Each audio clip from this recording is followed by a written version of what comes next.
What's up, everybody? Metroid says I'm first today. You were first today. Good morning, everybody. I'm almost ready to start. I still got a couple more things I'm doing behind the scenes to get make sure we're done with all of our maintenance stuff. But I took my. I'm normally very good about getting out of the house, but we've had a very busy past like 3 weeks with what's up, Gargle, Bubblonia. I probably have a bean in my teeth, so if you guys see something, say something. I think I just got it. Like a bean skin. Anyway, I had not left the house in like 3 weeks. No lie. Had not left the house. Because it rained, and we had New World launch. I think the last time I left the house was before the New World launch, because it was pouring down rain like every single day. And so I couldn't go to the park to do my exercises. So I was just streaming, playing games, having fun. And then we had Dragon Age Veilguard launch this weekend, and it has been sunny the past 4 days. Today, since I was past launch weekend, Chris and I left the house. It was great. Went down to the river. Holy shit, guys! The river is like almost overflowing the barriers into the downtown park, the Malecon we have down here. But I hadn't gone anywhere for like 3 weeks or whatever, just sitting here in the chair, and that's not good for my leg or my health. So it was really nice to get out of the house, go for a walk. Stupid walkies for stupid health. But it was nice to get out, take a walk.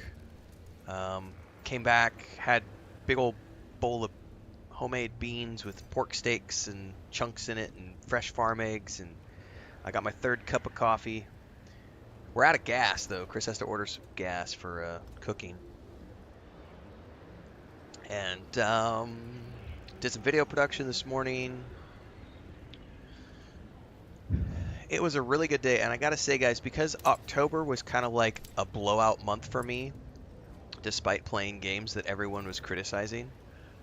Best month ever. I put up a post for the channel members. If you're on YouTube and you're a channel member, by the way, this, for those of you watching on Twitch right now, this is a reason why you should also join Twitch. We did our big analytics for the end of October, so we did an income report and an analytics report talking about all the growth on Twitch and YouTube and everything else. It was a blowout month for us. So I kind of feel like today was like a celebration day. Chris is actually going to go to the store today and at some point and buy an expensive bottle of whiskey so that we can celebrate. And now we're just kind of, we're in the home stretch for the rest of 2024, and I posted the schedule this morning, so if you haven't checked that video out, I have hiccups. If you have not checked the this morning's video, we did 2 videos. We did a beginner's guide for Dragon Age Veilguard, and we did the schedule for the next for just November, essentially. So we got a really busy time ahead of us.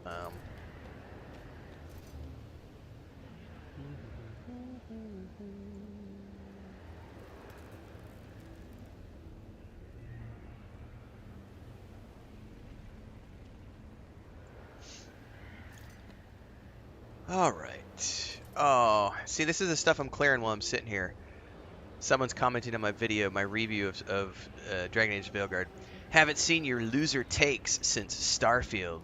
Looking at your comments, I'm glad to see your audience also knows you're full of shit. Enjoy your mediocrity while we point and laugh at another financial failure. You're pure embarrassment. This is from Skeet's Return.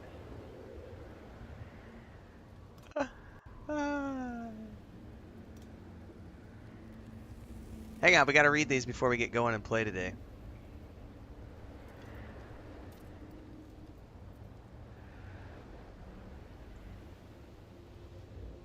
Oh, I just got called gay. If I was, I'd be out and proud, baby.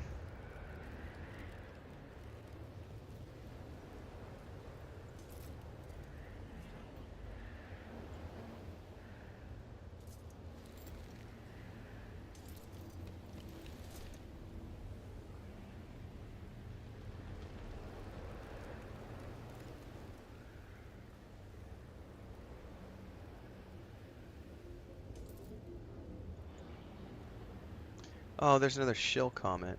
Aw. You guys trying to hurt my feelings this morning. Aw. Alright, I think we're done. Let me get reading the chats here in the live streams on YouTube and Twitch, and then we're going to get playing the game. Gargle says, I've been enjoying Veilguard so much over the weekend. Been playing in Nightmare difficulty and love using the tactical mode and planning everything out. It's quite good.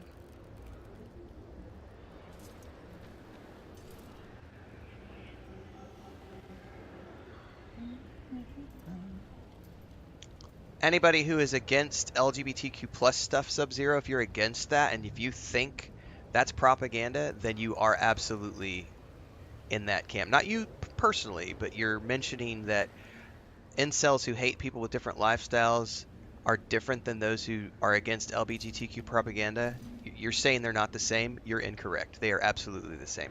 If you judge anybody for their lifestyle and you think celebrating a lifestyle is propaganda, then that is absolutely bigoted stuff that we don't allow here. So, yeah, because there is nothing in this game that is forced. There is nothing in this game that is woke. Anybody who claims otherwise is not playing the same game. They have something going on up here that warps their sense of reality. Dave says, waiting on this game. Looking forward to Stalker 2.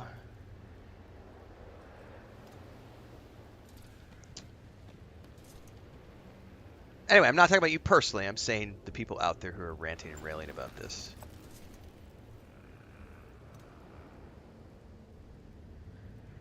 Hey, Dribram, was that a typo?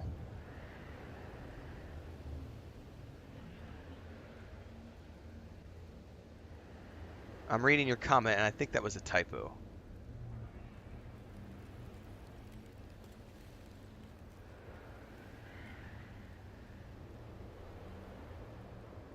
Because you wrote Veilguard has sold 53 million copies. I don't think that's... I think that's a typo. Because even Cyberpunk 2077 has only done like 30 million copies.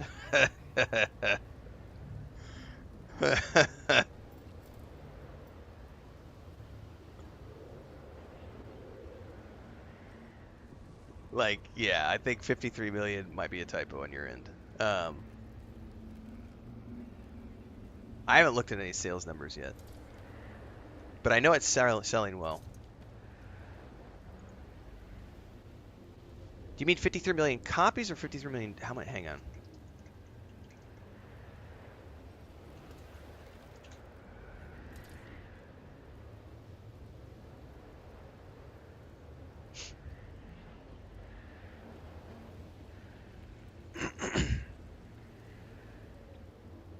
Yeah, I'm not seeing any sales numbers yet.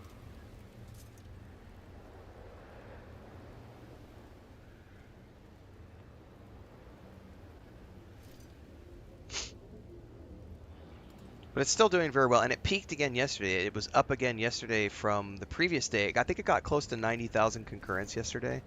It'll be interesting to see if it goes beyond 90K, but like I said, you can't really put too much stock in the Steam charts alone, because I know a lot of people like to say, oh, Baldur's Gate 3 did this on Steam, and Veilguard's not doing this on Steam, so it's not as good. Baldur's Gate 3 did not multi-platform launch. Baldur's Gate 3 did not come out on the Xbox and PlayStation at the same time. Baldur's Gate 3 came out on PC only, so of course the concurrent numbers were much higher because that was the only version of the game available.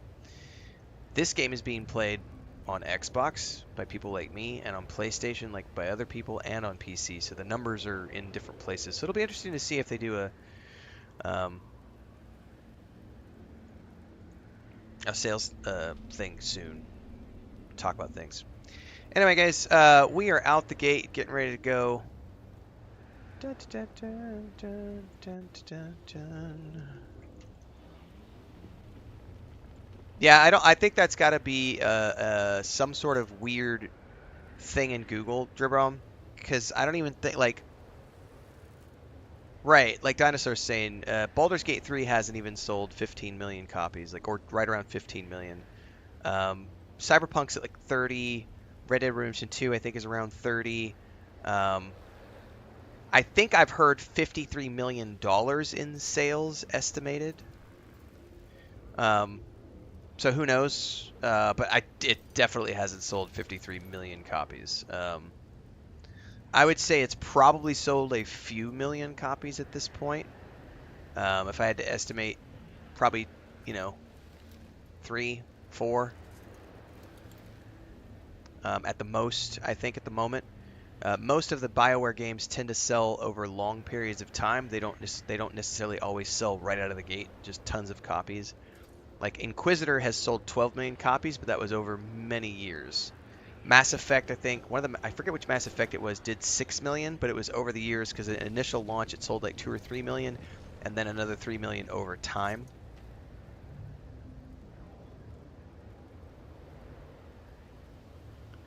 Yeah, I think what they meant by that, Dribbarma, is $53 million just through Steam sales, and then however much money they've made from um, PlayStation and Xbox. All right, let me answer a couple more comments here, and then we're going to get going playing, guys.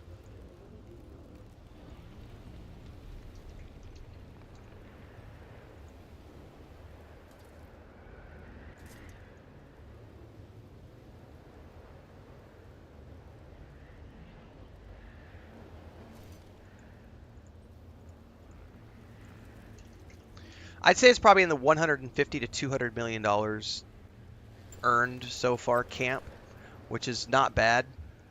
I know I see a lot of doom and gloomers who are like, it's got to sell $500 million to break even.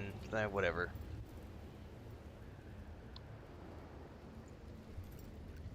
Yeah, I don't know, Babylonia. It's if I had to estimate Babylonia, I would think that it's more about it's less about raw sales and more about critical. Like they needed a win for BioWare in terms of a flawless launch compared to Anthem and Andromeda, which had very buggy launches. And so far, this has been a win in that category. Like absolutely stellar rockstar performance, like no issues. And then everything else is just going to be based on people playing the game. Excuse me, and having fun. The hate is absolutely orchestrated right now, guys. Yes, Bubbleoni, it's more about reputation and setting up Mass Effect 5, for sure. So we come out, we show that the studio is capable of making a technically really proficient game that does really good numbers with its core audience, and then turns around and says, we're going to knock it out of the park with Mass Effect. Okay, we're going to have a puzzle to solve here. I'm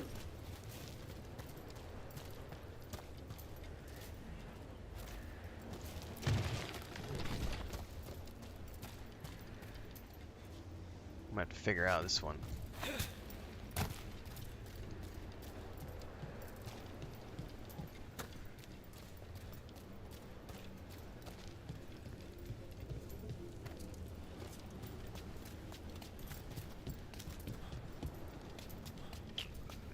Alright, we've got one here, one there. There's a wolf statue down here, which is good because we'll get another story. It's another of those statuettes. The memory fragments. Conveniently placed. It's a trap! It's a trap!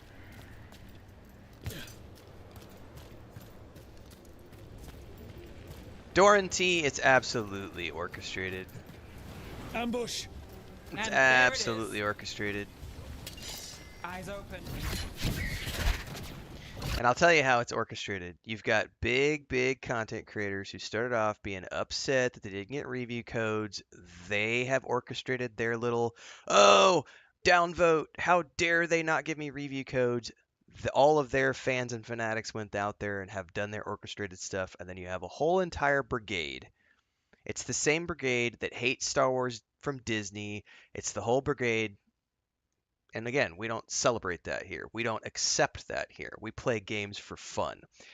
I can show you, and I've already shown people, I'm not going to go into it today. We're not going to show it on screen or everything else, but we have absolutely shown the orchestrated campaigns against my channel alone from people who are viscerally upset that someone out there is enjoying a game other than theirs. I had a great talk with my wife when we were out today walking. We were talking about the type of people who are out there pissed off that they are upset that this game is doing well, and they are out there buying the game. We've shown this, buying the game, bragging about buying the game on Steam, and leaving it a downvote and then refunding the game. I have shown off dozens of comments on my channel during live streams of people who have actively said, I bought the game, gave it a downvote, and refunded the game because I want this game to fail. You don't believe it? Hold on.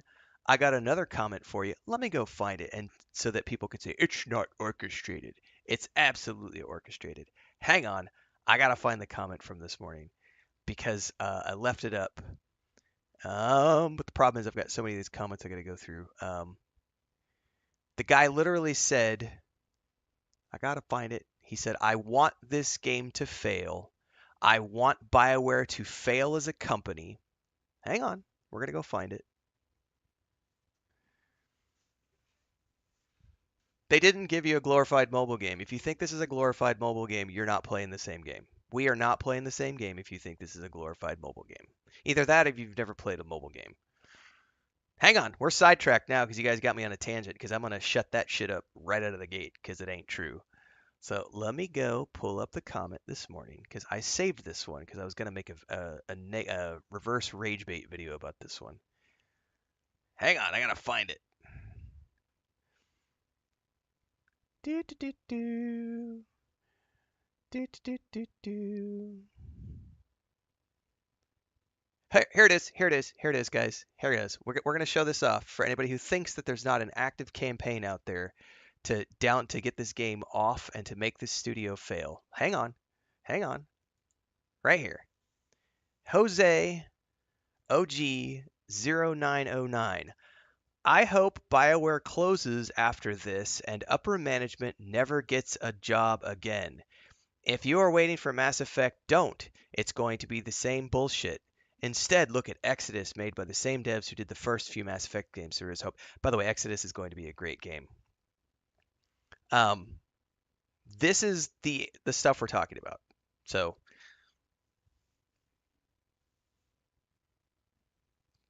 well, you're wrong, Doran T. You're 100% wrong that the vast majority of people feel the game is just meh.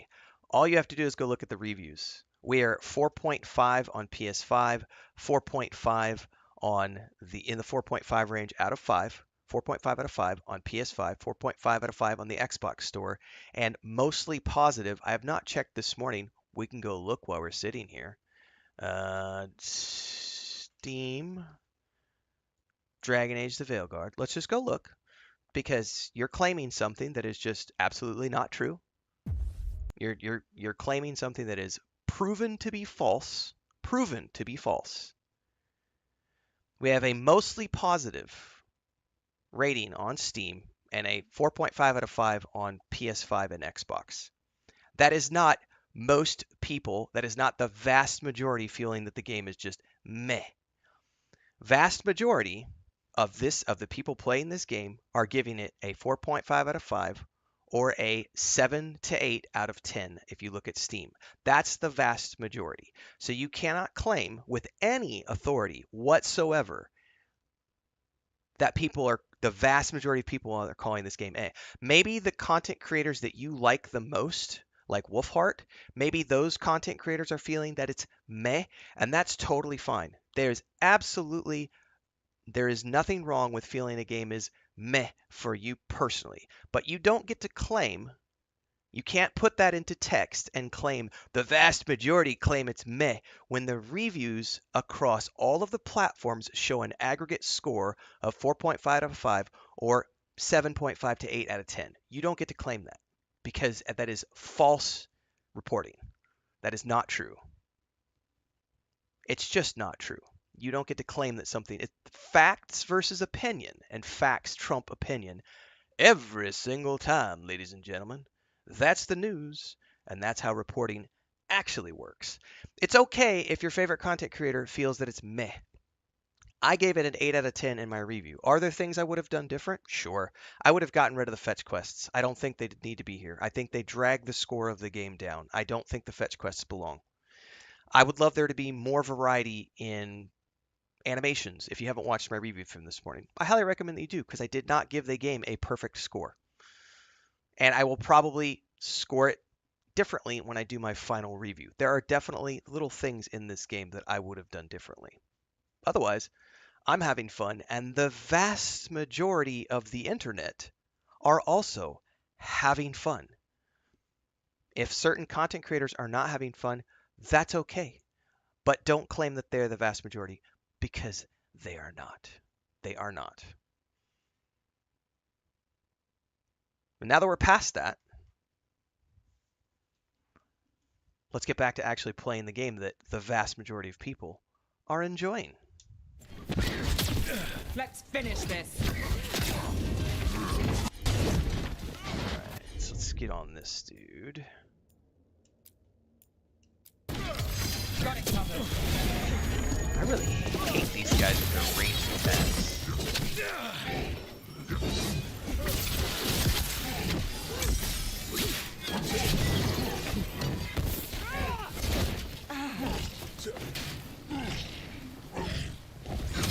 Oh, he's down. Woo! Oh, big boy on the field. Oh no. Oh no, big boy on the field. God, he's gonna wreck me. I wonder if I can get a block off in time. Watch for ranged attacks. Ah!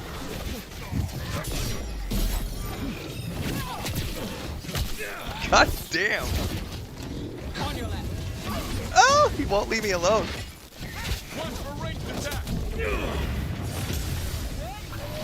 Oh my god. All right, you know what? All their taunts are down too. This is intense. I may die a horrible death.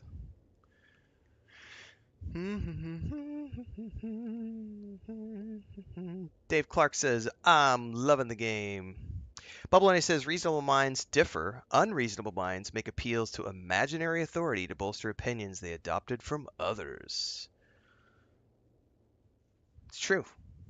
And yeah, Doran, that's the big problem. Most people are affected by the algorithm bubble, and or they only ever see, it's like when the game launched and everybody was out there reading Twitter and watching the embargoes. My Twitter feed was filled with positive reviews of the game.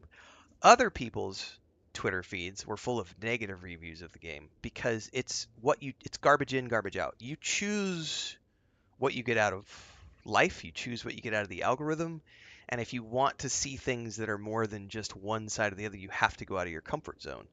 And that means finding people that have different opinions. But the best part, at least for me, is that there is factual evidence to support the game doing well, whereas there is no factual evidence to support that the game is doing poorly.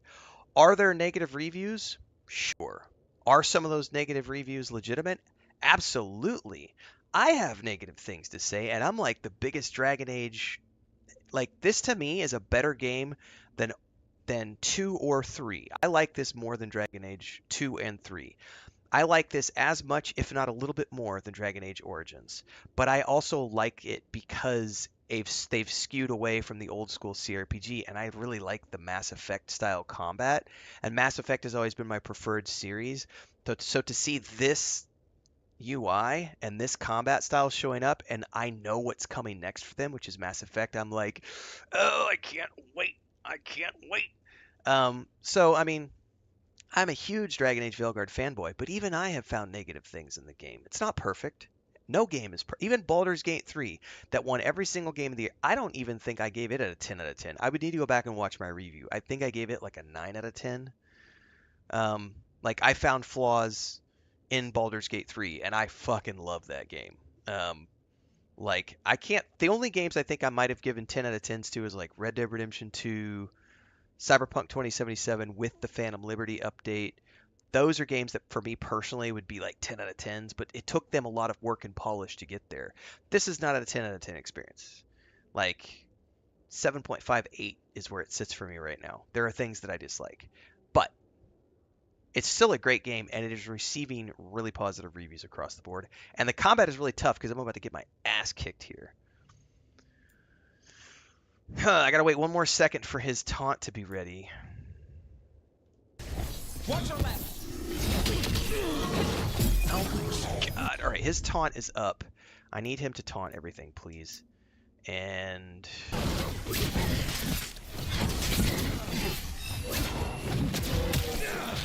damn.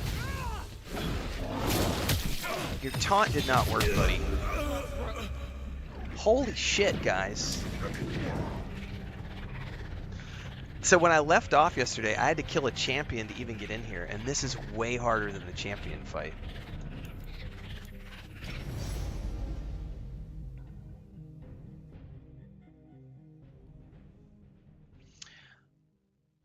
Oh, have you not? Yeah, I don't want to spoil anything, Bubblania. Morgan definitely has way more to say than without spoiling anything. There's definitely more.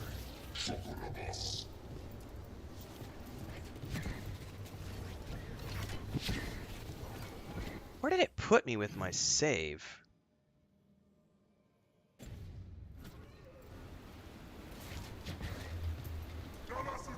I may have to load my manual save from last night because I don't think it loaded me from my manual save. That was 2024 11/3.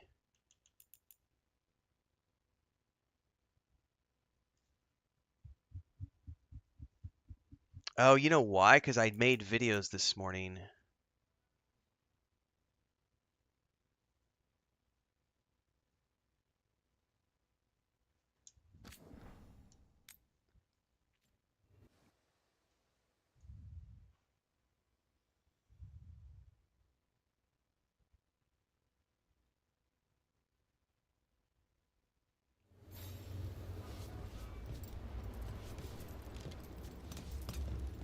No, I guess this is...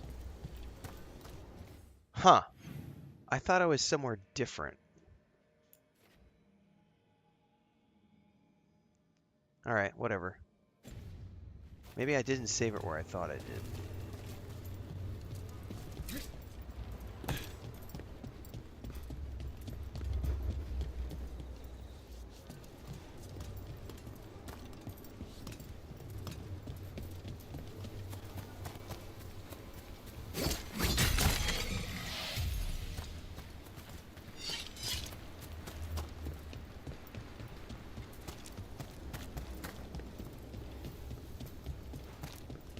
Does it ever get to you? Dealing with the worst of the world? Sure, but someone has to, and for some reason I decided it was me. You? Monster hunting's like training. The heavier the weight today, the more you can lift tomorrow. And how much does an archdemon weigh? Don't know, but I'm working my way up to it. I legitimately feel like this did not save my saves from last night because this is closed again. And I totally did a manual save last night, and we just did that fight, and then it's reloading from before we did the champion fight, because it's not showing me the that is either that or I'm completely herping derping with where I'm at on the map.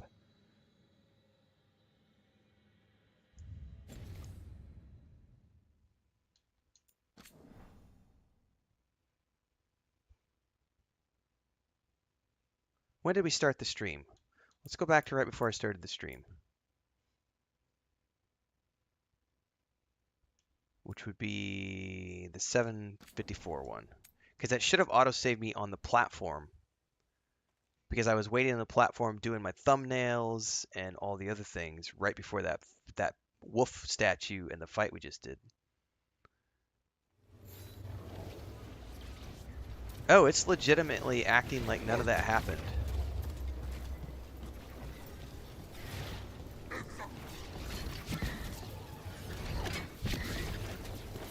Or I'm just confused with where the fuck I am.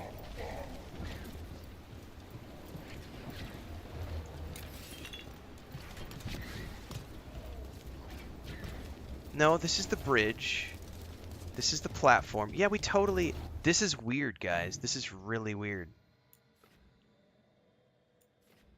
Because we totally came down here last night and we literally beat the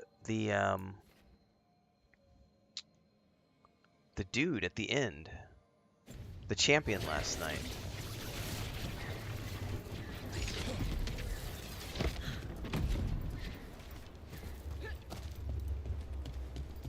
No, I'm herping. It is me who's herping. I'm herping. I'm herping and derping. It just put me to the nearest quick save point, because this is where we... Okay, never mind. That was me herping and derping. We're literally Look at right that. here. Funny to We're think good. elves lived We're here good. once. Actual cities. And no, I haven't had any Santa salad this morning. It put me in a weird place. Like, I don't know why it didn't put me, because it said at the last save, and I totally have a manual save last night when I was, like, right here looking over this. And I did the whole video. Like, you can go back and watch the video I recorded. My review last night was recorded right here on this platform where I did my manual save. So I don't know why it put me all the way back at that, like, fast travel waypoint.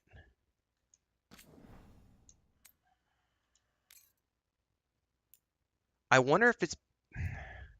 That's really weird. Very, very, very interesting. Alright, we're back to it. Easy said, morning. Hope you enjoyed today's stream. Need to catch up on your scheduled video. Yeah, that went out this morning. We got a jam-packed November.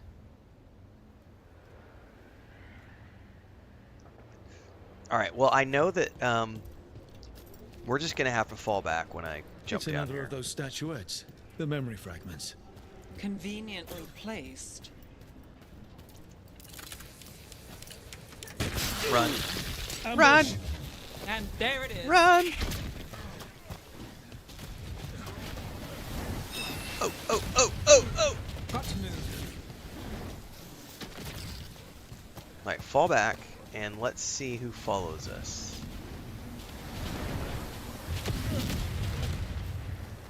Okay. That's going to be a thing, I guess, the whole time. Is going to be the pillars of fire. Okay. Alright. Alright. Take it to them.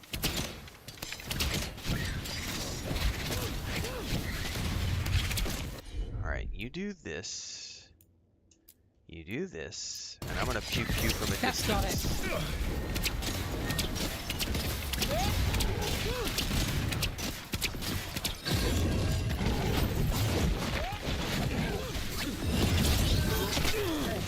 Fucker.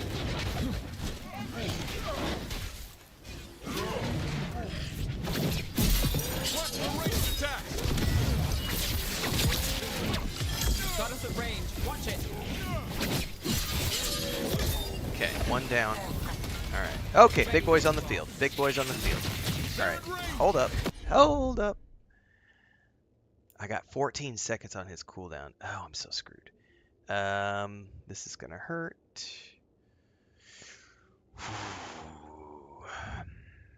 Yeah, Falcons, it's weird. It doesn't appear to use your saves, even though it says it's using your last save. Like, it's a weird... We're figuring it out. Under fire. Watch it. Alright. You guys both need to attack the range, dude. Good job, Davrin. Whatever gets it done.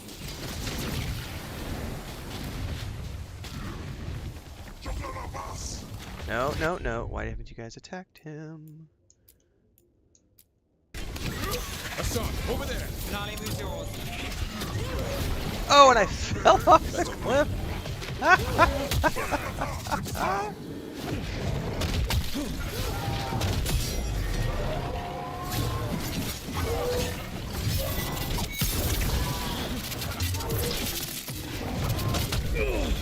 damn. Okay, he's taunting, which is good. I need to pop a potion.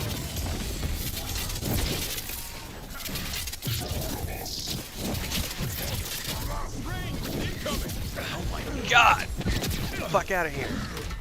Unlock, unlock. Ah!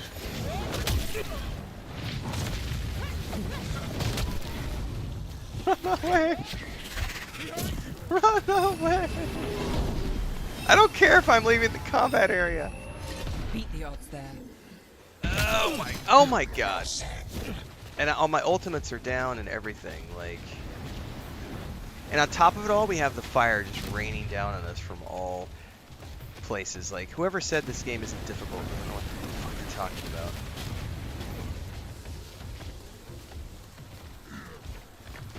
Trouble nearby. Gotta get that guy down. If I can get the ads down to where I can only focus on the boss, we'll be Assault fine. now! I've got the setup, you do the rest. Trouble behind you!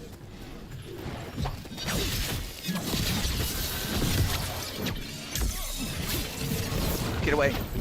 Get away. Good job.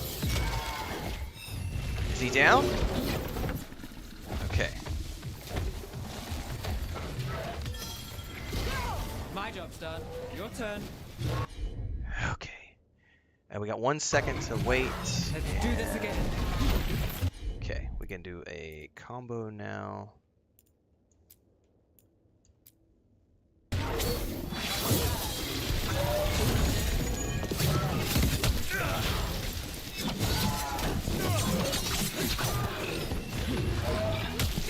God damn.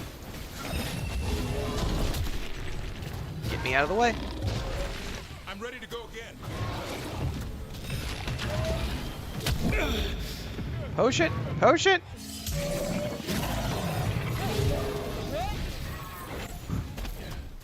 I need to keep this pillar between me and him. Because holy crap, he's just destroying me. Taunt. Actually, you know what? Taunt. Please. As you say. Let's go again. Nothing's ready. Now it's your turn. Okay. Boom and boom. And get away.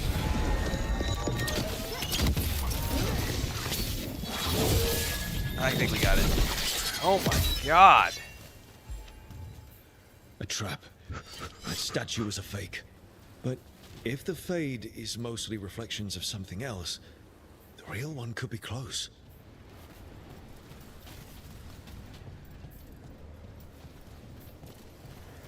Alright, now there's a...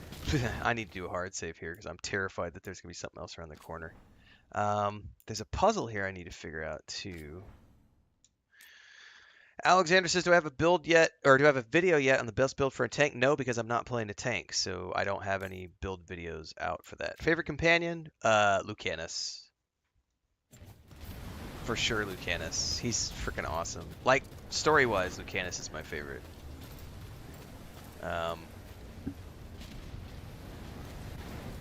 He doesn't necessarily work the best with the combo that I have, although he can do really cool things with Nev, but I do love Lucanus as a character.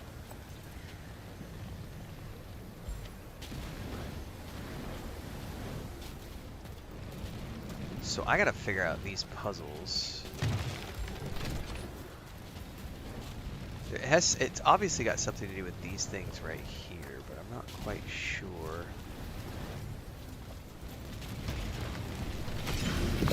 Oh, never mind. Figured it out.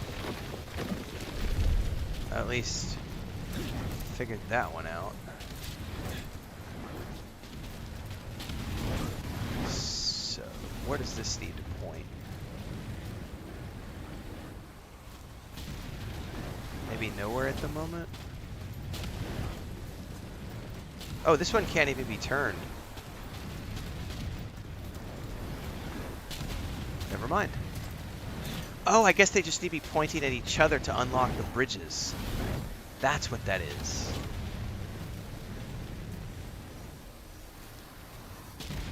Yes, that's what it is. Those are for the bridges. Okay. Yeah, I've heard that, Bubbaloni. I've heard that the tank makes the end game trivial-ish. Because the tank is so good. Like, if you're playing a warrior, it makes it, like, it's really good. Whereas the rogue is definitely... I'm struggle busting occasionally.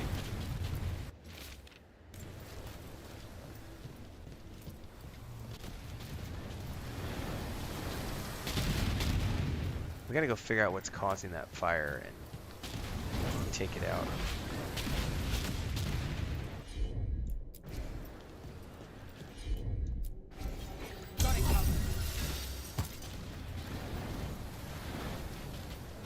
What's up, Dan? Good morning. Is there a fire cannon up there in Falcons? I missed it.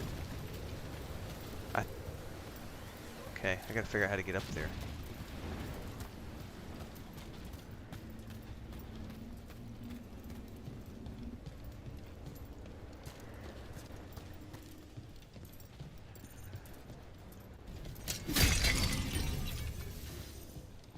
Oh, I gotta go around the other way. Ooh, there's another,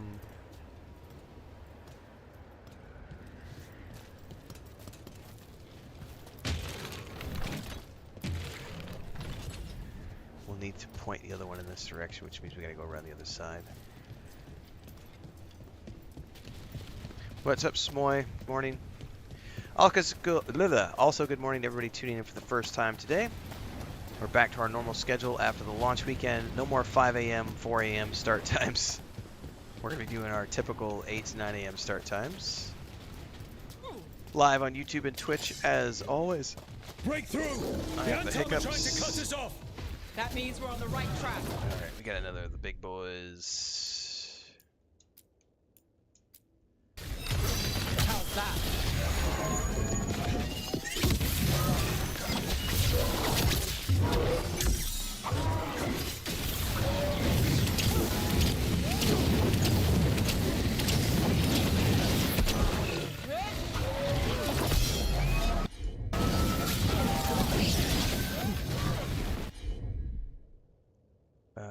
No.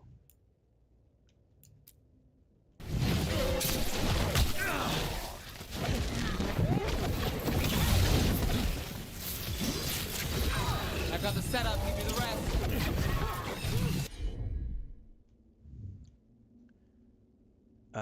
I need a heal, Nev. Sorry, like I really... Got you covered. Oh, I'm gonna die a horrible death. Need to move. Woo! Run away. What is that?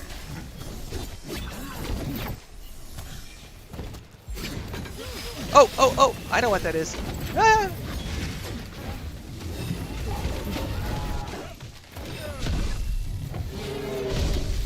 God, this guy will not leave me alone. Taunt, dude.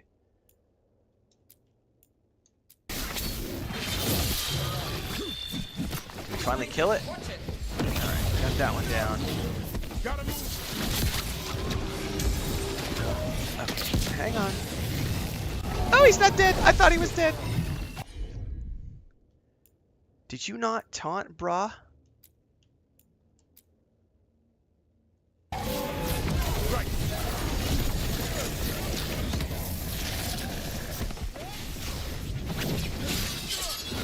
Charlie, moves yours.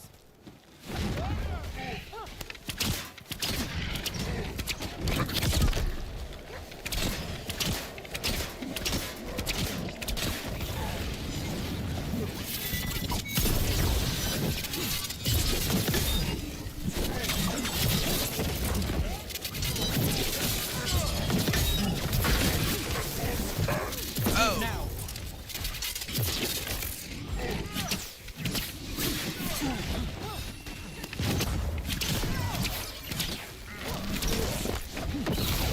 What is this shielded area? I don't understand what that is.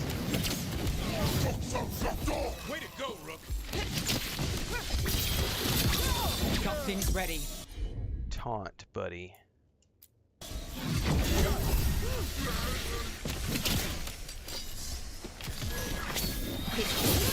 Now it's your turn. Clear the area.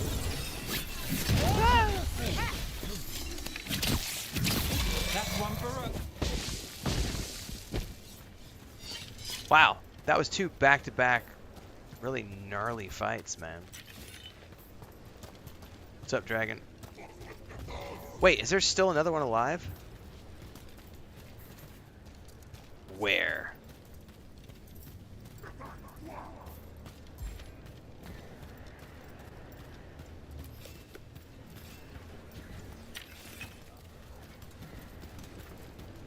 Well, let's go unlock the bridge first.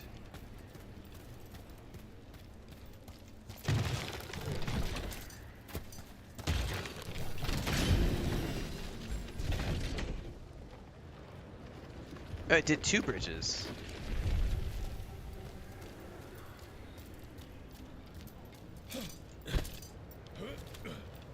Very cool.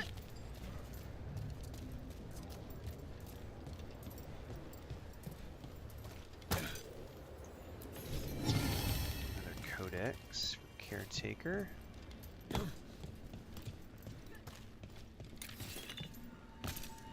And another Thenharel altar.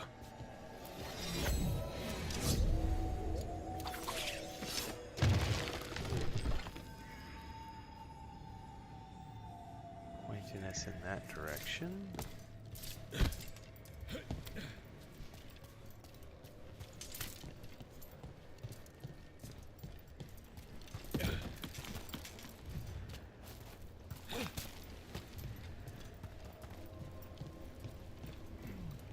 We still gotta go around and knock that down.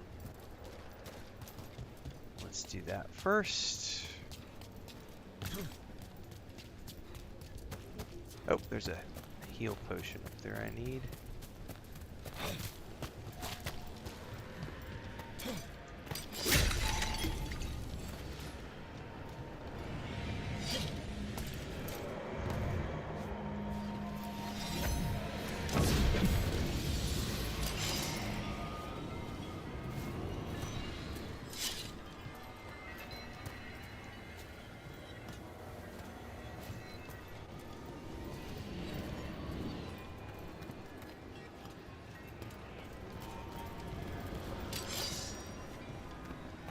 Clear out.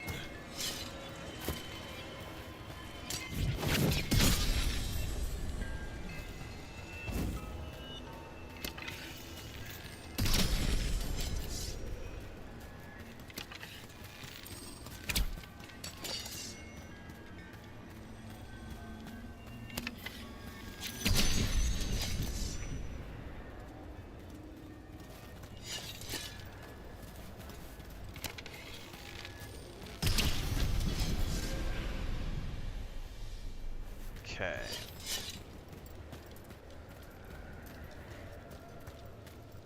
Let's go unlock this other area. Oh! I'd say that's where we're headed. Another statue. I'm loving the statue. By the way, when you guys go back to if you haven't done that yet and you go back to the Lighthouse, the statues give some really cool lore videos that are like diving back into Solas's history. Really cool stuff. Oh, there's also something down below. I already clicked that, and it's pointing me in this direction. So that treasure. All right. It should have done a good quick save. All right. Deep breath. It's gonna be another nasty fight at the top of this. I may be freshly showered, but I am not caffeinated enough to, I'm not ready to die again.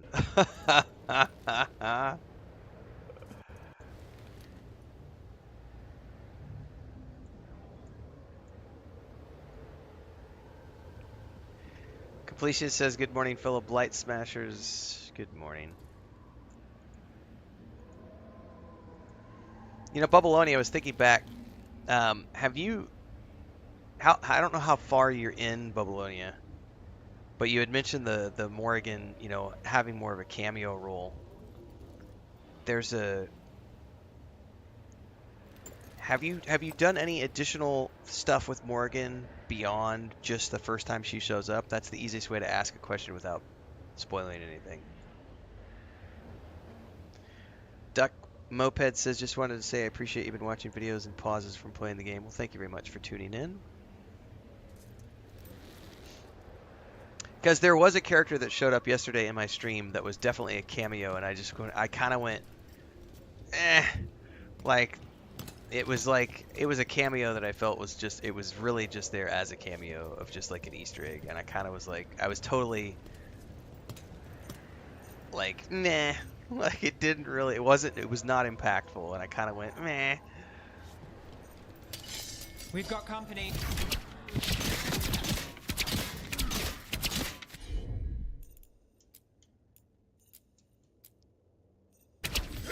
Got it.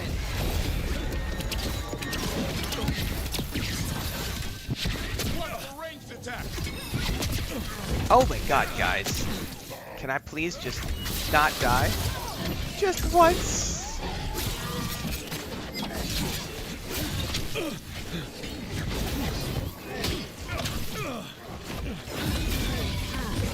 I have a feeling I'm just gonna have to get way more defensive with my combat here.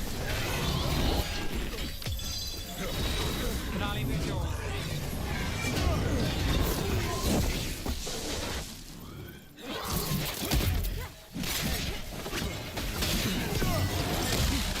We're under fire.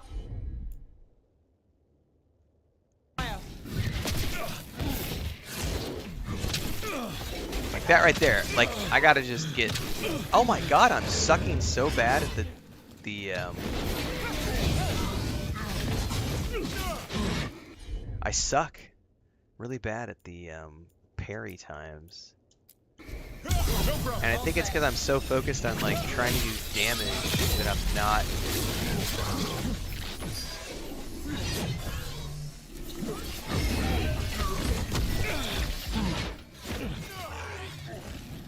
Watch out! Right, exactly. I don't want to be a defensive rogue. It's like I want to be able to play DPS, but these guys suck so bad at taunting. My job's done. Your turn. Finally. Ready.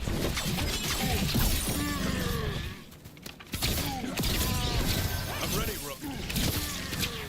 Well then do your job and taunt, buddy. Done. Let's end this. Yeet, yeet!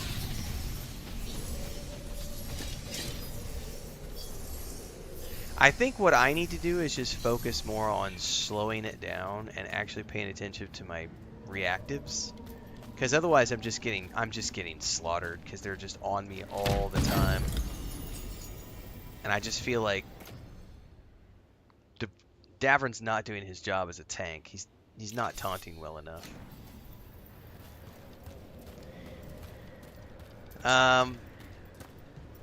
Bubbly says, "Yeah, I'm at the Grey Warden Castle. I've met Izzy too." Okay, so you've met people. Okay, yeah. It definitely feels like some of the characters from the past game are here just as Easter eggs. That's definitely a legit feeling. You can tell this statuette is the real thing, a memory fragment. And not just because it was very well guarded. So the one we found earlier was the fake one, and that led us to that fight, which was nasty. I have not yet Falcons because I haven't needed to. I'm starting to feel like I'm getting to the point where I'm going to have to actually start upgrading my gear a little bit. Because every single fight we've done in the past hour has basically kicked my ass. Like, I went from the game, although I will say this, we are in an area of the crossroads that required me to beat a champion to get into. So this is like bonus material.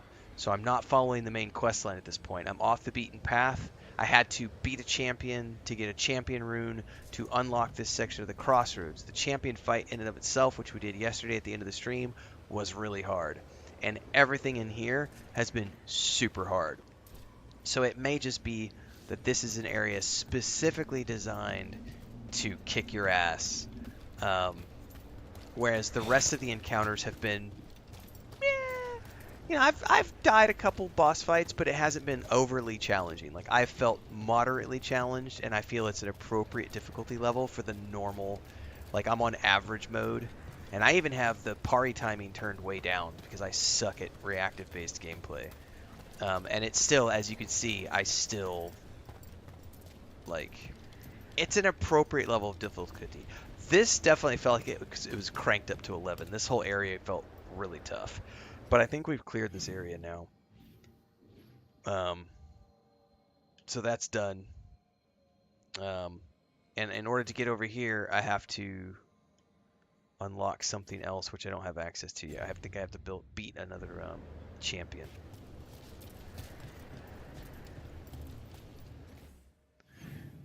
But yeah, Bubbling, I don't feel like it's like I do feel like, and it's probably me needing to learn how to work with my team better. But I definitely feel like I'm being forced to play defensive as a rogue, and I don't want to play defensive as a rogue. I want to be able to go all out, balls to the walls, DPS. And instead, I'm spending 90% of my time dancing around the battlefield, trying not to die a horrible death, because they are always attacking me and nobody but me. And it's like, God damn it, do your job, Tavern. Taunt fucking enemies. Got company. Go forth, taunt. See who wins this. And it may just be me needing to learn how to play better with my team. Not bad. For a lord of fortune. We're on fire. Look out. Like, look at that. It's on me. It's on me and only on me. Like, Davern's beating the shit out of it, and it does not care about him at all. Now it finally turned around. Now the other one's on me again. Like, why are you attacking me? There's no reason to be attacking me. I'm literally not doing anything in combat. You see that? I'm not doing anything. I've got the setup. No Do the rest. DPS. And it's 100% focused on me. And that part of the combat to me right now is pissing me off. Because, like, he's supposed to be a tank. Like, this is a... So, Coming at range. commenting on my review this morning, this is something that will come up in my final review. I don't like this. This needs to have some work. If I'm literally running around the battlefield and I'm not doing any damage at all, there is no reason that the mobs should be targeting me. They should be focused on the companions, whoever's doing the damage. Yes, Falcons, exactly. I'm the main focus of the bad guys, no matter what else is going on in combat, and I'm not a big fan of that. I think I might understand why they've done it that way. I think they've done it that way because they want you to always feel like you're the focus because you are the main character. But I can also tell you from having played lots of MMOs and other games, it's like, what's the point of having a tank in my party if he's not going to tank? Like, I wanted Davern in my party because he's a tank. He has a sword and a shield, and he has a taunt ability which he can use. But unless he's actively using it, they don't fucking pay attention to him. And that part of it is starting to wear on me. This gets into that repetitiveness of combat that I was talking about. That kind of is like, this is the one area of the game, as much as I love the combat, I also don't love aspects of the combat. Because it's like, what the hell, dude?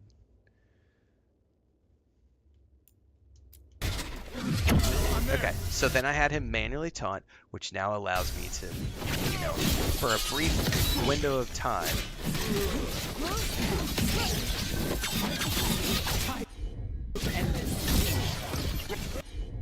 For a brief window of time, they'll be focused on him. And it may just be that I need to adjust my playstyle accordingly. It could be that's legitimately it. It could just be Does it ever me get to you? learning Dealing how with to the deal worst with of the the way that world. they've got their AI Sure, programmed. but someone has to, and for some reason I decided it was me. Yes, Falcons. You? I think that that's it. I Monster think I hunting's just like need to training. adjust my The heavier the playstyle weight to today, fit within the way that the they've more you can programmed their lift game, tomorrow. as opposed to And how like much does bashing that my actually head weigh? against the brick wall of I want this Don't know, game to be but I'm working this. my way up to I want the combat to work like this. Yeah. I think I just need to take the time to slow it down and learn how to work within the structure that they've designed here, because me just trying to be like max out balls to the walls DPS character is not working. And so I think I probably just need to... Exactly, Falcons. The epiphany of embracing their system as opposed to trying to force it to be my system.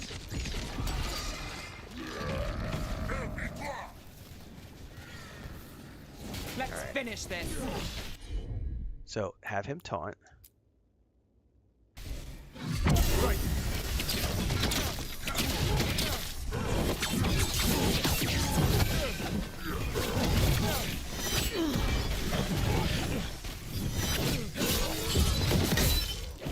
Alright, now I can go in and do a combo.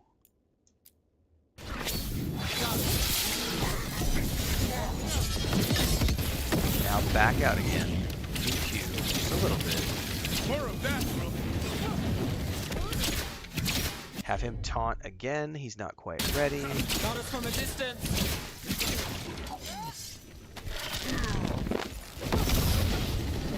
His taunt is almost up. Ready again. There he is. He's ready to taunt again, so let's have him taunt. Then I can... Except he's not. There he goes. Charlie, who's yours? Coming in range. Okay, now we can go back in and do... I need 1 second. Okay, now we can do our combo again. How's that?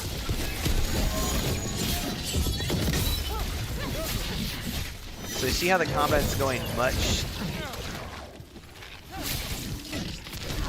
I think it's going much better now that I'm actually taking the time to, like, do it according to what they want to happen as opposed to what I'm trying to force I'm happen. good to go. That went much better. Much better. I think that's just what it is. I think I just have to slow it down and adjust my combat style to fit the rules that we're working with. Fair play. So I can be a little cranky about that, but it's kind of about me learning to play within their rules. Yeah, I think you're right, Durbum. I think, yeah, crowd control is a big deal here, and I think I just need to... I think I finally hit the, like, level 25. I think everything from 25 and below, everything up to level 25 was sort of like easy mode. And then once I hit 25, I definitely feel like I've hit a brick wall of like, okay, you need to take it back a notch and kind of relearn everything you think you know about combat and start playing more strategically. Now, granted, I could turn off the difficulty and just have it be easy mode, but I would rather try to play it on normal mode and just not suck so bad.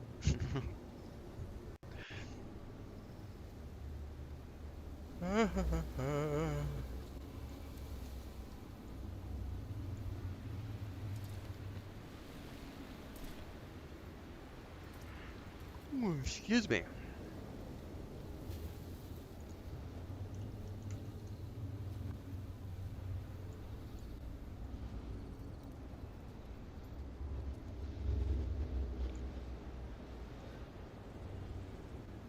Hang on, I'll be back.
We get the guys coming to change the gas tank, so I had to help Chris with cat stuff.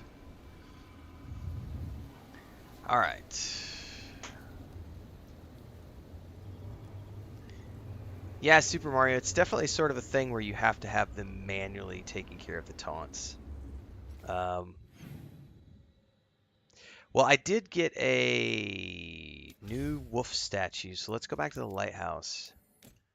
And let's watch the next Solus story and unlock a little bit more of his details.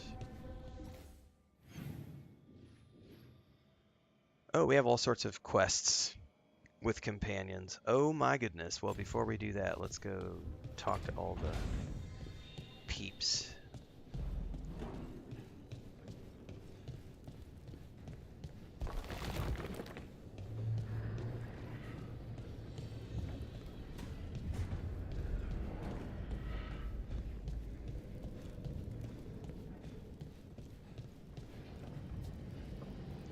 Which one was Emmerich? Right here.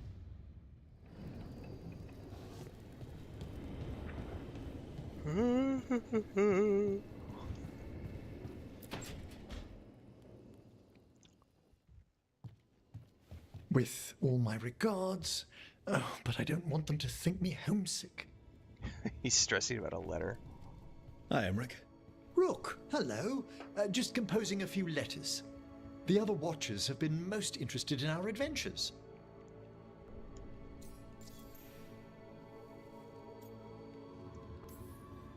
What's the Grand Necropolis like? Its majesty has stilled the tongues of kings and queens. It's a haven for spirits and the Manfred! dead. I love A Manfred, vast guys. well of history. Hassan is The pretty cool, duty but Manfred and his shelter little of excited every Watcher. hisses. We who serve good it stuff. are pledged to an eternal vigil. Okay. Are they all against what? What do Watchers, watch for? There are stranger and more dangerous things than spirits in the Fade, Rook. The Watchers stand against them when their I wonder shadows if I could pull off rise. Emmerich's hairstyle. Anything Because I do have the lately? Widow's Peak. A few portents I cannot put down solely to the possible. chaos of the elven gods, but nothing definitive. Perhaps only shivers in the void. So, I've heard people call necromancers mortalitasi. What's the difference between them and the Mornwatch? Oh, all Navaran necromancers are mortalitasi. The Watchers are a special order within them. Very fancy. We've certain privileges and attendant responsibilities.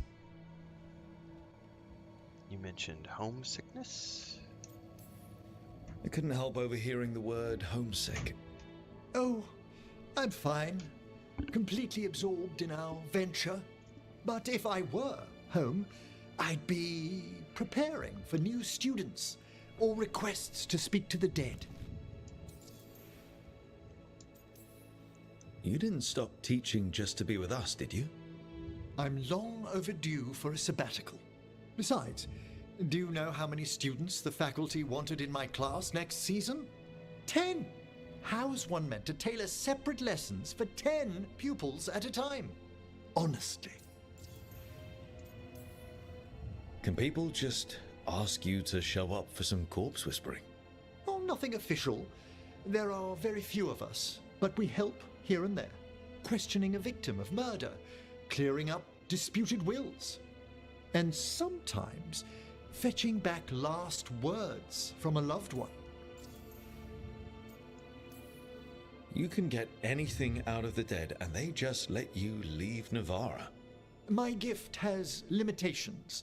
The dead only know what they did in life. Oh, it's What fascinating, was Babelia. clear under the sun I- is sometimes I, blurred because when I of- revive them. Makes sense? Honestly, some One second. conversations aren't worth the trouble. Death encourages obstinacy. Good to chat.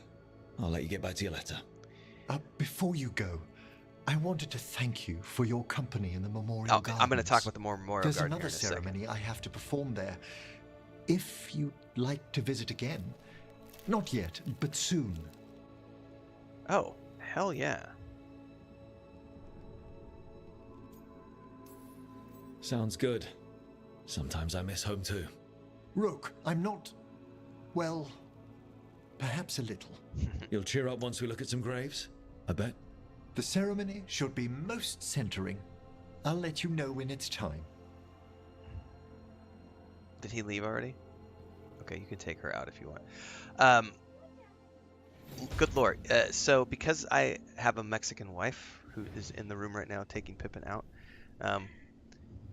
the Mexican culture is steeped in Dia de los Muertos, the Day of the Dead stuff, and the like the pantheons, which are the cemeteries. They're called pantheons here. And like if I've never seen anything like it. Like, it doesn't matter what town you go to, how small the town is, like the pantheons are always these they have elaborate shrines set up to the loved ones. There is a reverence for the dead.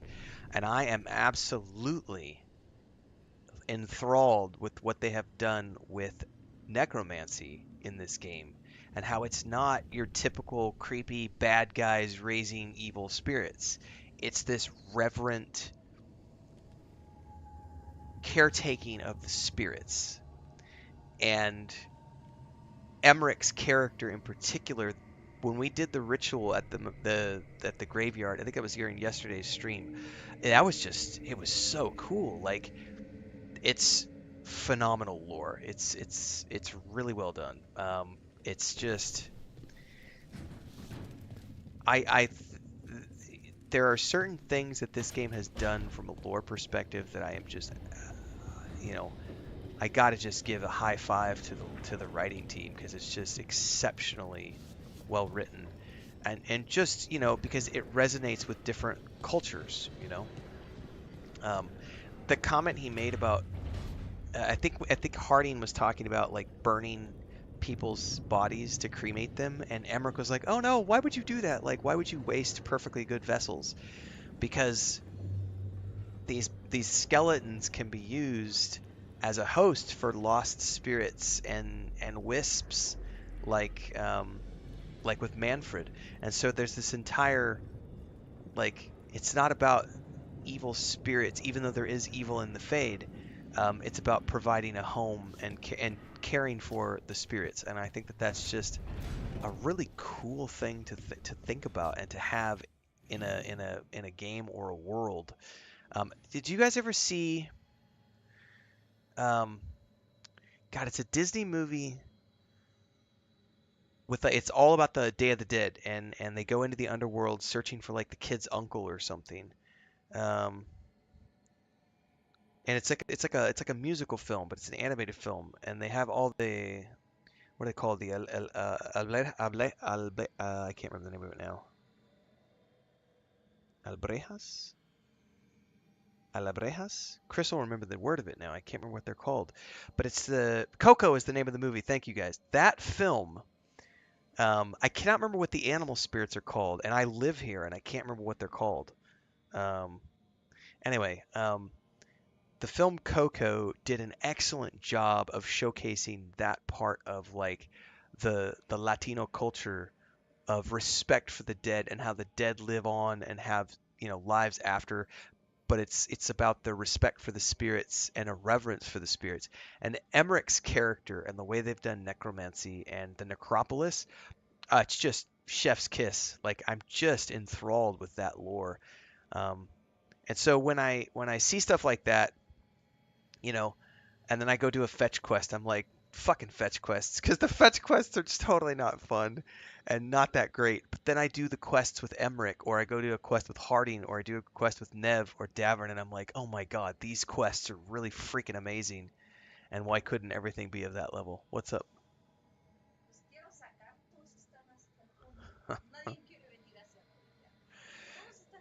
So Chris is laughing. So she had to put all the cats in the cat refuge. We have a big cat shelter out back that we call the cat refuge, because they came to change our gas tank out for cooking, and so they're terrified, because when they come in, they roll the tank through the house. It's a big 30 liter. Is it a 30-liter tank? It's like a 30-liter tank. Anyway, it's a big, tall gas tank, and they roll it through the house. It makes tons of noise. Pippin came in the room, but all the other cats got put in the refuge. Well, Chris just went out to let them all out because the guy's gone, and none of them, they're all like in the back of the cat shelter, like cowering against the back wall, just like big old eyes, and none of them want to come out right now because they're like, oh, there was somebody weird here with a big tank of gas, and he made a lot of noise, and he smells funny. Yeah, she's scared. Yeah, Diego, a lot of people are going to miss those nuances because they rush through the quest. Or like we had somebody here earlier at the beginning of the stream who was adamant that the game was bad, and that most people said the game was bad, and then we went and showed them the reviews and said that's actually not the case. Like, most people who are playing this game are enjoying this game, but the people who rush, or the people who say that quests aren't content, dialogue's not content, I don't care about side quests, fuck the companions, the writing is shit, all that, they're never going to see Emmerich. They're never going to get it. I had somebody tell me, I've said twice now, that my favorite scene in the game so far is the scene with Lucanus in the cafe, because I have a I have a I have a thing with cafe culture because I was a digital nomad for a decade, traveling around the world as a writer, and I used to live in cafes, especially throughout Central and the Mediterranean and Eastern Europe. And then Latin America is huge on coffee shops and cafes. That's where I met Chris. I met Chris at a cafe. Chris was working at a cafe while I was writing on a contract. And so I have this thing with cafe culture, and Lucanus wanting to go to a cafe to have a coffee instead of go to a tavern and drink a beer. And I was like, how cool is it that we have a game, instead of going to a tavern for a meet, we go to a cafe to have a meet. And then we're talking about the richness of the roast, and I was like, to me, that quest spoke volumes to me. And somebody left a nasty comment about how fucking stupid do you have to be to think that a cafe quest is cool, and if that's what moves you emotionally, you fucking suck. And it's like, goddamn, guys, like, there are really cool moments in this game if you take the time to slow down and appreciate them for what they are. The Balara moment when she's talking about her brother hit home to me as well, because I have a brother I lost to suicide, and so that was just like, oh man. And like Emmerich and most people who are bad mouthing the game or rushing through it are never going to see those moments, and it's really unfortunate because the writers, the voice actors, the animation team, mocap team, like there's a lot of people that go into making something like this happen. Anyway, mild rant. The fires are lit. Let's see here. We have a quest with Davern. Hang on, the girls are over here talking about something. Let's see what they're talking about first. Have your dreams been strange since you got here? My dreams have been strange. But is that the Fade, or the Lighthouse, or maybe I think they should be different here? Am I causing this? If you're waiting on an answer, I don't have one handy. Oh, we should start dream journals. Dream journals. Oh, that's brilliant. By the way, I love how when I've gone off and done adventures with Nev, we're bringing back like serial pulp publications for Balara to read. It's been a lot of fun.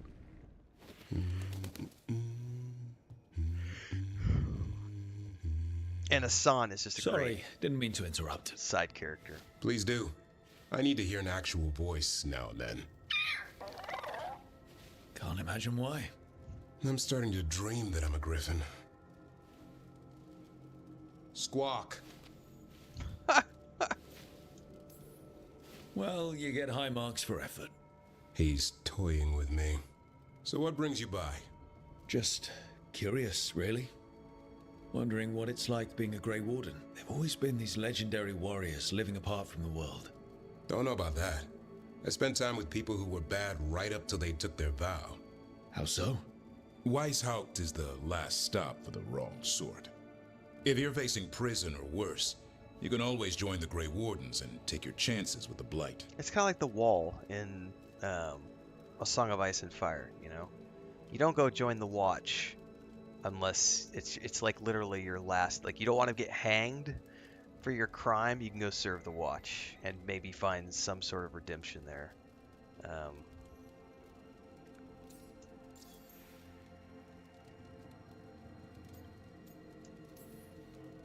And just how wrong are the wrong sort? Thieves, brigands, pirates, and the odd murderer now and then. Sounds fun. Right up to the murdering. At least now they're murdering Darkspawn. Fair point. I heard about Weishaupt. Never been there. It's a giant fortress and home of the Grey Wardens. It's been standing for as long as anyone remembers. At least since the first blight. Does it have floating buildings like the Lighthouse? No, but things float up from the latrines. Huh. Fun bunch you hang out with. The wrong sort have their charm. Has your first warden always been, well... A stubborn bastard? One way of putting it. He means well in his own way. He's old-fashioned. Tradition is everything. Keeps us disciplined. We never deviate from it. He'll have to. Elganon and Gillenane won't play by his rules. If he even believes in them. The man doesn't have much imagination. Even the right sort can be the wrong sort.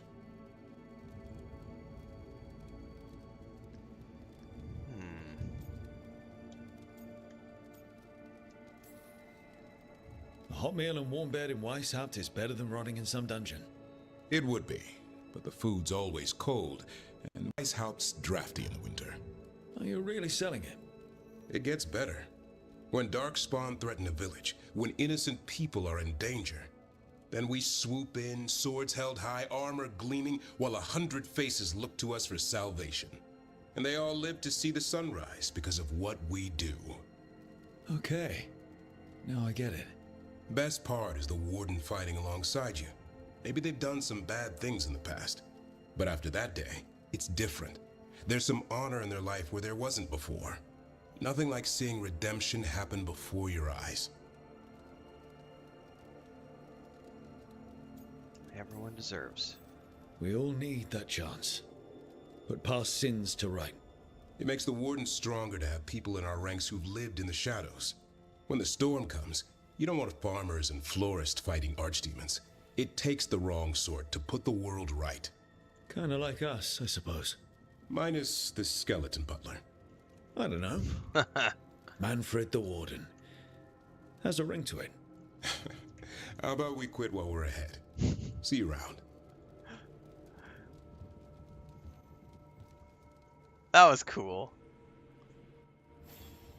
Alright, I'm still waiting for the moment when I get to see Asan and Manfred together, because I've seen that clip on Twitter and I cannot wait for that moment to happen.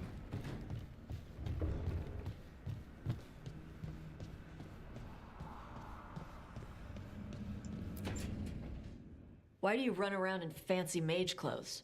Because I like them. You're barely even wearing a shirt. You fight Anton with a bad midriff. Everything all right? We're fine. Just These trading two are fashion tips. hilarious if you So have them what in the I party wear is together. a problem for you. It's not. It's just... Why dress like that? Are you trying to make your mother happy? So, a lot of the criticism for Tash has been about the fact that people say she acts and sounds like a teenager.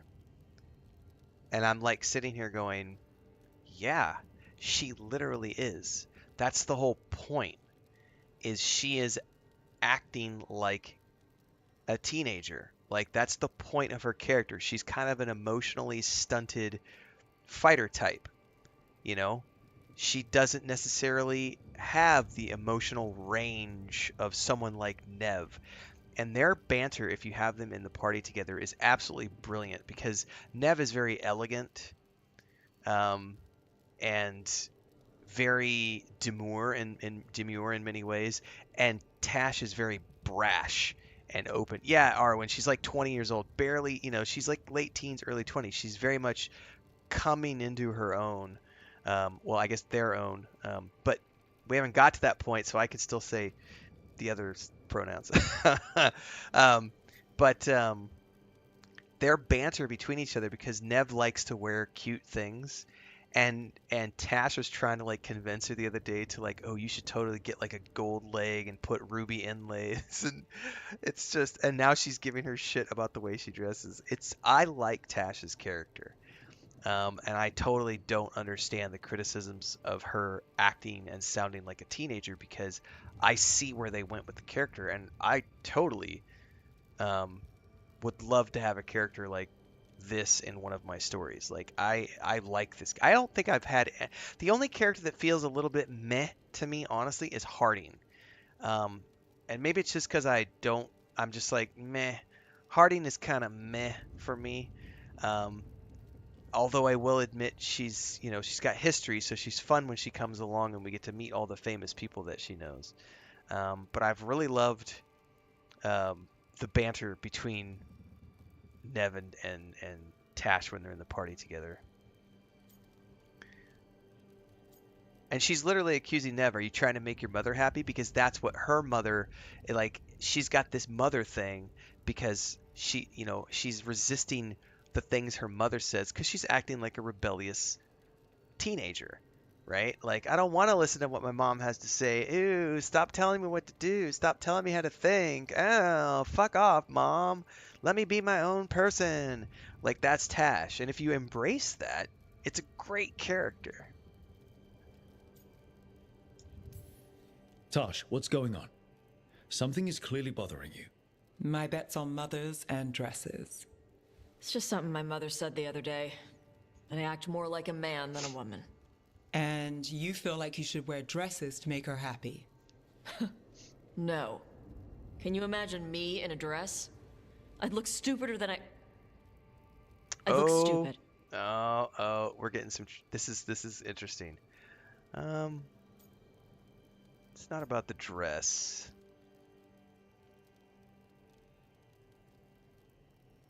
I'd look stupider. I'm gonna say no, you wouldn't. But I don't want to offend her, so it's like, I think it's not about the dress, really. I'm gonna say no, you wouldn't. You wouldn't look stupid in a dress, if that's what you wanted to wear. I don't want to wear a fucking dress. Clear and to the point. So, what do you want? Your mother didn't just make you angry. Something she said got its hooks into you. Why? It feels right. When she says I act more like a man. It feels right. Why does it feel right? Who gives a Tosh, shit? do you like being a woman? This is awesome. I'm so glad this is in the game. Nobody likes being a woman. I do. This is stupid. Forget I said anything. We're here to help. If you don't want to talk about it anymore, we won't. But whatever this is, this team is here for you. I still don't know what this is. Some of my friends in Minrathous talk about not feeling comfortable in their own skin. As a man, as a woman. I could see if they'd like to talk. Maybe what they say fits how you're feeling. Yeah. Okay. That's And cool. thanks. Support. You do look really pretty. Yeah! Oh, To look at. I'd smudge your makeup. thanks for letting me down gently. They both. I got approval from both. Yes, Nev is trying to be the mom friend. That was really cool. I really liked that moment. That was really awesome. Because we're seeing Tash start to figure out, what it is. What life is all about. Figuring out who you are as an individual. And your parents are never going to be able to define that for you. Nor are your friends. You have to define that for yourself. Lucanus? Where is he? Where is Lucanus? There's nothing in here. That was a great moment, guys. I love the banter. And I'm glad it was Nev. I think that was the great character to have there for that moment. Well, where the heck? Oh, he's inside now. We got to go back inside to talk to Lucanus. Oh, but also everybody's back in their individual homes now. Might need to do a quick runabout. Time for some hugs with the sand.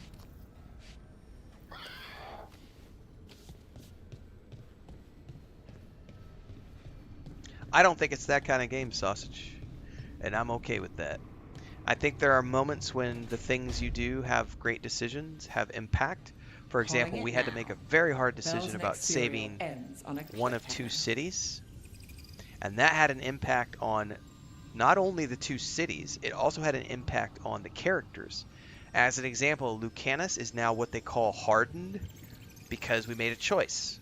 And he has some shit happen to Lucanus. And as a result, he is now hardened, which means he does more damage, but he can't do, he doesn't have any support abilities anymore because we left him on his own. And as a result, he's now like a lone wolf character. And so you can bring him in the party, he does way more DPS, and he's more of a badass, but he can't do supportive abilities anymore. So there are definitely impactful decisions that you can make in this game. But I think a lot of the conversations, it doesn't really matter too much what you choose. It's just about gaining or losing reputation with the NPCs. This is not a Baldur's Gate 3 game where you're getting 18,000 combinations of things, and that's totally fine. Not every game needs to be 18,000 things that happen after a conversation. That's not to say that there aren't impactful moments. So I can definitely say that yes, some of the options you pick do impact the storyline, but also there are moments where I think, especially when you have conversations, I don't think that all of the conversations matter so much. It's just a matter of giving you lots of flavor to get to the next stage. And both are equally valid ways of doing RPGs. Back, demon! No further! Isn't standing up to them supposed to work? Let Lucanus go! Don't make us hurt both of you! What's going on? Lucanus? It's not Lucanus, it's the demon. It's taking him over. He's trying to leave. Smells like jam and brimstone. And yes, you can hug the griffin. Rook, do something! Arnwin. You can also go play rock, paper, scissors with the man first.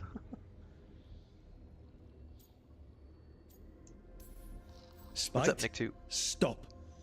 You're not taking Lucanus through the Alluvian. I could, if you'd move. So you can take him where? Off a cliff, or worse? How did... Rook? Dash? You tried to walk through the Alluvian in your sleep. Spite wanted out. I need coffee. Are you sure you're all right? This could be better. It's hard for Spite to take control when I'm awake, so I try to stay awake. You can't just stay awake forever. I think that would kill you. I'll be more careful next time.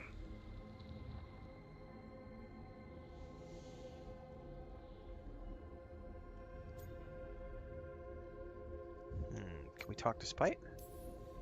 We have to make Spite understand that he's endangering you. He's Spite, not learning. He doesn't listen to anyone. Don't worry about it. This won't happen again. And thanks. No, you're welcome, Sausage. Yeah, I think that that is a trigger point for some fans of the original games, especially Dragon Age Origins, because Dragon Age Origins had lots of decisions and lots of things that could change outcomes. There are definitely, those things are here. Those things exist. But this is also a far more streamlined experience, more of a mainstream RPG that's appealing to not just old school fans, but also new people who have never played the franchise before. And so they went for a different route. I think to this day, I still think the best review of this game that I've heard has been from the head of publishing for Larian Studios, who said if you look at Larian Studios, if you look at Baldur's Gate 3 as like the 9-season massive, show that you're going to go watch all 9 seasons of, this is the 1-season binge watch, still super, super well done, but it's a tightly, it could be told in like 1 season as opposed to needing 9 seasons. He also called this an existential RPG, which shows the amount of respect that he has for this game and for BioWare as a team. And I think that's my approach as well. It's different than the previous entries in the franchise. It's Arwen, it's a self-contained story. It's not meant to necessarily be connected to the previous 3 games. Some people have a hard time embracing that. That's okay. It's the same. Not everybody wants to embrace the Disney era Star Wars. Some people are stuck in that mode as well. And it's a different way of doing it. Bubbaloni has the way he says it is very correct. Decisions are in the DNA of this franchise. They did dumb down this game in comparison to the previous games.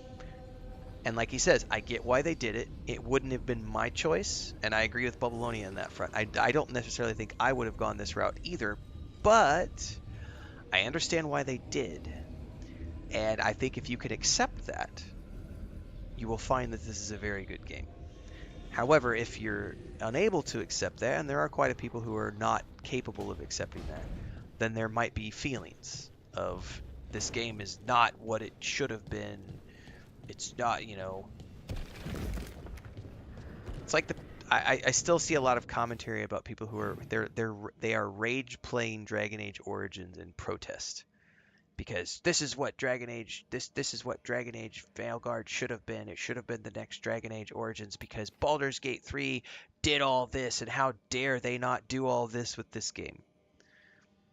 Man, that's a you're never going to win that argument because you didn't make the game. Like, if you had a multi-million-dollar budget to make a video game, you would make it, and then you would be getting the same criticisms from the different sides. You would have some people saying that what you did was really good, and you would some people saying what you did was really shit. You're never going to please 100% of the people, and it's a futile effort to do so. It's kind of like, too, we talked about this with the band reference the other day. You have bands who have a long career, and they'll make like three records that are like pop rock, and then they go do a couple of like country albums, and you'll have look what happened to Bob Dylan when Bob Dylan went from folk music to rock. Holy shit, people lost their minds. Yeah, Bubbleonia said those people are the same type of fan as the rockers who only like a band's first 3 records. Like, there are people who legitimately say that Bob Dylan betrayed his fan base when he went from folk rock to like rock and roll, and they still to this day will say only Bob Dylan's first 3 records are the ones that count. Everything he's done since then is absolute shit. That's the same argument you're seeing here. Only the first 3 games count. This game is shit. I mean, it is what it is. Art is subjective. There are definitely things in this game that I would have done differently, but I'm embracing what they have offered me, and I'm having a great time with it.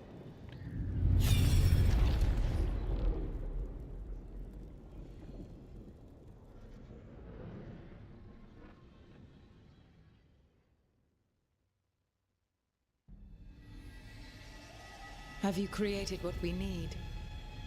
With this, the proper ritual will sunder every titan from its spirit. But you must know those severed dreams will certainly be driven mad. A disembodied blight of pain and anger. It is awful what we're doing.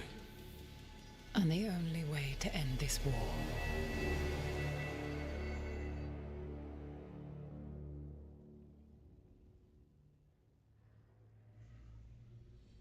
There's a lot of backstory. Made the weapon that killed the Titans. And created the blight. No, not killed.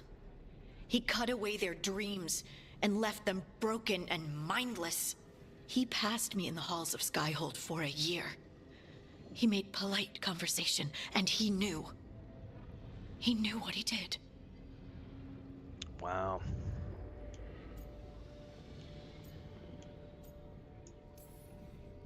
No mystery why he wants to forget this.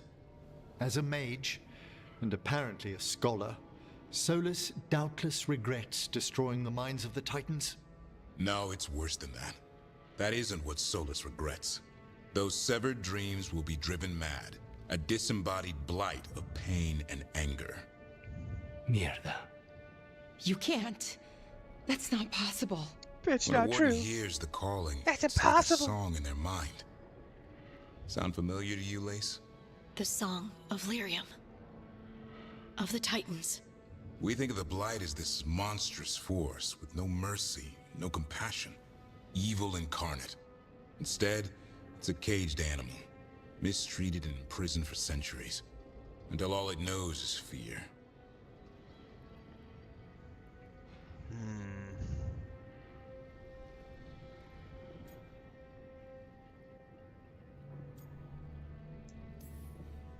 What does this mean for Darkspawn? Should we be trying to help them? I don't believe so. If the Blight is a corrupted dream, Darkspawn may be mindless manifestations of its anger. Right. They're not people. We're never going to get through to them. The Titans are a problem for later. We have Elgernon and Gillanane to deal with now. And then I want Solus to look me in the eye and answer for what he did. Good luck with that, Each Hardy. of these memories has been a deeper regret, and almost all of them involve Mythal. Only one mural left to uncover by my count. If we find it, we'll see what's worse than this.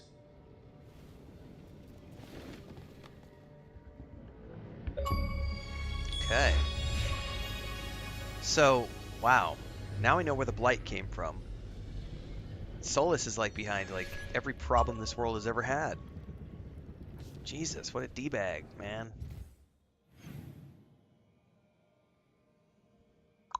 Also, just it's the classical Anakin Skywalker thing of, you know, he was so in love with Mythal, and he was doing things to please her, and those things were not good for the rest of the world.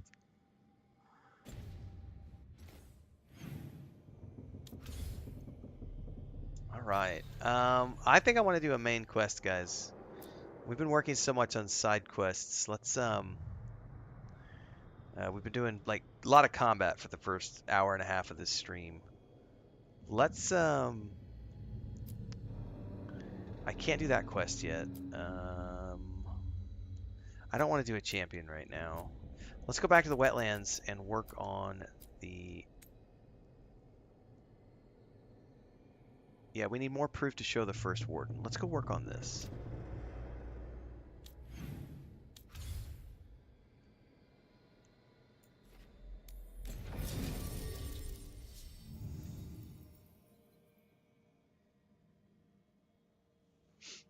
I want to do... We definitely want Nev, as always. And Davrin. I'm liking Davrin less and less. But I love Asan, so that's his saving grace. Coffee all day keeps the demons at bay, says Bixaurus. This is true.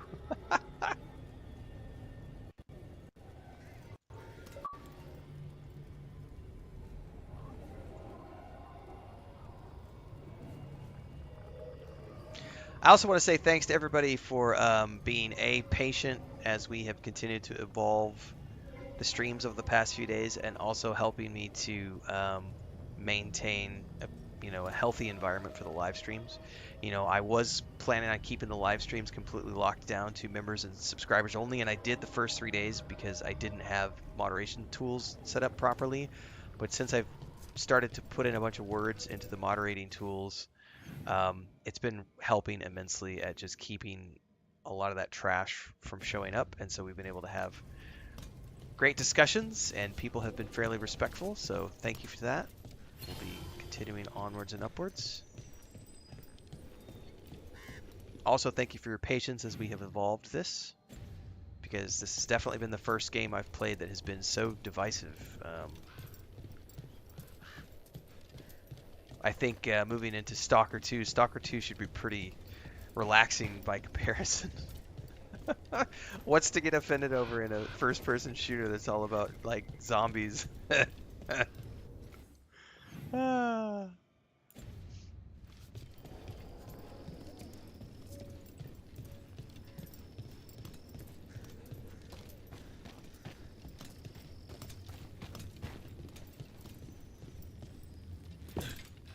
All right, let's find those boil samples. Looks like there's caves on the far side of the village. We can start there.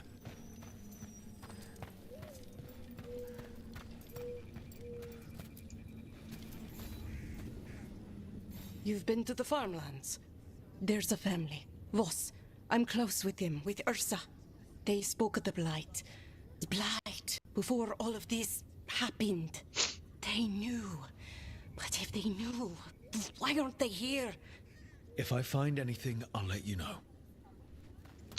So these are those side quests that to me are just like, I just kind of feel like... Oh, and someone made a good point. I think it might have been in the stream or earlier today. They were like, to be fair, Dragon Age Inquisition also had a ton of these like really boring fetch quests. And I'm like, you're right, it totally did. Like, I mean, it's so weird because it's so stark against like the companion side quests, which are rich with lore and history and culture. And then it's like, go save these two farmhands, and it's like, nah. I mean, if I see them when I'm out in the environment, okay, but I'm not going out of my way, like, to save a couple of farmhands, like.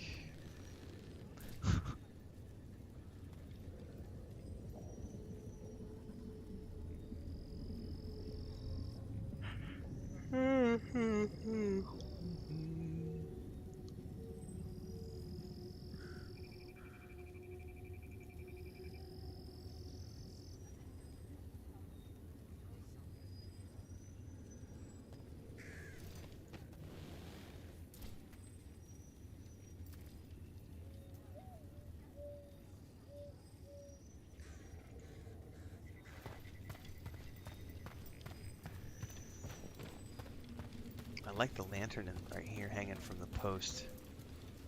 It's like the griffin. Look at that.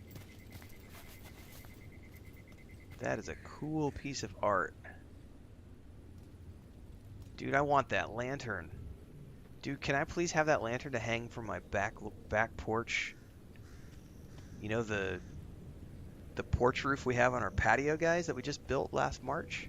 I want one. I want two of these.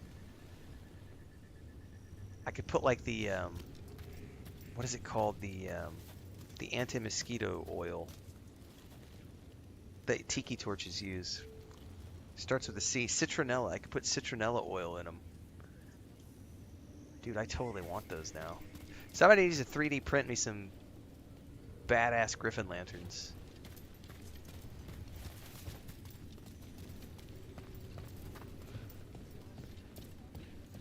Okay, we've got multiple ways we could go in here.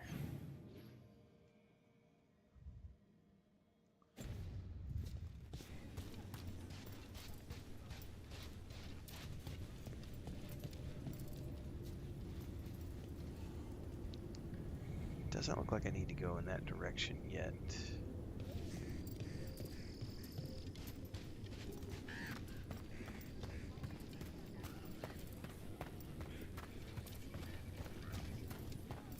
Yeah, it sounds like a project I get my brother to do, Ripnator. He likes working with metal. Brona's Bloom. Brona's Bloom with one leaf more. Please guard safe the cellar door. Whatever from the corners scratch, sit tight on lintel, mind the latch. Do not fret on nightmares nearing, our eyes behind the jam jars peering. Do not think on what's below, when silver from the moonbeams flow. Brona's Bloom with one leaf more. Please guard safe the cellar door. Ekva, I asked in the village if there was anything you did for luck. We need that too. I learned this poem, which is very lavendel, but the flowers are nice.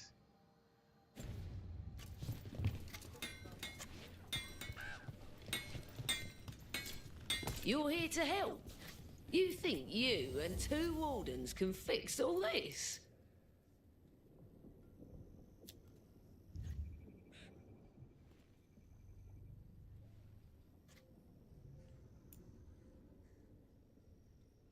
Oh, that's definitely...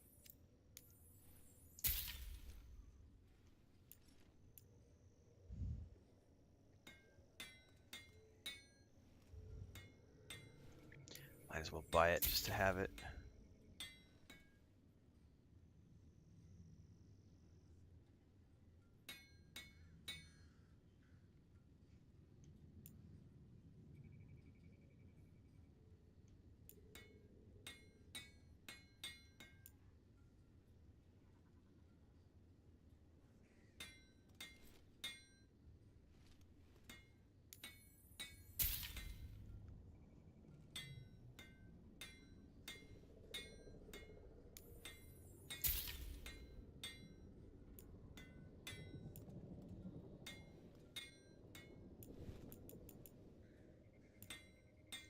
Got all sorts of appearance stuff in here. I don't want to blow all my coin though.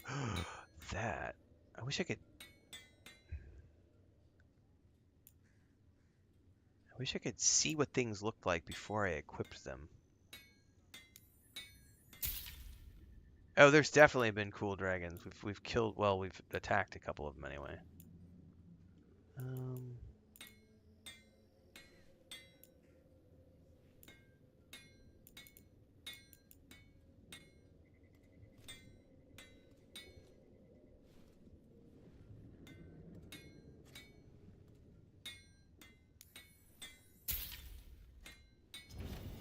Come back if you need something. Okay, let's go back to companions.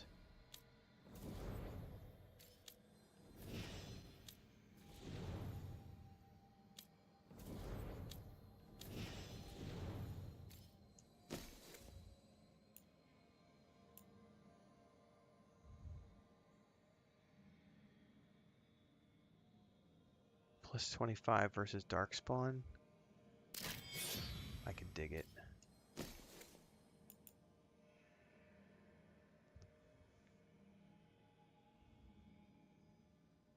Yeah, that's definitely better. Oh, that's a big ass shield. Holy crap. Oh, he's got a trinket now.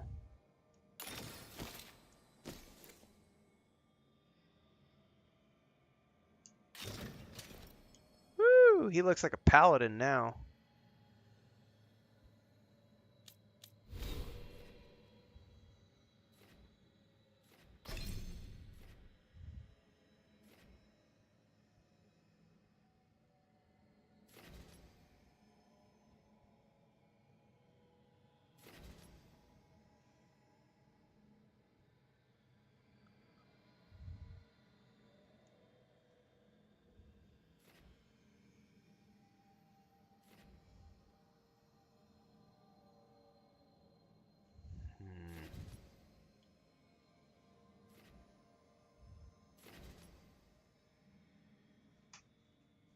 What's up?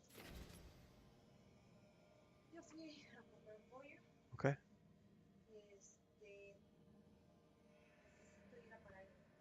Okay. Okay.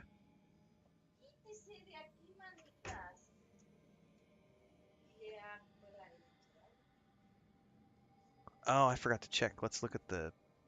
Hang on, guys. I need... No, let's look really quick. Hang on, guys. I'm doing some grocery shopping stuff with Chris. She came in because she's getting ready to go do grocery shopping, and I forgot to check something. So hang on.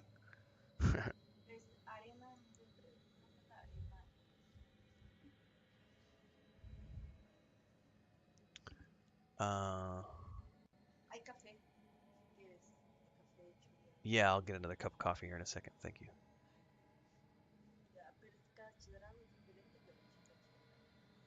Así es, porque depende si hay descuentos. A ti te gusta Jameson, ¿verdad?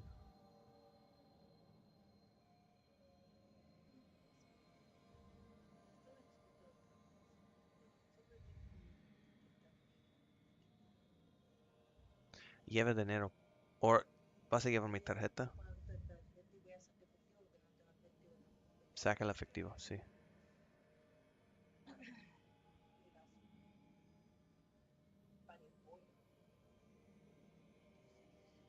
¿Sabes qué? Just por el momento, just compra un Jameson. Está bien. Está bien. No es la mejor, pero no está muy mal tampoco. Si hay descuento en algo de marca, algo de 12 años o 15 años, compra. Pero si no, just compra Jameson. Sí, porfa. Ok.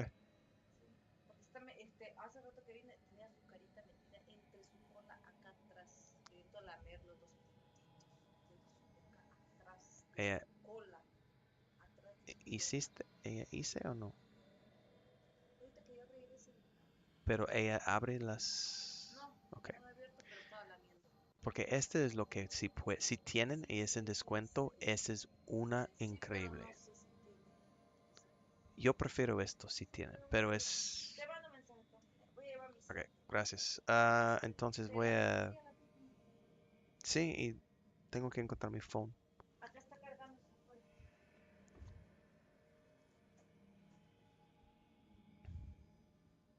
Bubbly says there's a Victorian Griffin lantern for sale on Etsy for $949. Jesus, that's expensive.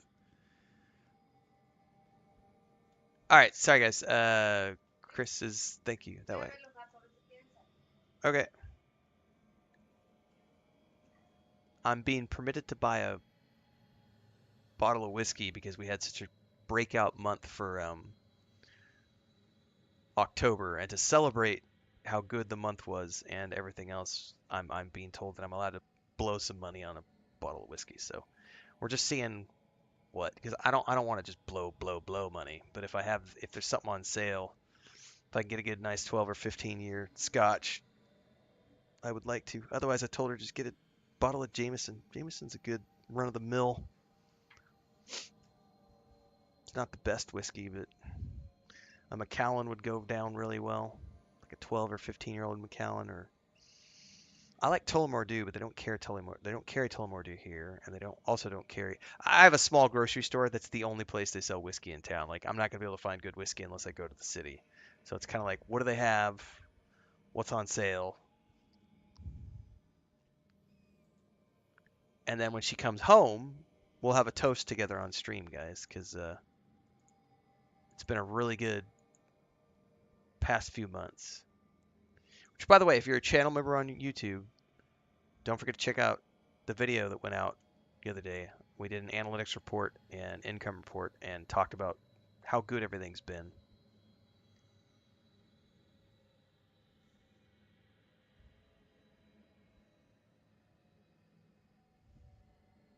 Just real quick, guys.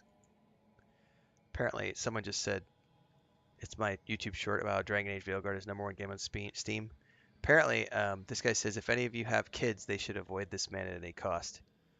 These are the type of people. I've been called a pedo multiple times on that video. Never in my life have I ever been insulted as being someone that kids should stay away from. And it's because supposedly I support this LGBTQ plus agenda and they're brainwashing children because of top scars and inclusivity. Crazy talk is what this is, guys. All over a video game. I do not know what I want to take here.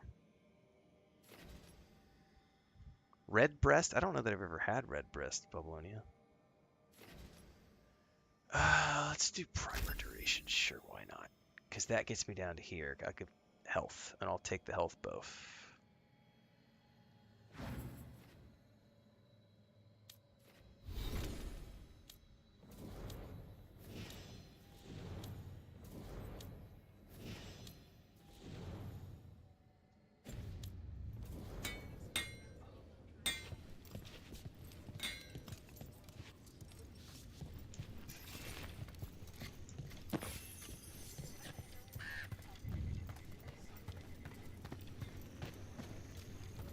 Wow, there's all sorts of armor merchants The trees here. from the wetlands are unique. They You've have had lumber imported. It's not the same.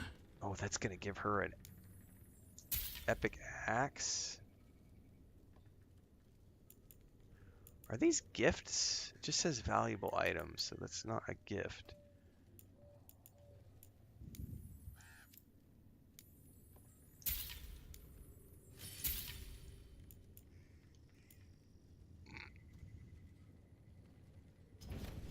It's the little details.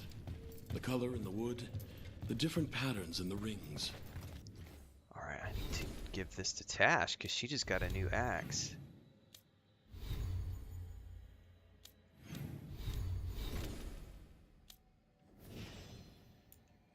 Oh yeah, that's an epic axe now. Very cool.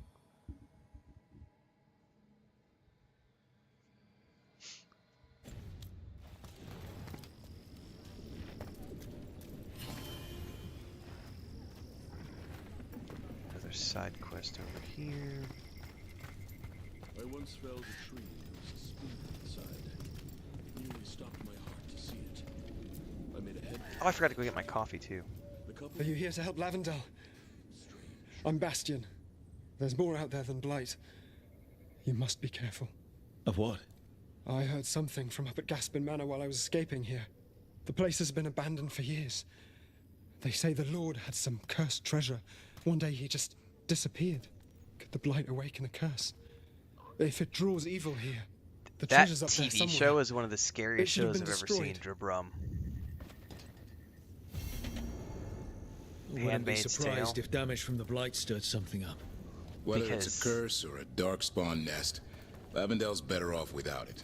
You're not wrong. There's a whole movement out there that is straight from that book / show, and Unfortunately, I have a lot of family members who wholeheartedly support that idea. Have I ever played Octopath? Nope. Something strange at this Gaspin Manor. People in Lavendale believe it's cursed.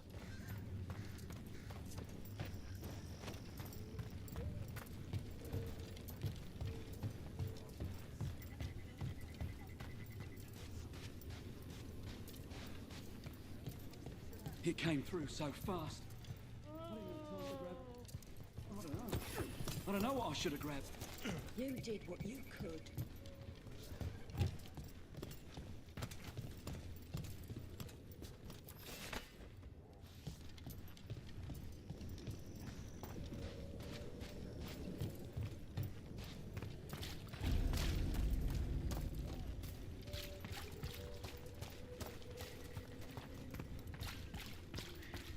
Yeah, but Melania, Chris and I had a really good conversation today. Like, I don't even like leaving the house anymore because of just how meh stuff is. Got a like sample. People, ew. Guessing they'll need more than one. Knowing how Antoine experiments. Yes. Woo! Somebody's throwing shit at me. About to have a problem. It's just little dark spawn. They're not a problem. Rook takes credit there. Damn right I take credit. Trouble nearby.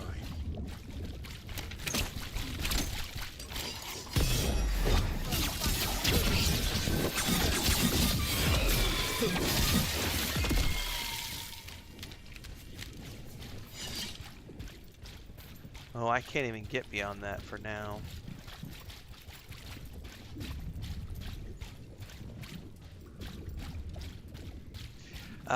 Carnage had a really good discussion after his 2 pets just passed, and he was talking about how, you know, because there were some people who very nastily were commenting on his videos discussing the loss of his 2 cherished loved ones. It's just a pet, man. Get over it. They're just pets, man. And he like made a video and he was talking about, you know, they were more than pets. Those were family members to us. Like my kids loved those were supposed to be the animals that my kids grew up with. And they tragically have passed. And, you know, my family is destroyed right now because those were loved, cherished members. But there's a group of people. They're not loved ones. They're not your kids, man. They're just pets. They just get over it, man. It's just pets. There are some people who are just nasty human beings inside. Nasty human beings. And it makes me just not want to leave the house sometimes. But in that video, when he was talking about the loss of after the cat had passed, you know, he was discussing like... Got the sample. Lovely. You make a decision if you're going to do this for a living. You make a decision to cut yourself off from the rest of the world. Because you become an insular bubble. Because you have to spend so much time to do this for a living. You don't have time to like go out there and be a part of the world. You become, you know, this is my command center. I leave here to go grocery shopping, and that's about it. And, you know, I might do some events next year. Just depends on a few things. I don't mind going to events and having social gatherings in limited, you know, functionality. But I do not miss the days of needing to be interacting with the public all the time. Because it's just...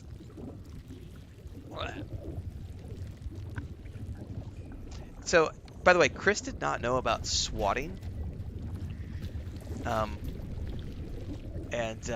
I showed her what swatting was, and she was genuinely appalled and terrified. And she's like, oh my god, so you're saying that if people get upset with a video you posted, they would go so far as to like try to find where you live and like send armed forces to your house to try to unalive you? And I was like, oh yeah, literally. Like, that's a part of what we do for a living. You become a public target. It's a thing. What about it, Davrin? Is fighting monsters about the hunt or the victory? The hunt.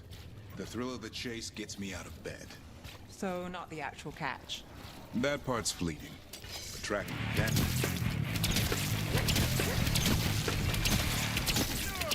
Welcome to the channel, guys.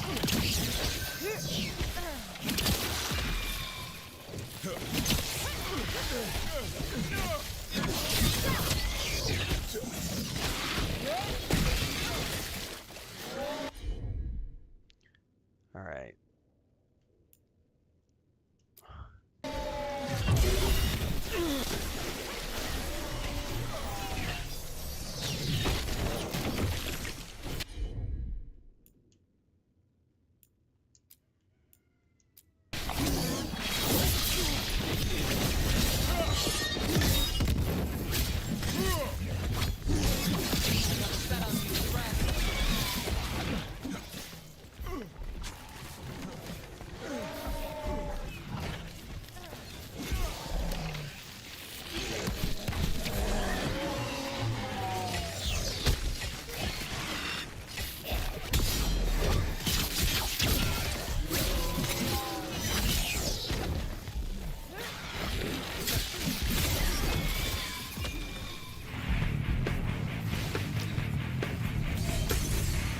Welcome to the channel, guys. Darkspawn, don't drop your guard.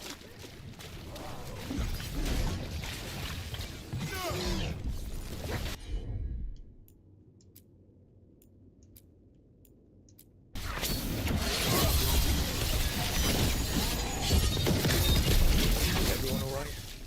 I've had some practice at this. Right. Anyway, The hunt. The thrill of the chase gets me out of bed. so not the actual catch. That part's fleeting. But tracking it down, that can go on for weeks, sometimes months. You've got... Got it. First at Demeter's Crossing, now here. And the gods are just getting started. I've never seen a surge like this.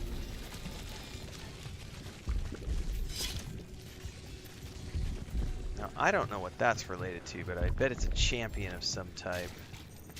Which means I should probably make a hard save. There's a quest related to it. Yeah, it reminds me, Red Dragon says it's crazy how far people will go to prove they're mad. It's freaking nuts. Do you guys remember when, what is his name? Smedley. When Smedley was in charge of Sony, there was that hacker group that targeted him, and like his credit got hacked, and then he got on a plane to fly somewhere, and they called in a bomb threat to the plane, just to fuck with him. And it's like, I think Dr. Disrespect got shot at a couple of times.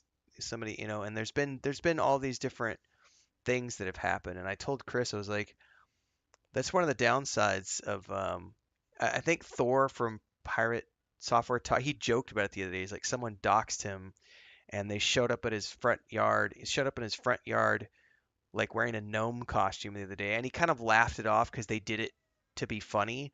But I was like, there's nothing funny about a community member tracking down my physical address and showing up unannounced, uninvited, like at my front door.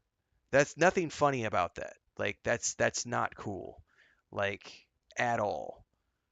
Don't fucking do that. Like, and the problem is there are a lot of people that won't do it as a joke. They'll do it for malicious reasons. But I was showing her stuff last night because we were talking about, some of the dangers of you're not wrong, Dribble. Like, European police are much different. Like even here, like the police cannot enter your domicile. That's Nick 2. That's exactly the reason we were having that discussion last night. That's the exact reason that we had that discussion last night, because I showed Chris what was going on with Peanut, the squirrel, and their house getting raided, and they killed the squirrel and they killed the raccoon. And it's a horrible tragedy. And you've got, that's literally what sparked the conversation of, she didn't realize that social media was like that, because my wife doesn't really live online like I do. She just sort of in the background, she just uses TikTok as a place to enjoy entertainment. And her TikTok is very different than my TikTok, because my algorithm is based around stuff from the United States and Canada, and her TikTok is very much Latin American central. So The big difference here, as an example, is in Mexico, where the homestead is, the police cannot enter your domicile without permission. They cannot even enter your home for probable cause. They must witness something. And there's different types of police too. There's not just like the police. There's like traffic police who can only deal with traffic, and then there's detectives who can only deal with like ongoing cases. And then there's like the federales, which are like kind of like the state troopers. But the police don't just have unending authority here. There's also the National Guard and other things. So the big thing is like, if someone calls a noise complaint on your house in the United States, the cops can show up to your house, bang on the door, and if you don't listen, they can just burst in. Or if they, oh, I smell something, probable cause, and they're in your house, and there's all this armed force, lethal force, that does not exist here. Like, here's a funny story, guys. This would never happen. So this was in Cancun years ago. I think it was like 2012. I rented a car and I went touring like Tulum and Chichen Itza and all these big Mayan ruins. Like, and my neighbor went with me one day. I can't even remember her name now, but she was Mexican. She was Mexican and she worked for a sound company who did like the big conferences and stuff, the sound design team. She was really cool, and I had a car rented, and she happened to have a day off, and I was like, well, just come with me to the ruins and we'll go. So we got pulled over because I was in a rental car, and rental cars have, anyway, whatever. We got pulled over, and at a checkpoint out in the middle of nowhere, there was a checkpoint going on, and we were one of the cars that was selected to get searched. And as we're getting searched, the ruins closed at like 4 o'clock, and it was like 2:30. And so we were trying to get there in time to like explore the ruins because it was like our third stop of the day. We get stopped by the cops at this checkpoint, and I'm, typical American, and they're like, "Can we search the trunk?" And I'm like, "Yeah, all those things." She gets out of the car and starts berating the police. Don't you know what time it is? We're trying to get to the ruins. What the fuck are you stopping us for? He's obviously just a tourist. This is a rental car. You're being stupid. Hurry up. We're on a schedule. And then she's literally yelling at the cops, like berating them. And they're like, "Oh, we're so sorry, ma'am. We'll hurry up and get it all done." And I'm like, if that had happened in the United States and you tried to get out of a vehicle while the police are actively searching the trunk, they're going to tase your ass or shoot you dead on the spot. There is no getting out of the vehicle on the passenger side if you're in the middle of an active police stop. They will fucking tase you or shoot you. And that's the big difference. Is because here, like, no one gives a shit about the police. They're just like, fuck off. You're all corrupt assholes. Like you're interrupting my schedule to get to the ruins. Um, I was like, I was terrified. I thought she was gonna get shot. Like I was like, what is going on right now? I'm gonna be in the middle of a shootout in New Mexico, and turns out, did mommy just throw you in here? Mommy just pushed her chair in because she's in the chair. What's up? What's up, Pippin? Mommy didn't want to wake you up, so just pushed the whole chair in.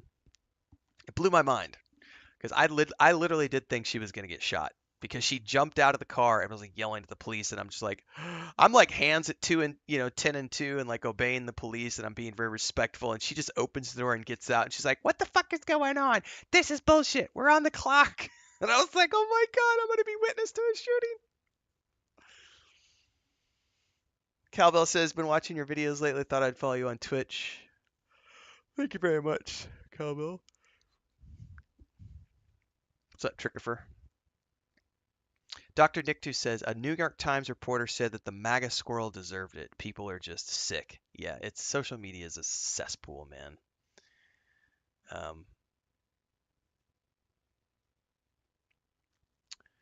You're correct that not all cops are terrible, Tinkles, but so I grew up in Missouri, and I have some people that I went to church with when I was younger. They are my age. A pair of brothers. One is my age, the other one is a couple of years younger. And they were really cool kids when I was growing up with them, and they were really cool young adults when I grew up. And they live in the Marshfield area. They both went on to become state troopers in their later adulthood, around their 30s.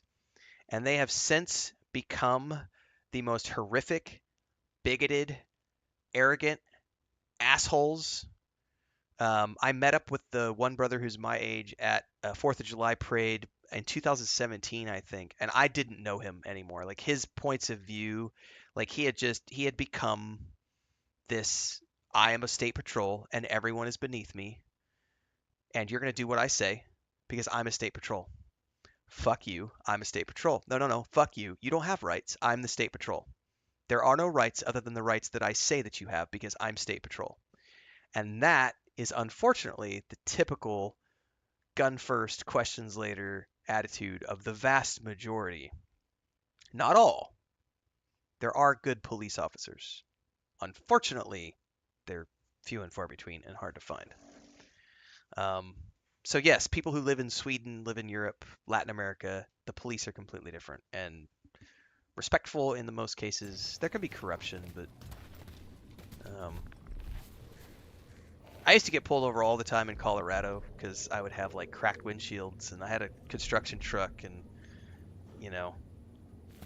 I was a long-haired. I got pulled over a lot. I got out of a ticket one time in Colorado because I got pulled over when I was like 19 or 20 and there were empty beer cans in the back of my truck. I had been at my parents' house at like a barbecue and people were just chucking beer cans in the back of my truck. And I got pulled over in this little podunk town. The cop said, it was a male cop and a female cop, male on the driver's side, female on the passenger side, and they pulled me over on my way out of this podunk town and they claimed I was speeding. I was going up to 65 miles an hour and they claimed I was doing 65 and a 45, and I was not because I was outside of the city limits when I started speeding up. But they pulled up, and he's like, "Where's the fire, son?" And I was like, "Nowhere. What's up?" And he's like, "Well, you were speeding. You were going 65 and 45." And I was like, "No, I wasn't." He's like, "Yes, you were." And I said, "Well, that's your speed radar gun's busted." And I had really long hair and gauged earrings at the time, and it was a ranch town, a little podunk ranch town. And he looks in the back of my truck, and he sees the beer cans, and he's like, "You been drinking?" I was like, "Nope. Those are from an event that I was at my parents' house a couple days ago. And they're just still in there because I haven't cleaned out the back of my truck." And he goes, "Well, I smell alcohol on your breath." And I says, "No, you don't, because I've been at my mom and dad's all day, and my mom and dad's are devout Christians, and they don't let me drink underage. So you're not smelling anything at this point." "Well, I do smell alcohol. You mind if you step out of the vehicle?" And I was like, "Why do I need to step out of the vehicle?" There was an exchange. Ultimately, I was like, whatever, you do what you need to do. I stepped out of the vehicle, and immediately I was grabbed by the back of my throat, slammed into the car, arms behind my back, cuffed, and they proceeded to search my vehicle, and of course they found nothing, nor was I intoxicated.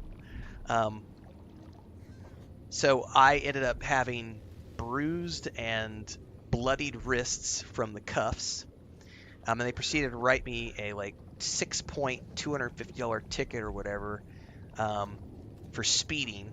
So I took that ticket and I went to the district attorney's office and showed him my bloody wrists, and I says, "You can either get rid of the ticket or I'm going to take this to a lawyer and we'll have a lawsuit." And he was like, "Well, unfortunately, we've had a lot of problems with that town, and the cops been a little over aggressive, so how about we just consider this water under the bridge?" And he tore up the ticket right there. I was a very tenacious 19-year-old kid to go into the DA's office like that, but I was like, this was bullshit. This was literal, abuse of power and authoritative force, and I have zero respect at all for zero respect. Better be ready.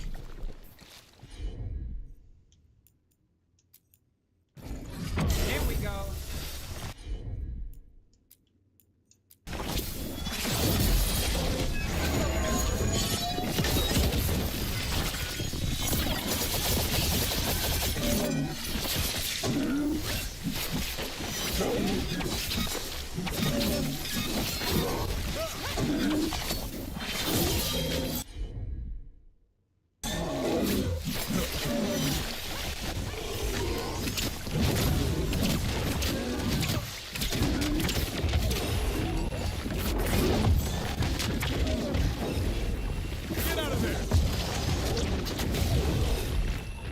He is pissed at me.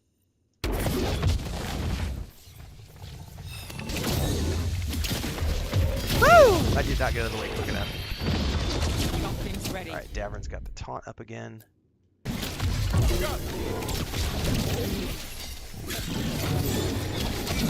Okay, let's do this again.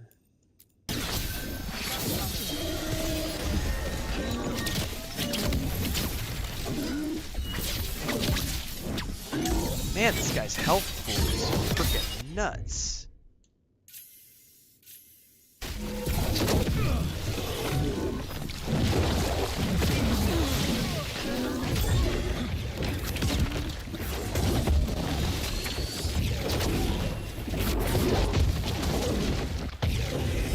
Got to move. Oh, he caught me.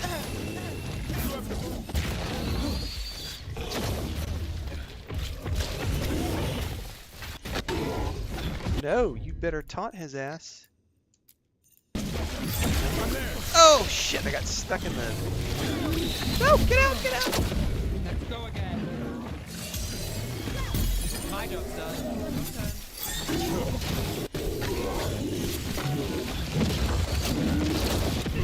Rook, get out of there before it's too late.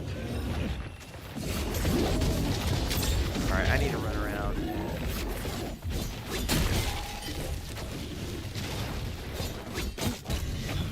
Oh! God damn it. You're taking hits.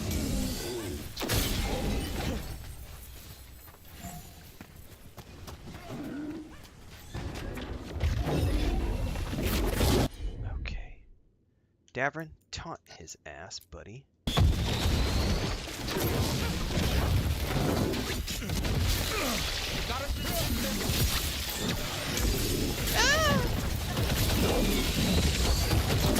God, he's like non-stop.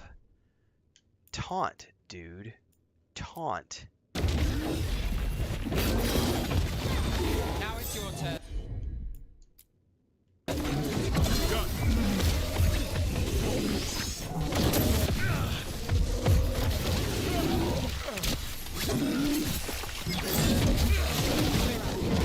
It's...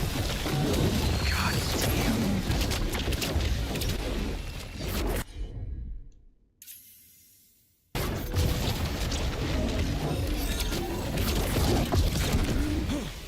This is a horrible battle, dude.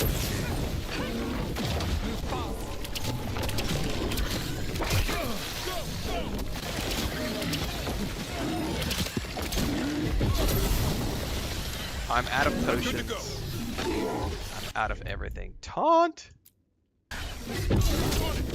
Thanks, Davern. Happy to...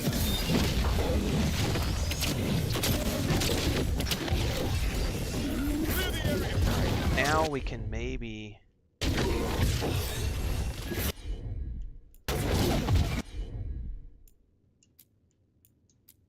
is yours. Got things ready.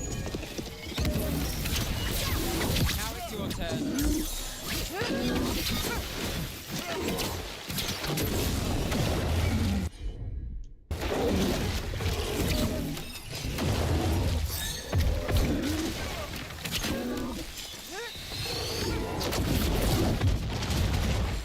I'm ready. Tell me what you need. Okay, taunt is what you need to do. No problem.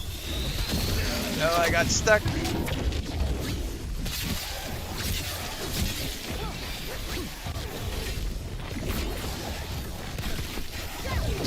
No!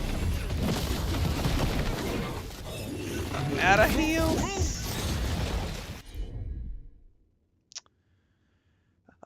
Decisions. Just keep attacking. I'm gonna keep ducking.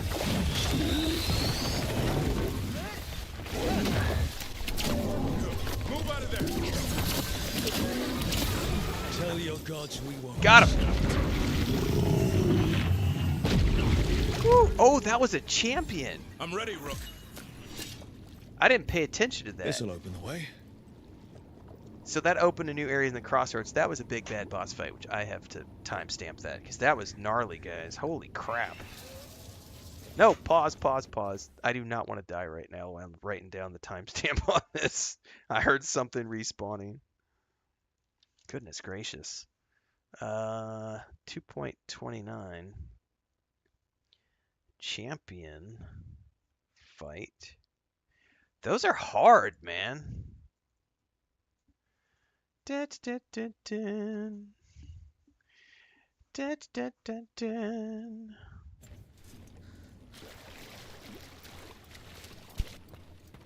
That was rough stuff.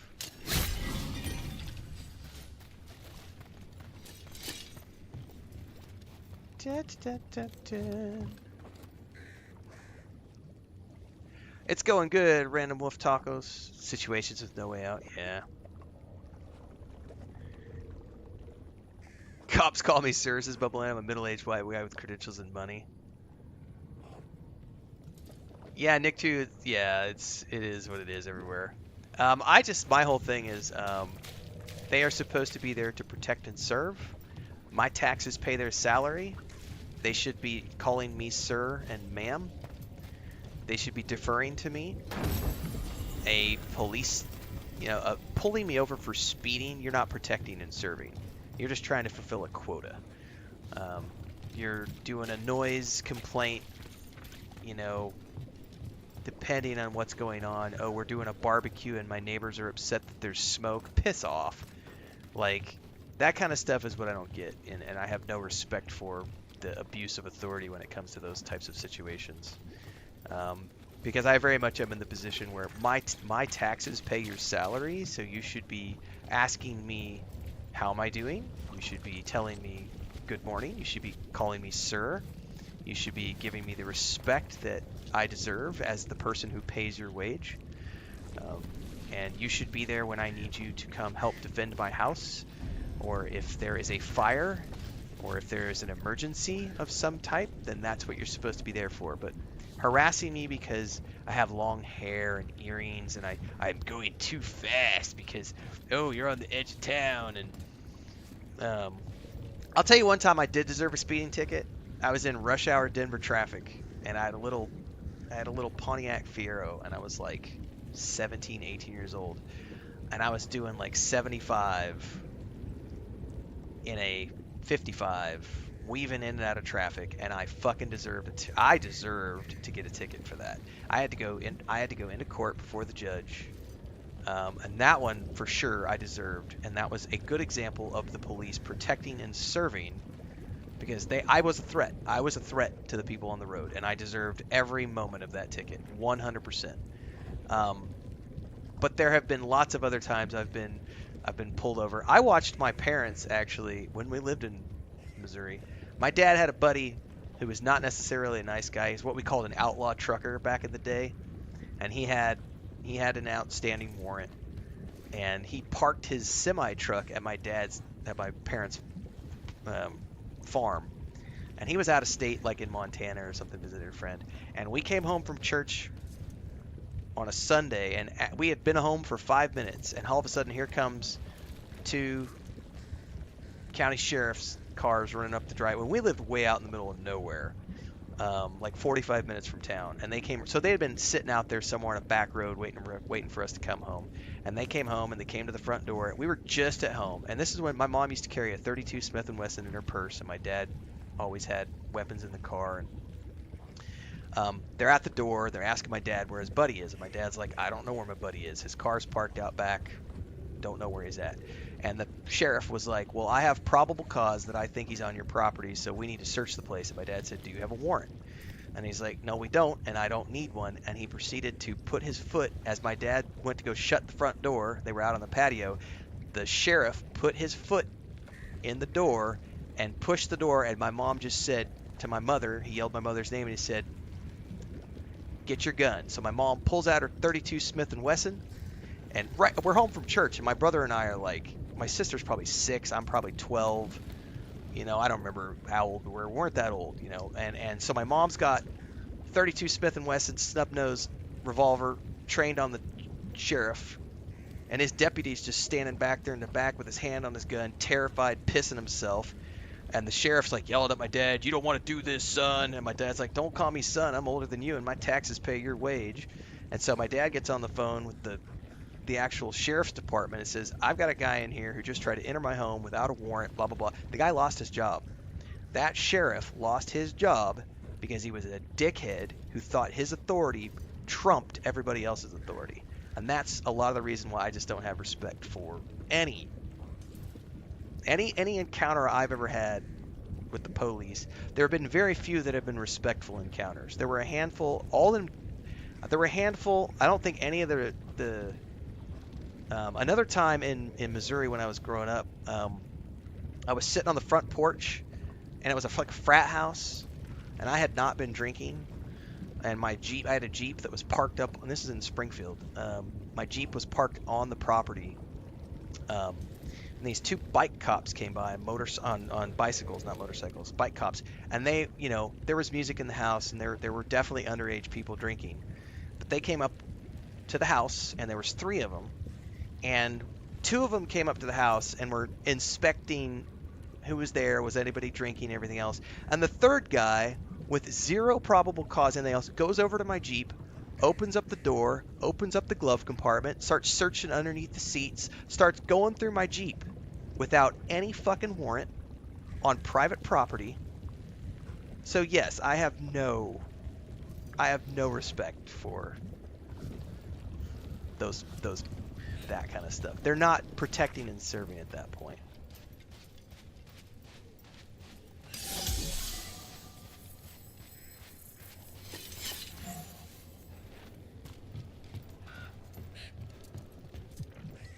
But I definitely deserved the ticket when I was speeding in Denver, because I could have hurt somebody. Like, I was driving way too fast. A stupid, 19-year-old, 18-year-old kid, however old I was. So I've seen way too many examples of where they basically are like, I am the law. It's like, no, you're not, buddy. You're just a bully with a badge.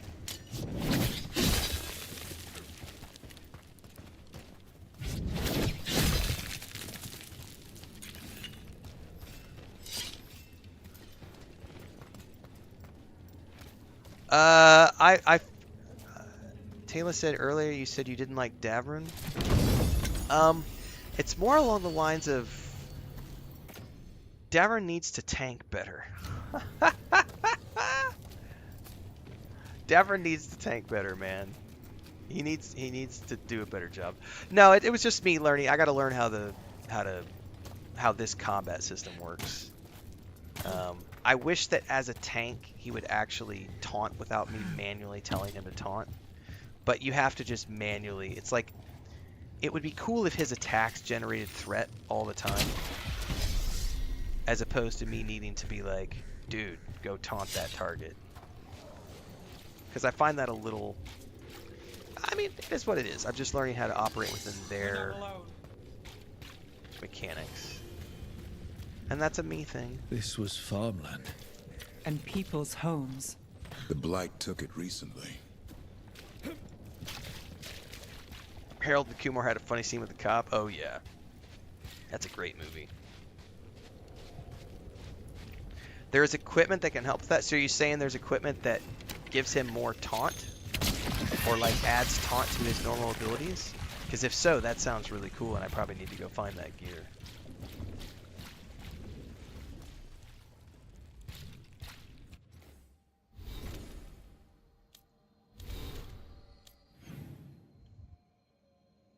Guys got me all excited talking about my bad police encounters.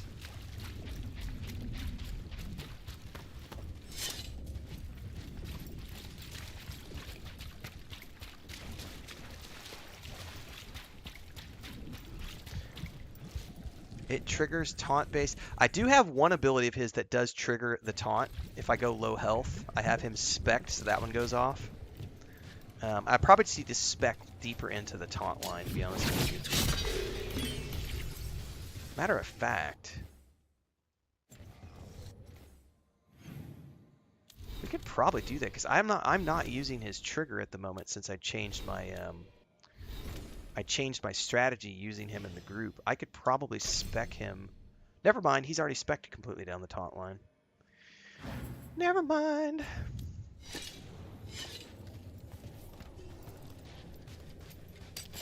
Trouble ahead. Oh, hello. Would you look at Rook?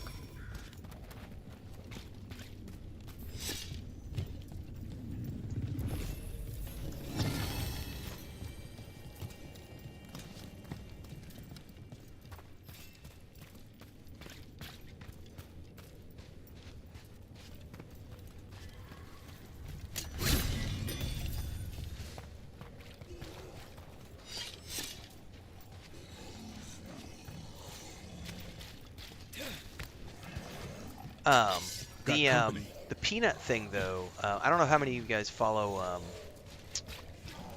Nate Petrowski. He's like a really he's like the biggest homesteader account out there on like TikTok and stuff. We talked about this a few months ago. He had a cat. I think it was over the 4th of July weekend.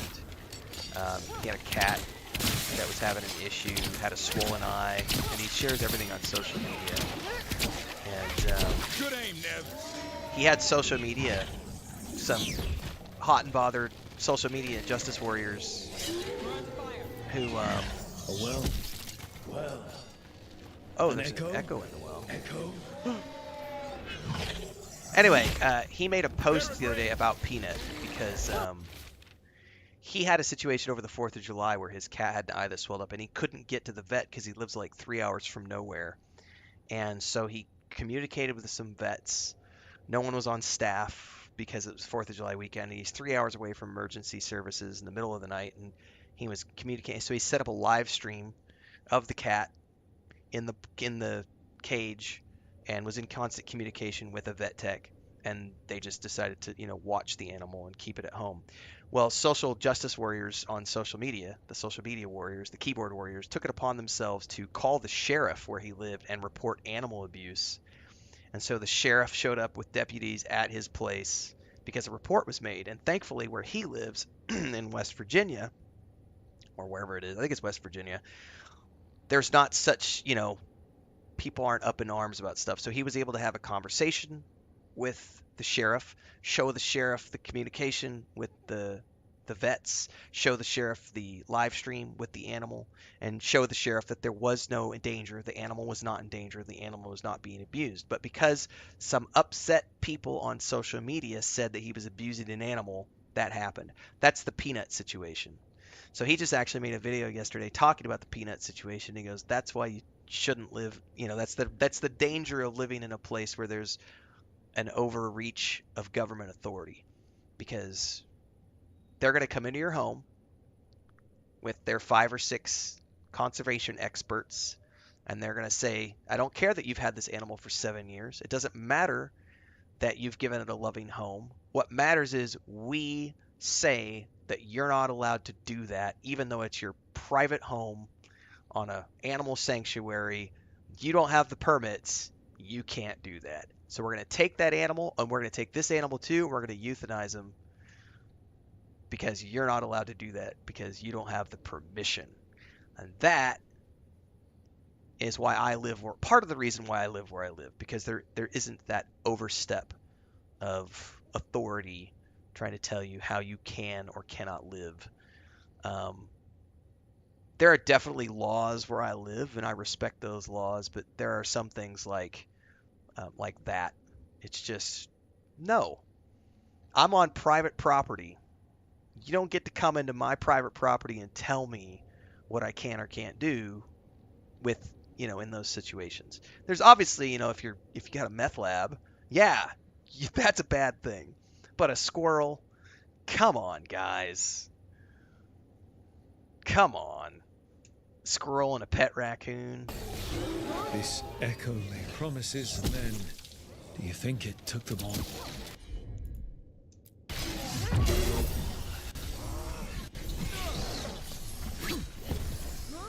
Heads up, on your right!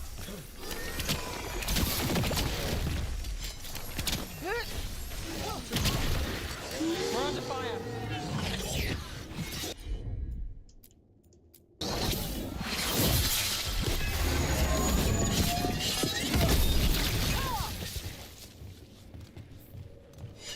A win for us.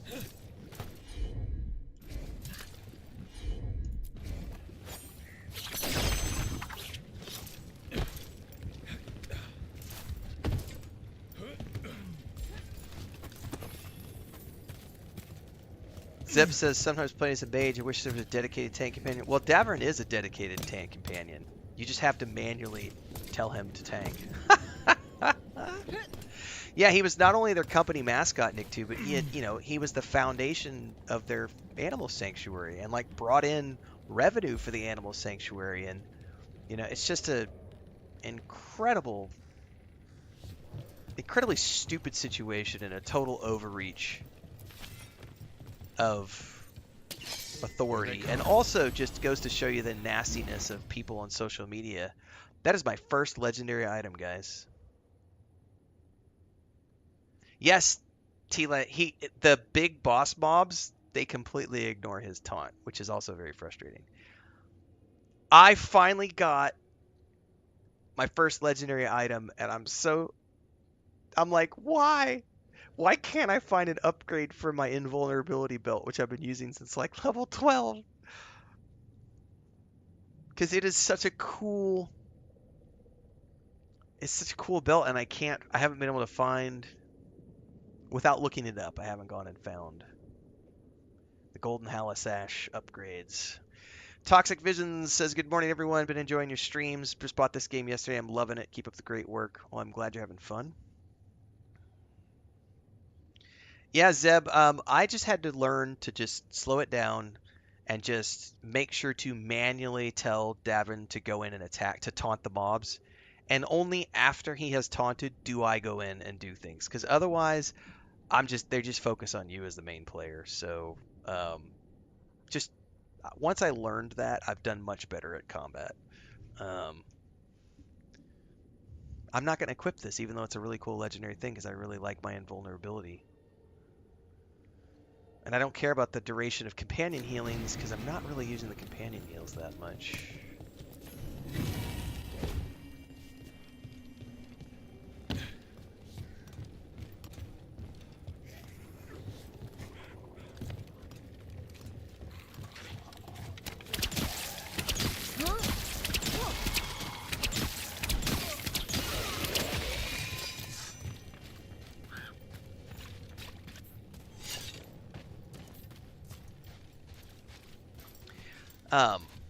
And I've talked about this before, like, one of the reasons that just when I've traveled a lot too, because Chris is Mexican, dude, there have been some encounters with normal people that have just terrified me because she's not white. And, especially when I go up to the Midwest where my family chooses to live, it's like...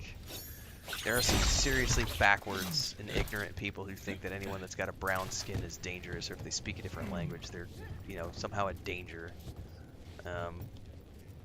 I've definitely encountered people in stores who got upset that Chris and I were speaking Spanish to each other because this is America, you need to be speaking English. And it's like, you realize this country doesn't have an official language, you know?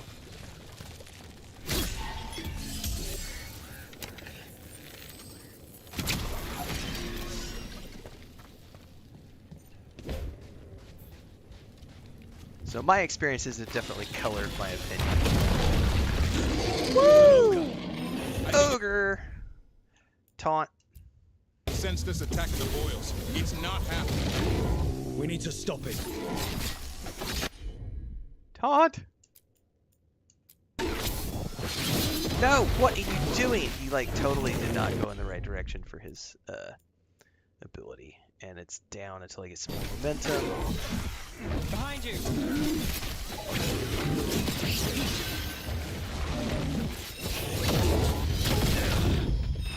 Need to move.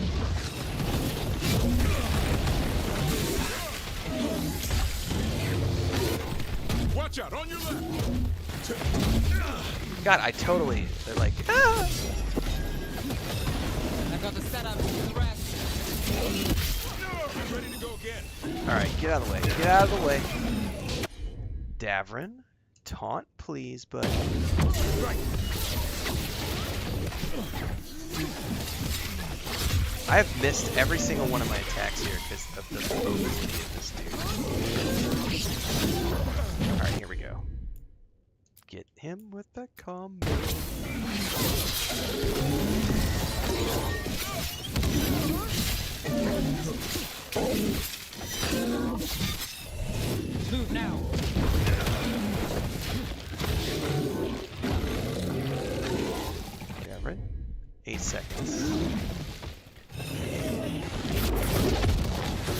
Just gonna run around. Got it.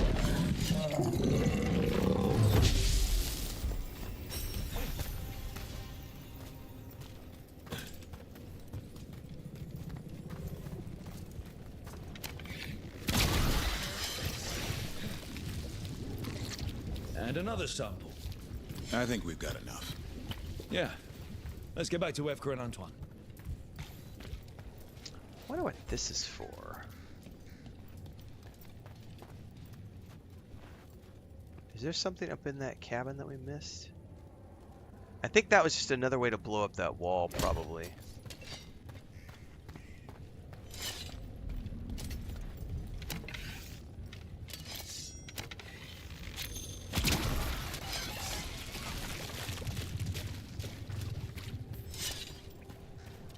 Oh, this is completely different, Wolf Shield, because you can set the difficulty settings. That's one of the reasons I won't touch Elden Ring, is because I'm not allowed to change the difficulty settings. It's only hardcore, go home. Fuck that. Like, I have the parry response on this turn way up because I suck at reaction-based gameplay.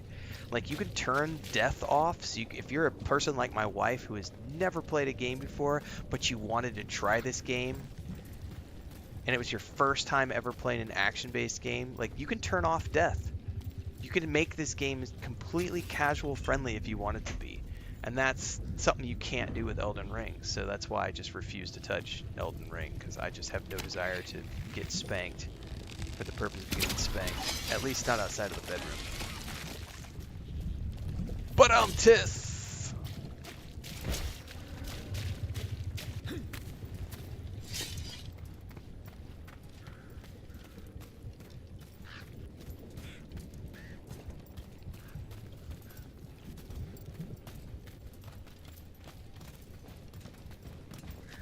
I don't see a way into that building yet.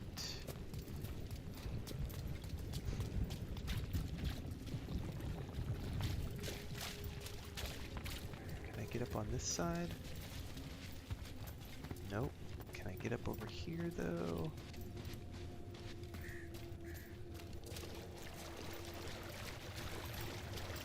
That must be something else that I can't get to unless I go up on the other side.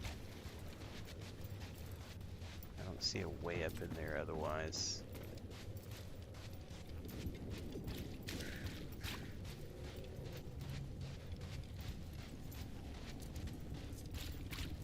Wait, is there a chest in here? Totally is. Big chests. What you got?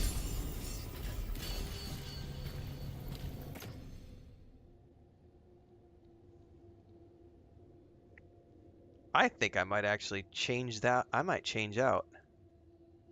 The heavy attack damage is worth it, and the armor damage, that's totally better than the maximum arrows. I think. I may change my mind.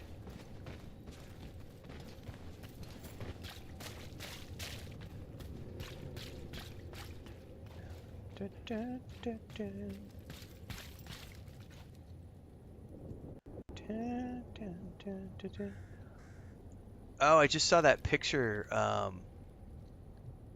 Bubbleonia. Is that like an oil lantern or an electric lantern? Man, too bad the eagles don't have like wings. Otherwise, that is a cool lamp.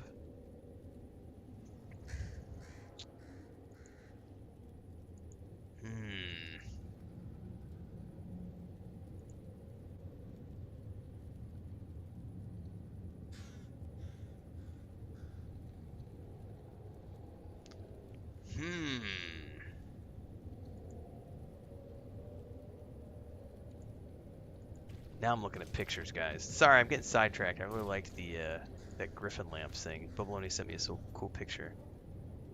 I completely forgot to go get another cup of coffee too, guys. That was like an hour ago.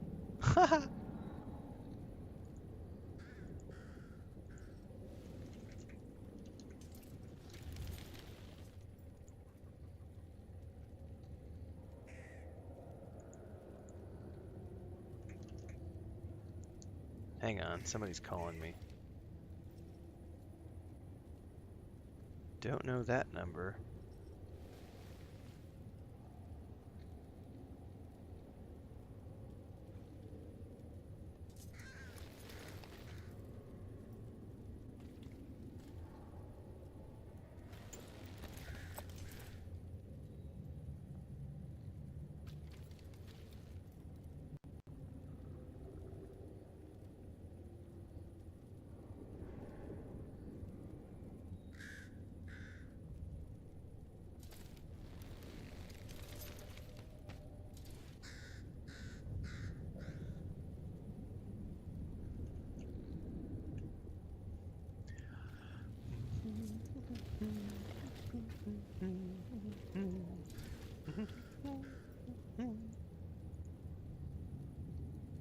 Cultic Fraud says, I'm playing the game and having a blast. The game is fun, and that's the most important thing to me. It's also ironic that a lot of the people who are bashing the game every step of the way are also playing the game, or even worse, streaming the game, which makes them hypocrites. You're not wrong, sir. You're not wrong.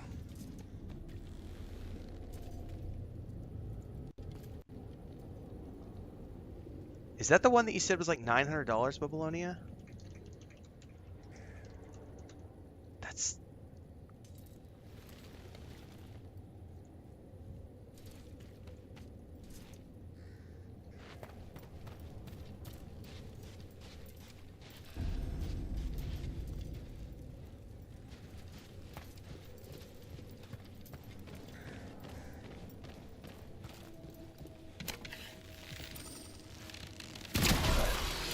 Is that going to open up that house? No, but it's going to open up that node. Is that a locked chest? Oh, I can blow it open though.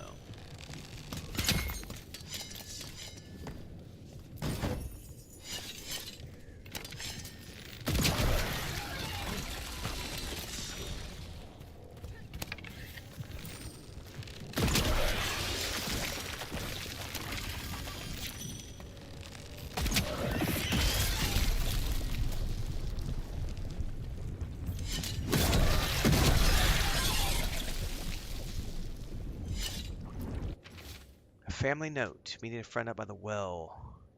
Oh, that well had an Signs echo. of a family that disappeared. Oh, this is that side quest. I told you guys if we came across it, I'd stop, but otherwise... Here goes nothing.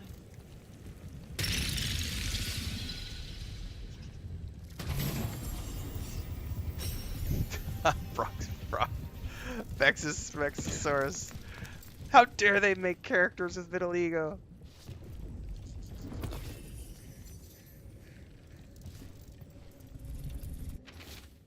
I came up here and needed to think without it watching me through his eyes. Can it do that? He's down in the field. Says a blight's coming. He just needs to keep digging. The door's locked from the outside now. When did that happen? I can hear water dripping. I won't get out in time. Somebody They lost knew their the mind blight up was in here. coming. But how? And what went wrong after? Something toyed with the people here. Dude, here's that lantern again.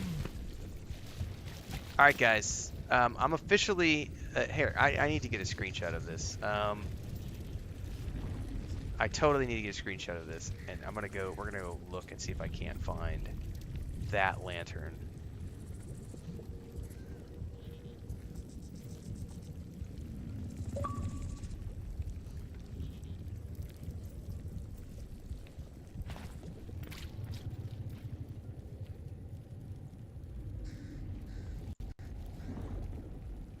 Because that thing is really cool. Excuse me. Our Discord, our guild Discord is blowing up with people talking about. I guess there's some Mountain Dew Doritos thing going on for World of Warcraft that I wasn't aware of.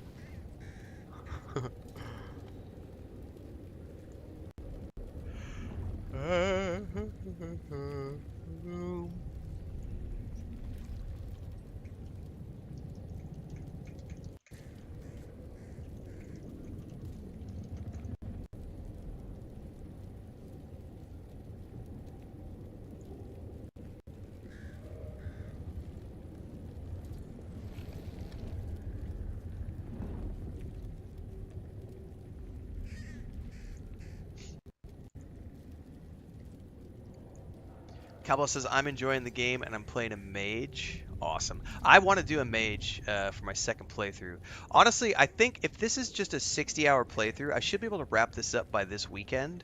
And then I'll be able to turn around and start working on a second playthrough leading up to Stalker 2. I don't know that I'll be able to finish a second playthrough, but I should be able to get a good way into a second playthrough. And I'm going to make a mage is going to be my second playthrough. I really wish we could do a druid type because I really loved the druid from Baldur's Gate 3, and I just loved the moon druid in particular.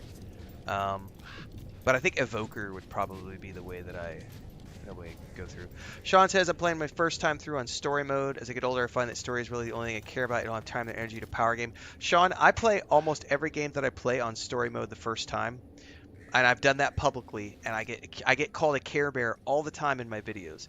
Star Wars Jedi Survivor, Jedi Fallen Order, both those games, story mode the first time through. Baldur's Gate 3, story mode the first time through. Rogue Trader, story mode first time through. Dragon's Dogma 2, did that one have adjustable difficulty? If it did, I did I always do story mode too. This is the first game in a very long time that I didn't do story mode my first time through, and I'm honestly tempted to switch it over to story mode on a couple of occasions because these boss fights have been super hard. But I'm trying to like, just one time do something that's not story mode. But I'm in the same boat. I could give two shits about difficulty. I always tell people if I wanted difficulty, I would go play Dark Souls. And if you don't see me playing a Dark Souls game or Elden Ring, that's why. Echo? Echo? That's not my voice. Not your voice. Who are you? And then the second or third times is when I do the higher difficulties. Jedi Survivor or Jedi Fallen Order in particular, I did 3 playthroughs. First time was story mode, second time was Jedi Knight, third time was Jedi Master. And I loved it. But it definitely helped to learn the combat on the first time through, and then second time through, put it up on normal mode, and then third time through, let's check it. Let's check it out, man.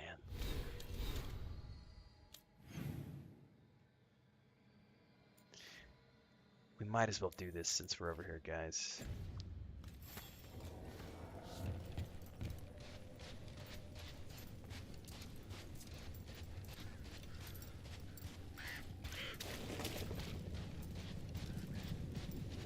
You can respec freely, Vib. Yep, you totally can. You and your companions. Whatever this echo was in the well, I think it possessed them. The more people go near it, the more it gets in their minds. Promises them a way out, then keeps them in the same place. Like a game. That journal mentioned clearing boards from the well. It was sealed away once. Probably gonna be a boss fight. Whatever's down there, whatever you did to those people, I won't let you do it again. We're sealing the well. Sealing.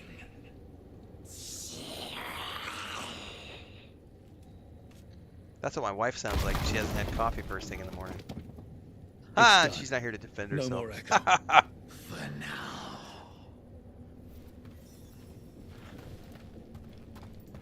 She'll watch this later and I'll get smacked.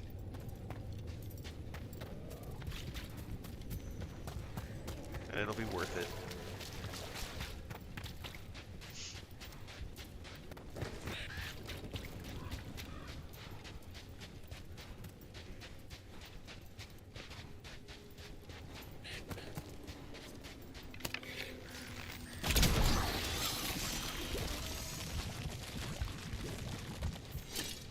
What about it, Dabrin? Is fighting monsters about the hunt or the victory? The hunt. The thrill of the chase gets me out of bed. So, not the actual catch. That part's fleeting. But tracking it down, that can go on for weeks, sometimes months. You've got a funny idea of fun.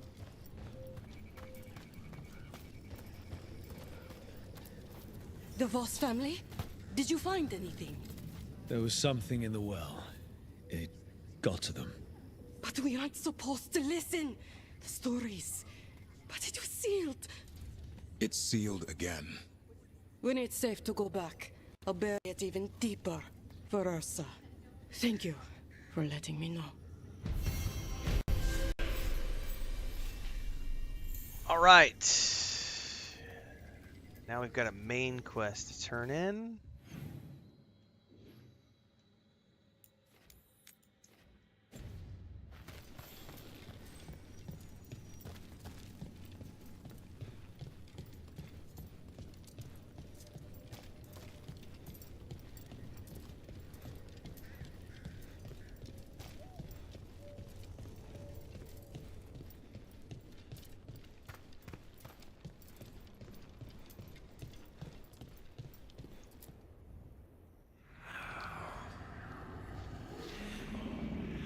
That's not good.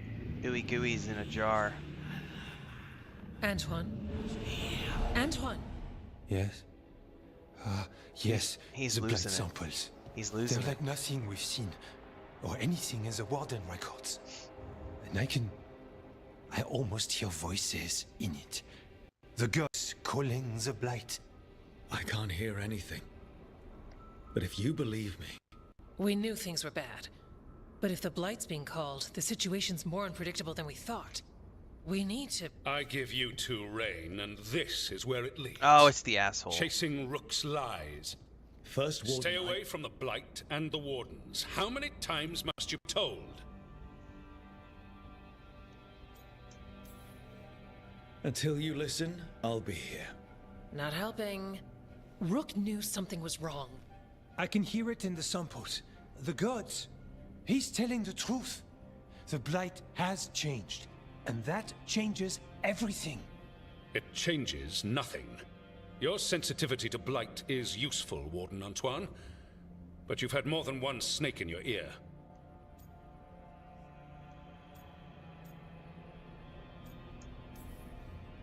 Why listen to the experts? You've clearly got this handled. That's enough from you. You tampered with a ritual that unleashed Blight. You did not know what you were doing then, and you don't now.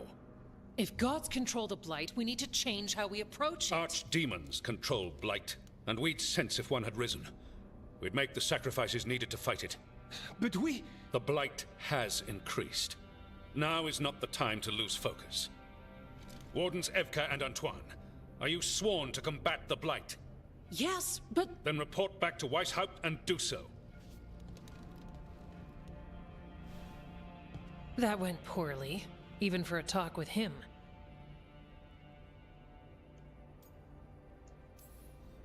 What an asshole.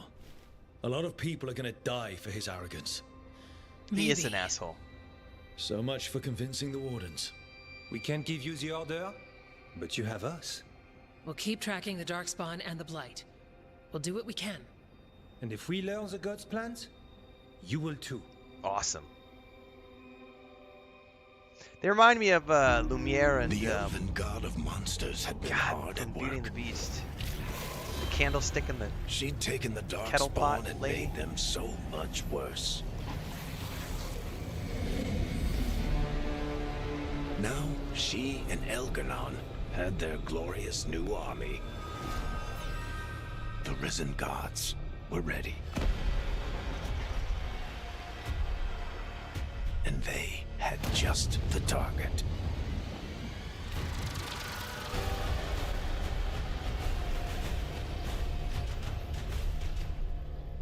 That doesn't sound good, guys. That sounds bad.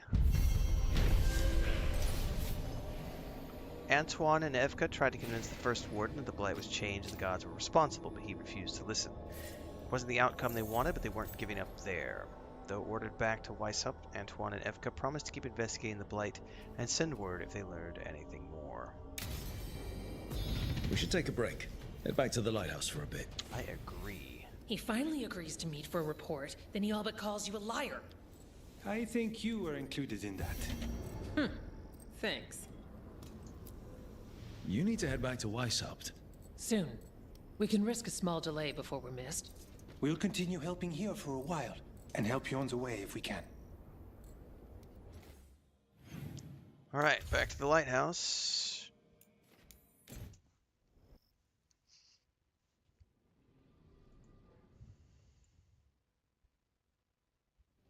Rook, just got word. First Warden's calling everyone back to Weishaupt. Everyone except me, seems like. Guess the First Warden didn't like me joining your team. Calling Wardens back from all over Thedas is a big step. Did he give any reason why? Not exactly, but I've heard rumors of a massive Darkspawn horde on the move. Even hearing there's an archdemon with them. Oh, they went great, Emo.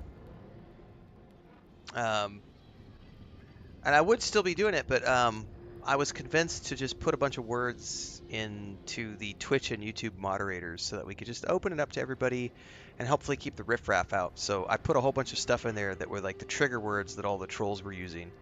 So we've been pretty clear of people there. We had some, you know, we had a healthy discourse today in the beginning of the stream about someone who was trying to, you know, demand that the game was doing poorly on social media, but they were thankfully open to the fact when we went and showed them that the Steam reviews and the PlayStation reviews and the other, well, Xbox, all the reviews are mostly positive to very positive. They were like, oh, maybe it's just my personal bubble is hating things and I'm letting that color my opinion. And I'm like, that's very mature of you, and I'm very glad that you're willing to accept data to show you that that discourse is incorrect and that it's, you know, the game is doing very well.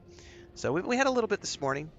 Yesterday we had another, we had a pretty gnarly encounter yesterday with somebody who devolved into name calling and eventually ended up calling me a 70-year-old, I forget something, like a 70-year-old boomer or something, and etc.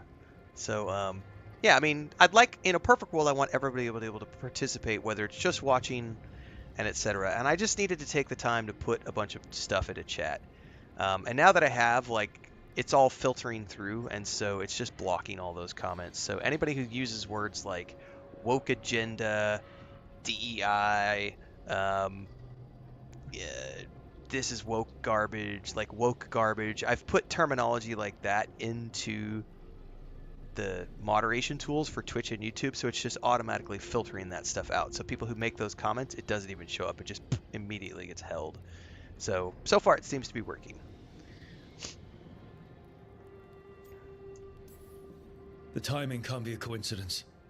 The gods must be behind this. I bet they are. You wanna come say hi to everybody? Rook, if the gods have an archdemon, Warden lore says archdemons only show up during a blight. Doesn't say anything about elven gods. Seems like the rules have changed, and we're going in blind.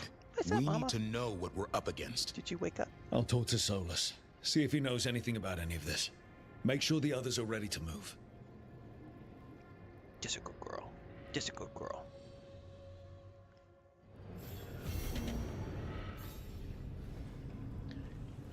Alright. Lots of conversations to be had with our companions.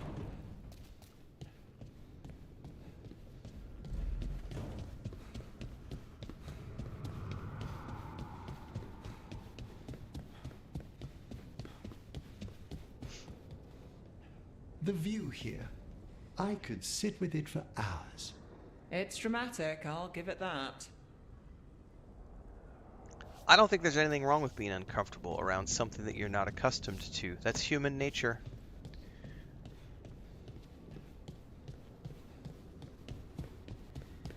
The first time I was ever at a Rocky Horror Picture Show midnight showing with everybody dressed up and all sorts of queens and otherwise in attendance, I was absolutely uncomfortable because I was out of my element and was like, this is a thing. I didn't know this was a thing. I feel very out of place and not sure what to expect. But then I realized what an amazing group of wonderful people they all were, and I went, oh, my worries are completely unfounded. These are just people having a good time, enjoying a great piece of cinema, and I had nothing to worry about. Need and knowledge.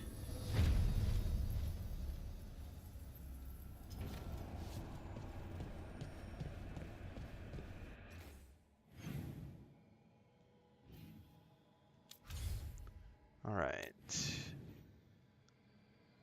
We've got all sorts of quests that have opened up, so...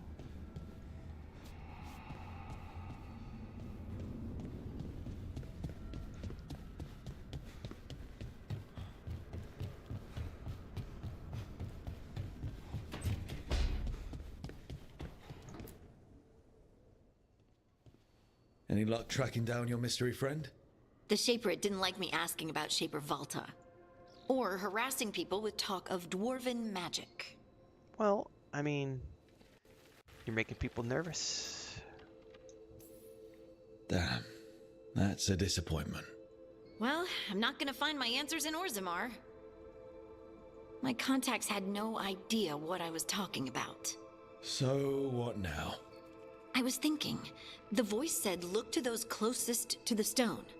What if she never meant Orzammar? Huh? Oh, There's that's another interesting. great Tig, the original capital of the dwarves, Kal Shirak. It was lost during the first blight, and its people survived in isolation for hundreds of years. It's absolutely They a Christmas film, reemerged, NFL. some 20 years ago? So is Lord of And the you Rings. think they're closer to the stone? Orzammar can't help. Die Hard What is have I got to 100% a lose? Christmas film. And also, Chris was already asking, when are we going to start our annual watch of The Hobbit and Lord of the Rings films, extended editions only?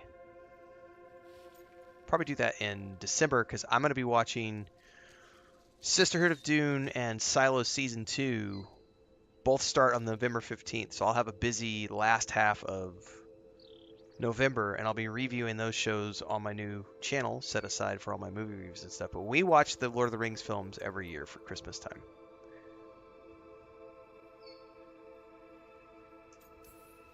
I'm curious about Kal Shirak's isolation. The dwarves took heavy losses during the first blight.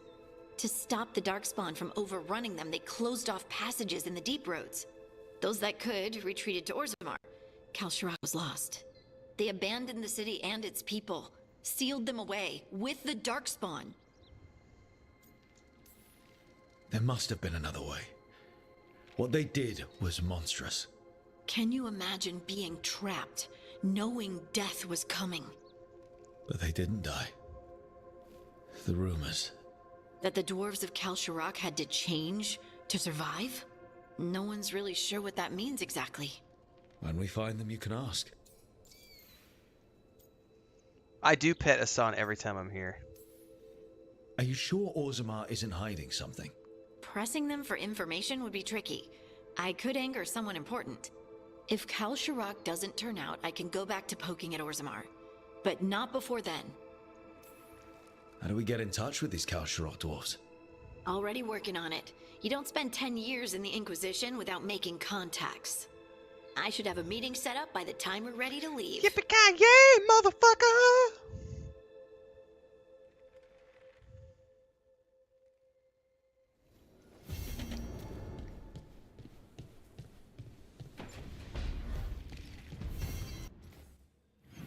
Okay, we need to go over here to the next building.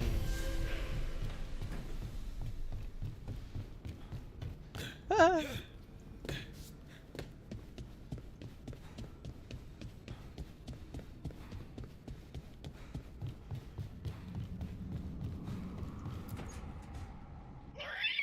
Yeah, Asan. Oh, this is the one I've been waiting for. Okay, that's enough. I saw this on Twitch the other day. Quiet now. Twitter, sorry. I've been waiting for this one. Fine. Who wants a treat? Me? I want one. Well, I don't have any. Why'd you get my hopes up? A little white lie to quell the riot. Are you sure it's little to them? They both want a treat. Yeah, Davrin, where's my treat? Exactly. Come on, guys, man. give me a break. Where's my treats?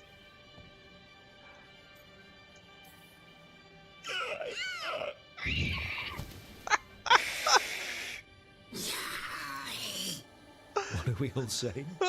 Well, it isn't be quiet. Sorry. It's all I've got. Wait, you can't just leave me with it. Good luck with that. Oh, that is truly awesome. Oh my god.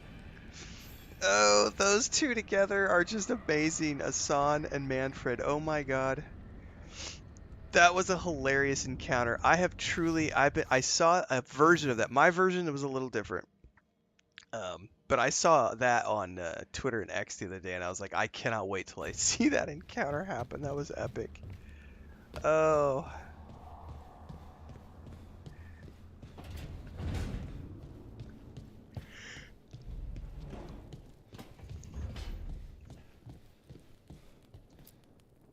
You know, we have more comfortable rooms and basically infinite space, so Why does the trained assassin prefer a quiet, unassuming spot with good choke points?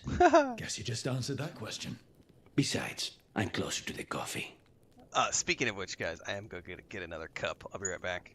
I totally forgot like an hour ago.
I still need a couple of minutes, guys. I apologize for the extended AFK, but Chris is not here, and we're missing a cat. And I gotta just double check really quick that they're not in a place that they're not supposed to be, or that they didn't sneak out when the gas man was here changing gas tanks. So I need just a couple more minutes. I'll be right back.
All right, that was legitimately what happened. Snow White was in the forest behind our property. So I literally just took the cat food container out there and shook it a couple times, and she came running to the fence and was like meow meow meow.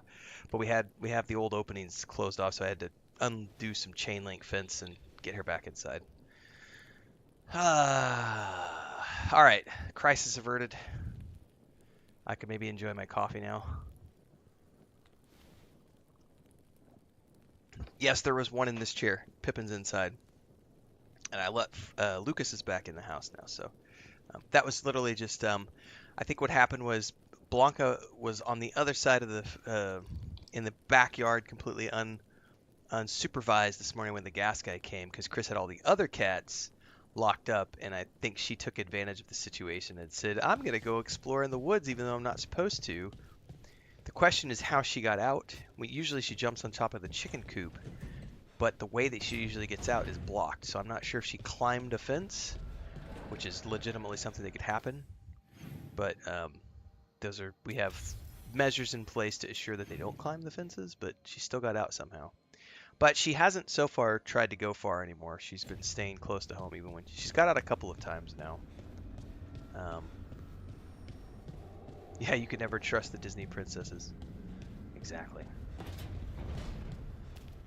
All right, so she's back home. Thank you guys for your patience.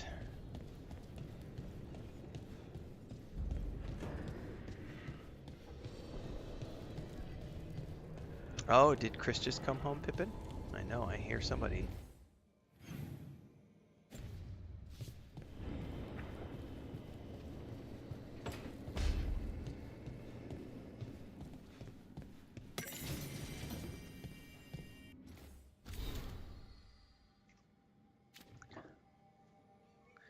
Blanca estaba en el bosque. No, solo Blanca. Pero no sé cómo salir. Yo creo es porque esta tapa azul es de allá y pueden subir la tapa azul.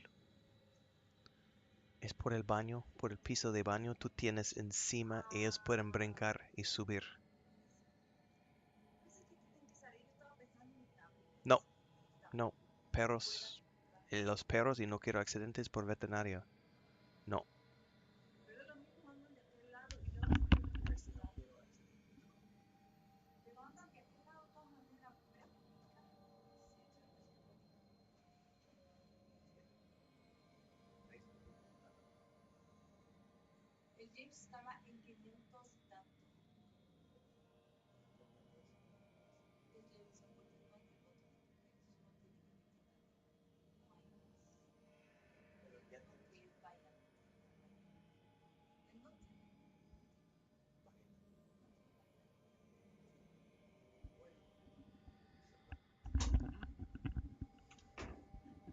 All right.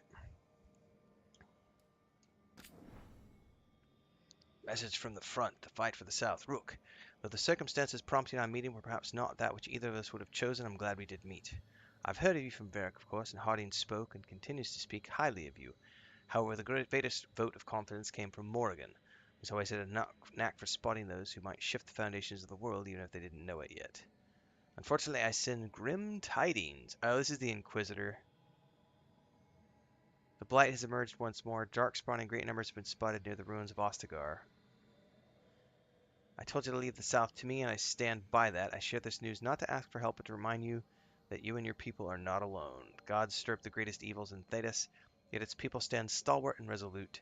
Take care of the gods in the north, and I'll make sure that the south handles itself. And when this is all over, we'll drink to victory. First round's on me. Alright, Chris did bring me some whiskey home, so we're gonna go celebrate everything in a second, guys. And I'm gonna take Pippin out because she's sitting in the chair, but now that Mommy's home, she wants to go out. Hey, glad you stopped by. I was gonna grab drinks with the Lords of Fortune at the So, Held. if you have a drink, You're a lord. whether it's coffee, should water, come. tea, or whatever, we're gonna Sounds have a good. toast together here in a few minutes to celebrate how badass October was. So, hang tight. We just got some side quests. Oh, we're gonna go to the deep roads.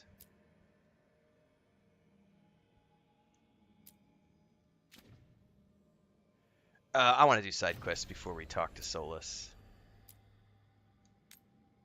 We're going to go to the deep roads. But before I do that, guys, I'm going to go grab a drink to celebrate with all of you because we had an amazing October and we're going to have a great rest of 2024. So with that in mind, get your toasts ready. I'll be right back.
All right, we're back. We're 3.5 hours into the stream. We've had a phenomenal 2024, and October was my best month ever on YouTube and Twitch. So thanks to all of you for making that happen. Thanks for being here every single day. Thanks for the support. For those of you who support with memberships and subscriptions, thanks to those of you who are over on Patreon and Discord. Just thanks for being here every day. It's just however you can support, whether it's just watching, whether it's being positive commentators in our community, pushing back against the negativity and the haters. Just cheers to you guys. We're gonna have a little bit of whiskey today during the stream. I haven't had whiskey in a couple of years. Since we moved here, I think 2.5 years. It's been a while since I have had any whiskey. So, salud, slanche.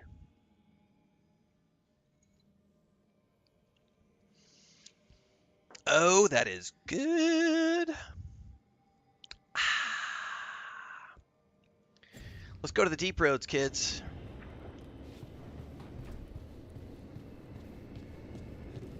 Fight some darkspawn. Hopefully.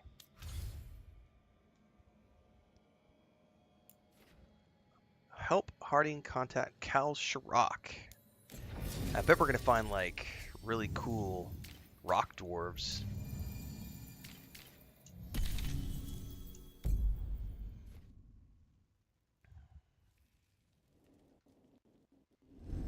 Thanks for coming, Rook. I hope the Kalsharok dwarves have some answers.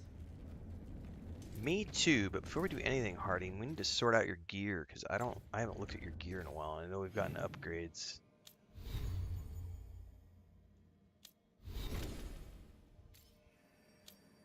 Oops.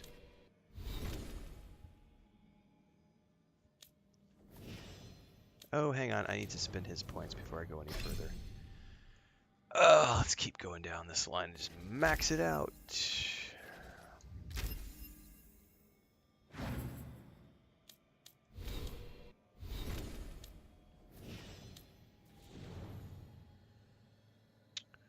Really? Don't have any upgraded stuff for her? Okay.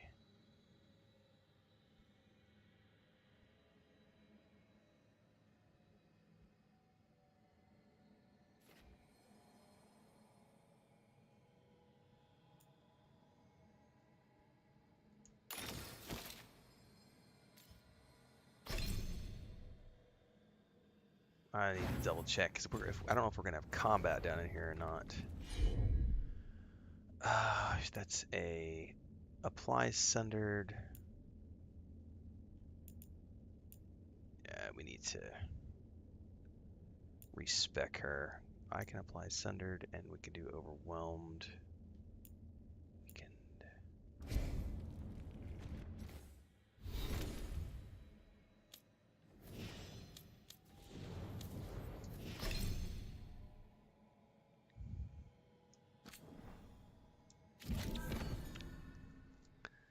Okay. Detonates overwhelmed.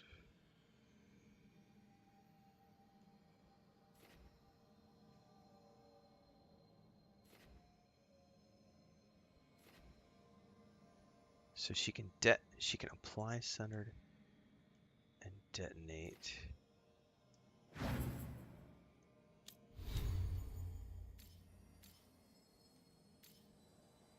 Yeah, I can also detonate overwhelmed.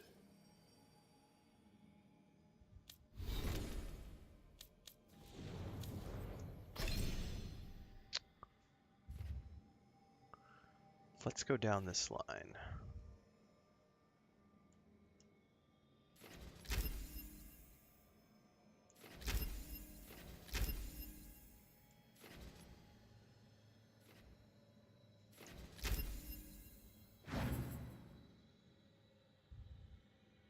Six's house inventory management bin? There is no inventory management. It's that simple. You can make it complex if you want it to be, but it doesn't have to be. Like, I have tons of things, but it doesn't take up like active space. So there's no weight limits, there's no inventory slots. You just find cool shit along the way, equip it if you want, and if not, just store it. It just keeps it behind the scenes. Like, you don't even have to see it. It's just there in the background as stuff you've collected. It's awesome. And all the valuables that you get keeps it behind the scenes. No weight, nothing, no limits, just there. Go sell it if you want to. Hold on to it if you want to. It's brilliant. How many days before I finish the game? I have no idea. It depends on how long the game is. I'm over 30 hours in, so if it's a 60-hour playthrough, I'm halfway through. I played really hard and heavy over the first weekend. I will not be playing that many hours this week, so if I do a 6-hour stream every day, you know, that gives us another 30 hours by the end of the week. Theoretically, I could be finished by the end of this week. Theoretically. But I just don't know. I'm not trying to do a completionist version of the game, so I could be done on Wednesday. Like, I have no clue. It could be a 40-hour playthrough for me. It could be an 80-hour playthrough for me. I just don't know. So, at the earliest, I would say I'd be done by the end of Wednesday, because that would make it like a 40-hour playthrough. Ish. I don't know. It is a great innovation, Bubbalonia. Like, the elimination of all that bullshit. Just have fun. Play the game. Have fun. Ignore the inventory crap.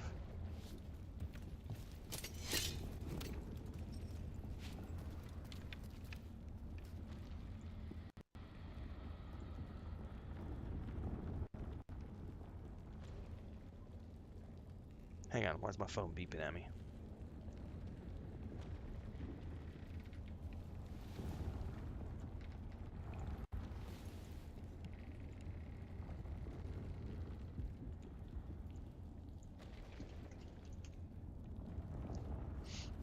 I am not going to attempt to finish all of the side missions, if that makes sense, like all the fetch quests and shit. No, I am going to complete every single companion quest, though. I am doing 100% of the companion quests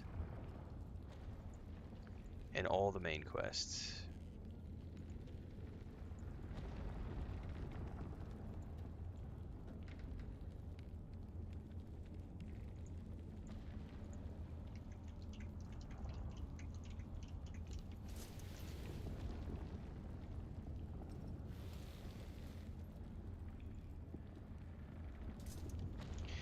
Alright, into the deep roads we go, kids. I was not expecting to get to come back to the deep roads in this game, so this is really cool.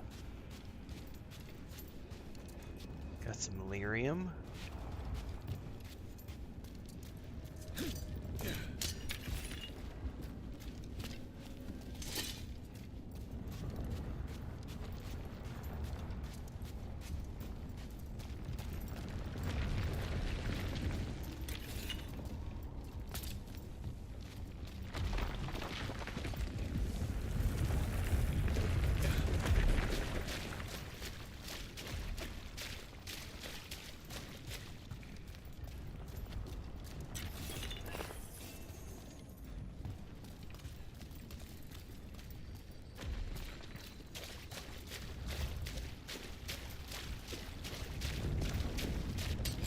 We're not alone.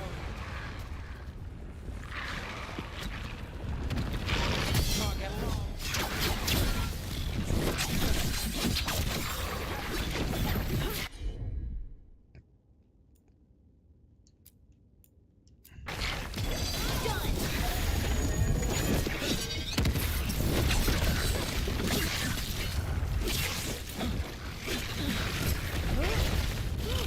Nice hit, Nev.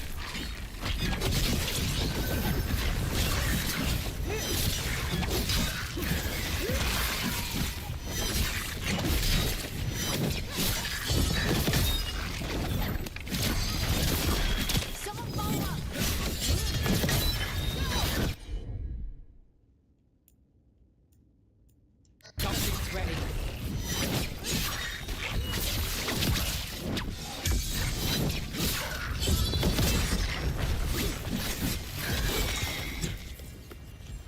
Ooh, I got a new rune.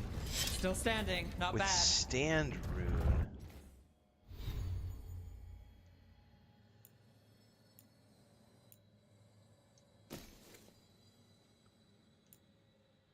Gain immovable.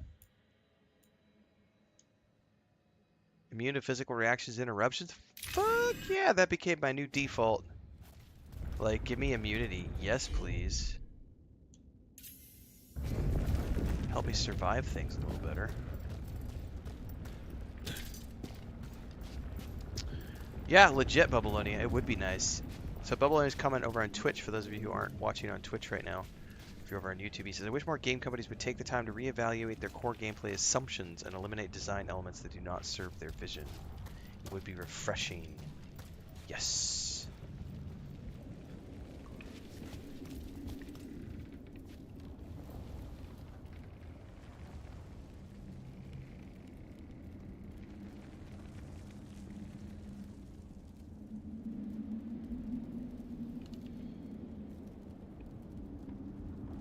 Hang on, I gotta go check an email really quick.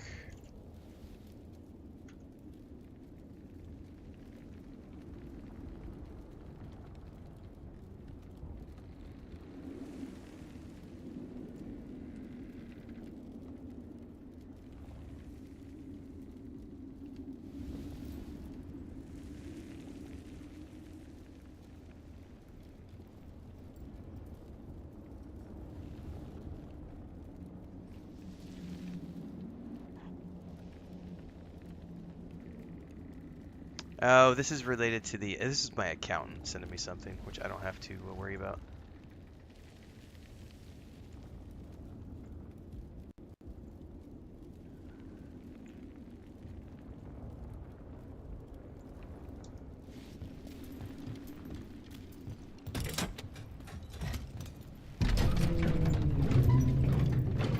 I'm supposed to meet someone named Veilguard.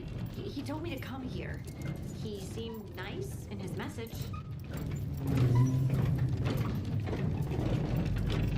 Taxes, ladies and gentlemen. It's important to know how to file.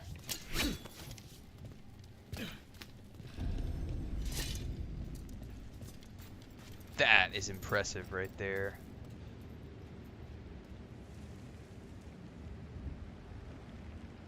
I don't like the new art style. It's not as good as Dragon Age Origins. So you don't actually know who or what this Veilguard is? A new friend, I hope. Sorry, this looks infinitely better than Dragon Age Origins. Like, lighters, shading, everything looks better. Holy crap.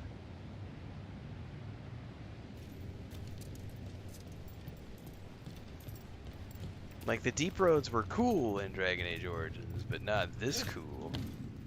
Ooh, there's a ladder going down. Ooh, something dark and nasty down here. I can't see shit. I can't see shit out of this thing.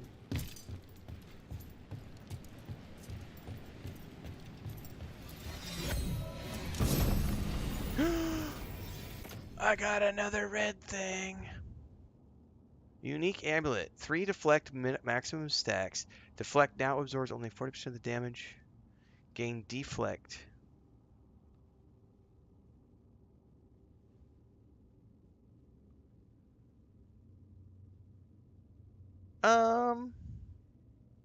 That's not really a rogue item, though. That's more like a tank item, isn't it? I don't know that I've ever worried about deflect. I'm not going to equip it.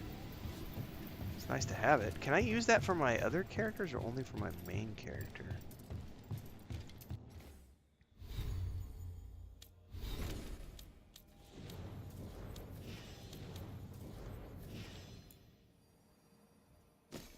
No, it's only for me.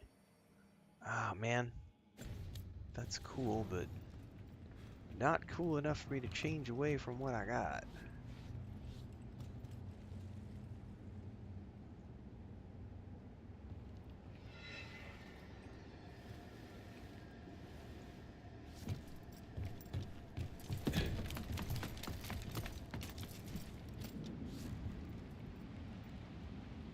Dalton says it's a really good game. Glad I bought it. Don't know why I get so much hate. It's just angry people in the world, man.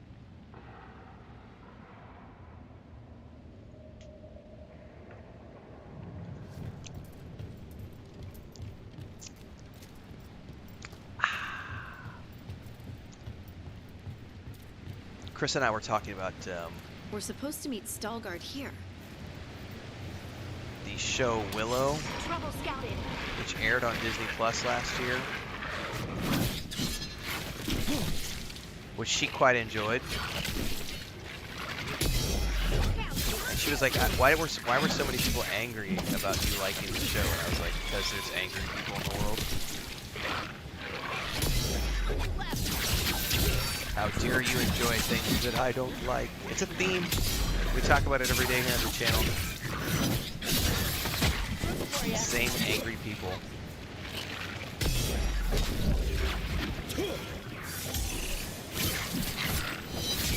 Behind you, look out! Onto you. Not even yours.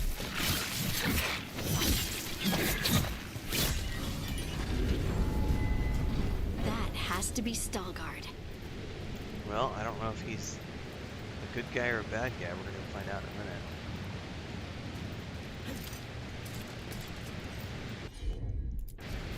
Got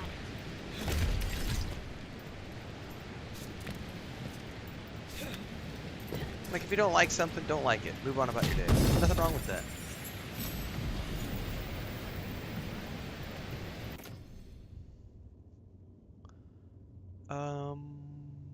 Stagger.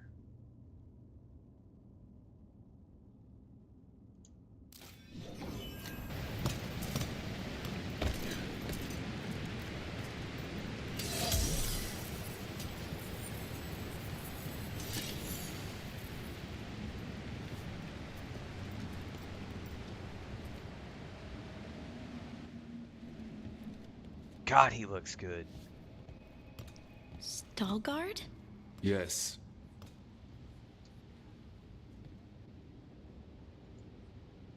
Lace Harding, of the Inquisition. Wait, how do you know about... And this is the one they call Rook? A Tevinter mage. So you've heard of us? You have brought a stranger swordsman to our gates, Lace Harding.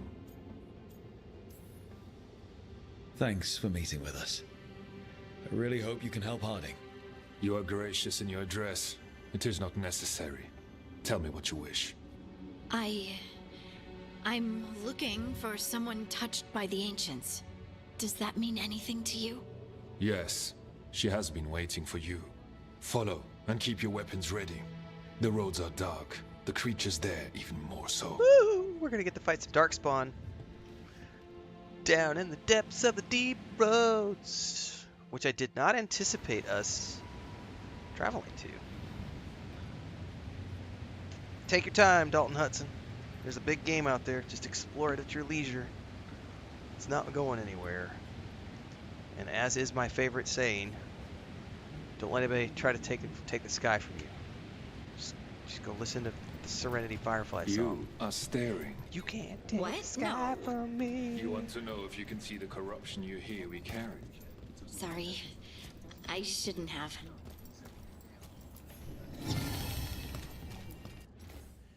Retrieve from the bottom of the mine shaft at section 12. There are ongoing arguments about who the statue depicts. Possibilities include one of the ancient Ortons or Kevin Burbach, who enjoyed a short period of fame after invading the Flushing Cistern, but then failed to achieve Paragon status.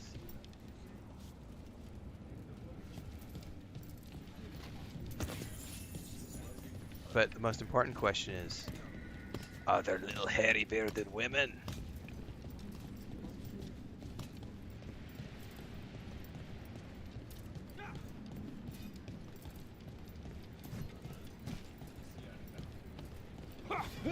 Ilya, have you seen my chisel? The one that's pointed, the one that looks like a wedge, or the tiny one? The tiny one that's pointed. Oh, check your pockets.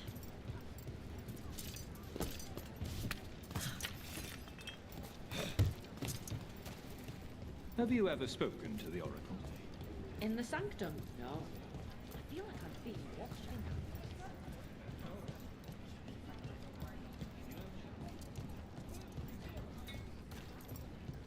The inner dwarf in me is just reveling at this. There is no way that you can say that Agrimar, like, I'm sorry guys, just like for me, the visuals in this are so much better than anything Origins has. Like, yeah, I have nostalgia for Origins, but it's also, the graphics are 20 years old out of date. Like, this is just breathtaking. I want to start a Dwarven character, damn it.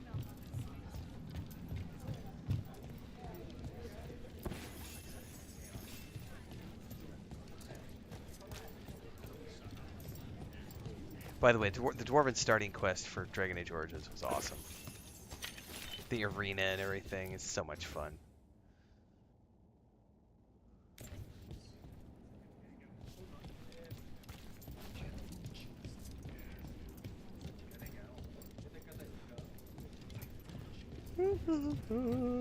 Whoa.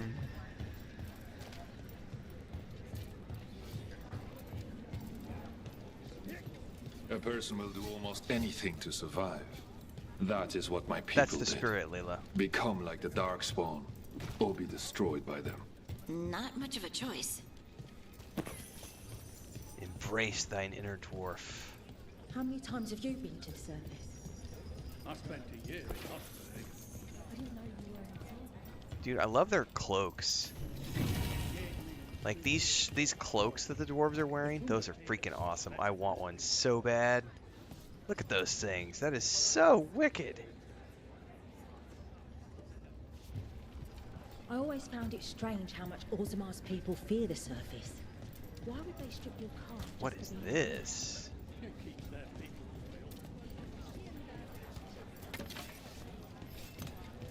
Yes, Babylonia. Yes.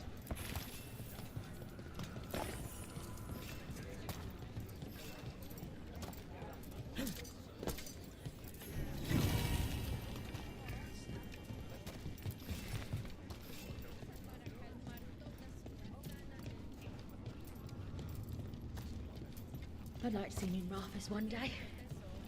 I've read about it. We were talking about that earlier, Falcons. Probably. I don't know if I'll do a full second playthrough, but if this is going to be a 60-hour playthrough, I should be done by this weekend, which gives me, you know, another week and a half before Stalker 2 hits. So it's theoretical that I could get 2 full playthroughs in before Stalker 2 hits. But even if I don't get 2 full playthroughs, I am at least going to get a partial second playthrough done as a mage. Red lyrium. Red lyrium! Or red gems anyway. Because I really want to do a mage.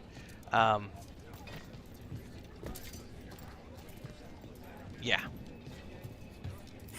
I say that, but the idea of a Captain America playthrough sounds like a lot of fun too, so I just don't know. But I am going to try to get as much of a second playthrough in as I can. The Darkspawn? Kal Sharok was abandoned to its fate many generations ago. The Wardens will be welcome here, once we the lost many, outpost is reestablished. some to the corruption, some by their own hand, and some found another way. Atuva Galta Satot. The stone is colder than death, as they say.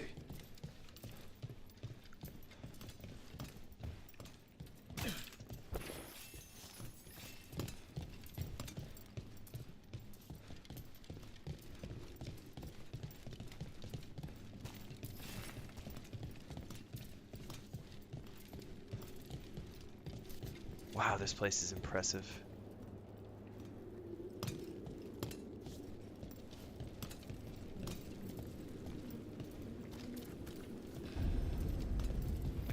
Darkspawn.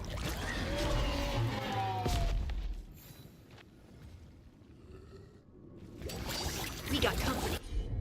Yes, we do. Let's finish this. Finish it.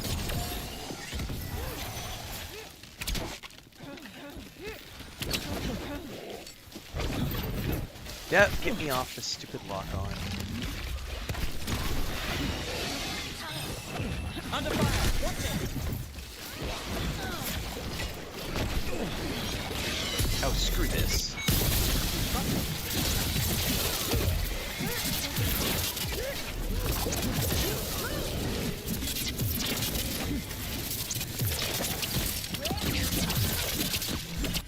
We're all ranged characters. This is hilarious. Let's go ahead and use your heal. And good to go.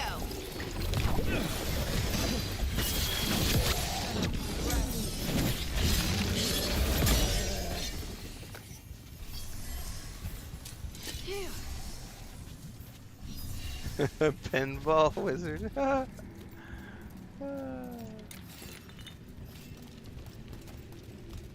Oh yeah, it's highly unlikely that I would get a completionist version of a second playthrough done. I don't, you know, unless I pulled a Co-Carnage and started streaming like 10 hours a day or whatever. Actually, I don't even think he streams 10 hours a day anymore. I think he only does like, he has a lot of days that are only like 2 to 4, which, respect to him, he already did his 12-hour days sessions years ago. I'm still in the grind phase, so I do try to get my 6 hours in every day, but This goes on forever, doesn't it? I'm not doing People get lost in the 12-hour catacombs. streams. Not far now. Although, no lie, if I was pulling in numbers like Thor gets, I would do 12-hour streams.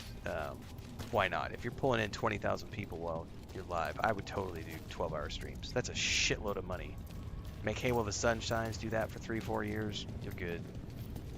Blight. It grows too quickly these days, and it feels different. You can feel the blight? Many from Kal Sharok can, somewhat. Long story. The corruption here has its root elsewhere. Destroy it, and this growth will become vulnerable. Yeah, we're gonna have to go up there. Destroy the source of the blight growths? We can do that. We've done this I before. will stay on guard here. We'll get there, eventually.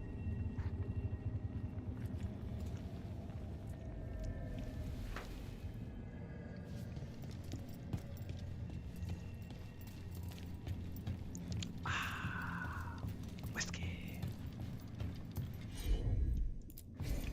Of course.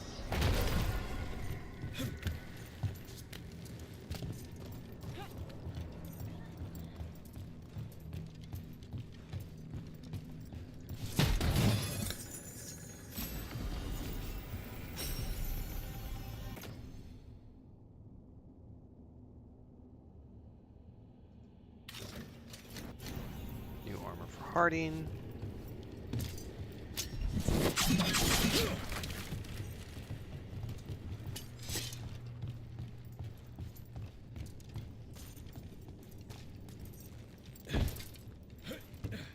I've been pretty happy with the 6 hours streams. Like 6 to 8 hours feels pretty good to me. Anything more than 8 hours, and honestly, my eyes start getting scratchy and tired, and it's just like, eh. I mean, I've really got to be pulling really big numbers for me to justify doing more than 8 hours. It's like, if we're sitting there with 150 people watching the stream, I got no problems doing more than 8. But otherwise, there's no reason for me to push myself like that. I know people want me to play more than that, but it's just I can't justify it yet. We might get to that point eventually. But long-term health is more important to me than anything else. That's why I'm much, you know, today we're playing on fidelity mode because I'm actually feeling pretty good because I got a good night's sleep last night. But when I'm doing like those really long sessions, like I got to play on performance modes because the smoothness of gameplay really does affect my long-term, like eye functionality, like just the way your eyes feel. Leave it to me. Eye strain is a real thing.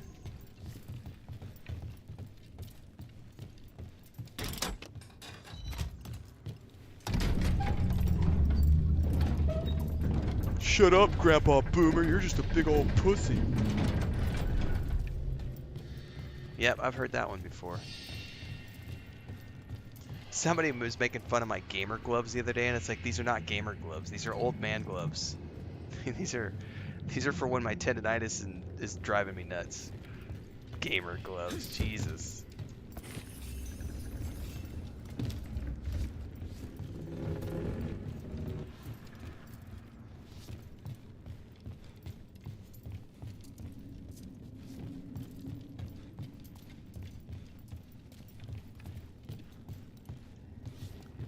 There's a chest around here. Where's it at? Must be below us.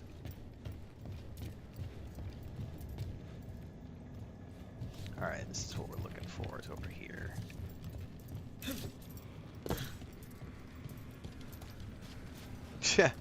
Turn the game into a drinking game. Then we'll see how blurry-eyed you'd get. No, I get sleepy when I drink, so today, a little bit of an exception because we're celebrating, but mostly I try to only drink at nights before bed, or if I know that I'm going to take like an afternoon. I have no problems doing like a wine nap. I like wine naps. It's like just have a glass of wine with lunch and then you go out for 2 hours, have a nice siesta. But these days I try to stay caffeinated. We'll see how hard the whiskey hits me later, and I'm sitting yawning and blinking. New armor for Davrin. That's interesting. Enemies remain weakened when detonated, but cannot be detonated again. No, I don't like that.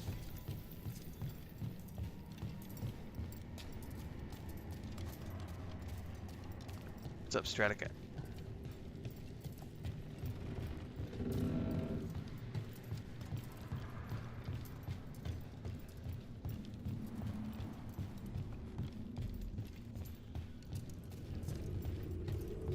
I am drinking some whiskey today. Nothing fancy. Chris went and bought a bottle of Jameson. Just kind of some cheap Irish whiskey. It's because that's literally all that was at the supermarket. What's my favorite whiskey? Ooh. Like a 15-year-old Glenfiddich Macallan. I like Tullamore Dew. Talisker I like a lot. Talisker has a really nice smoky flavor. What is the Ardvar? I forget the name of it now, which is more of a high-end whiskey that I can't afford very often. I like Scotch, single malts. Bourbon and normal bourbon and blended whiskeys aren't really my thing. Ardbeg is, yeah, that's the one I was thinking of. I do like single malts and Scotches mostly. I can't get good whiskeys where I live anymore because we're in the middle of nowhere.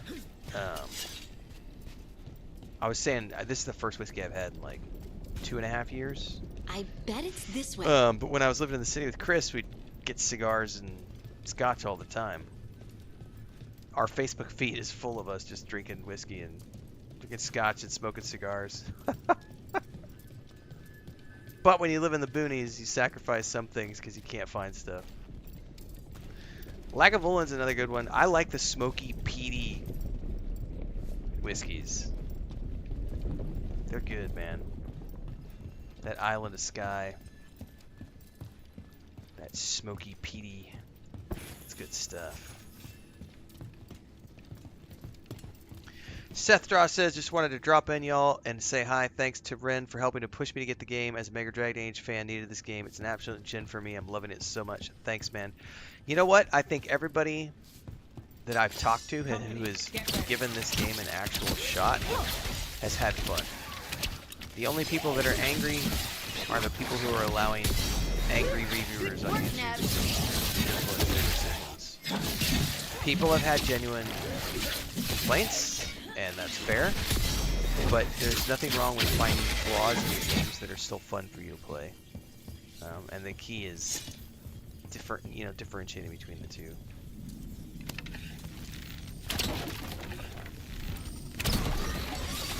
I thought it was very telling, the guy that we had in here at the very beginning of the stream. And again, I will give him credit. I will give him credit for being willing to say that he had changed his mind after we had the one-on-one in chat at the beginning of the stream. But when he came here and he was like, you know, the vast majority of people say this game sucks. And I'm like, no, they don't. Yes, they do, because Wolfheart told me they do. And I went, okay, hang on, guys. That's not fair. Let's go look at the reviews. And we went and looked at the actual reviews. We showed those on the stream, and we showed how, actually, no, the vast majority of people playing this game are giving it very positive reviews. And he was like, oh, maybe I'm allowing the algorithm to shape my opinion of things. That was a very adult thing to do, to admit that they were allowing other people and outside influences to change their opinion of whether or not the game was good. That was a legitimate adult thing to do, to say, oh, wait a minute, my bad. Maybe I should actually pay attention to what the review sites are saying instead of, you know, and there's nothing wrong, by the way, Wolfheart's a great guy. He's not having as much fun as I am, and that's legit. Like, if he's not having as much fun as I am, that's okay. It's okay to not have as much fun as another person is. But what's not cool is to, like, make statements like the vast majority aren't enjoying this because an influencer told me that they're not enjoying this, when the data actually shows that that's just not true. Like, but again, kudos to that person for being man enough to admit that they were letting other people influence their actual opinion. And saying, hey, wait a second, maybe I ought to actually look at the data and change my mind.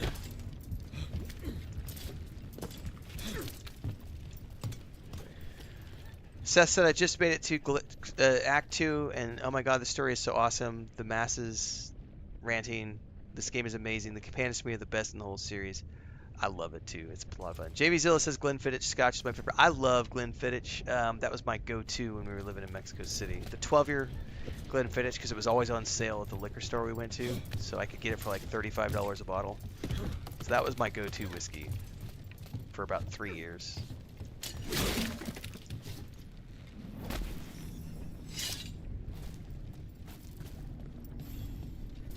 I feel like we may have missed something.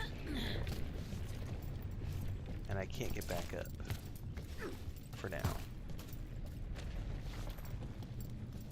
Hate to say it. I haven't seen him say that either, Falcons. That was what was mentioned in chat today. Also, like Bubbaloni was saying, I think he might have overstated Wolfheart's case. Exactly. Like, I haven't seen Wolfheart say that, but that's what was being said in chat today. So make sure that the context is there, guys. I don't want to paint him in a good light or put words in his mouth, because he's a good content creator. But that person in chat earlier today was making a point of that. Or maybe I blew it out of proportion. That's probably something that's legit.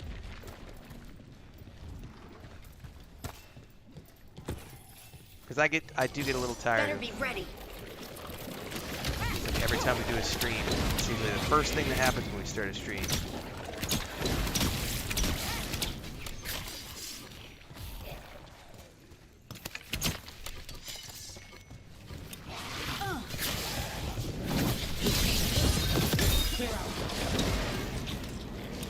Well, it's good to hear that his opinion has improved somewhat. I know he was very upset about the review code thing, and I'm glad that he didn't let that taint his opinion of the actual game itself. Your turn.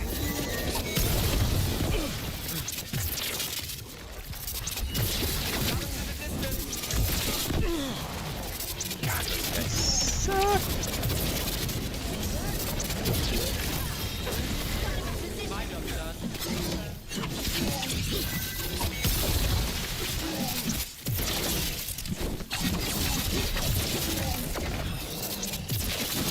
Got us from a distance.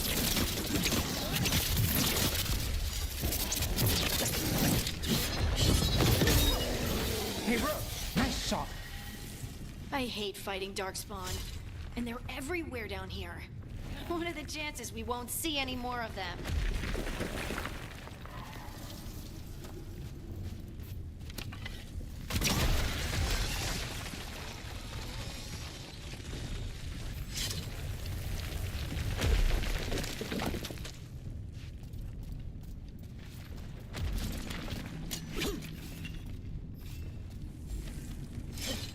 I think Carnage has had some really good stuff to say as well about how, you know, he's having fun with the game, but he criticizes the dialogue.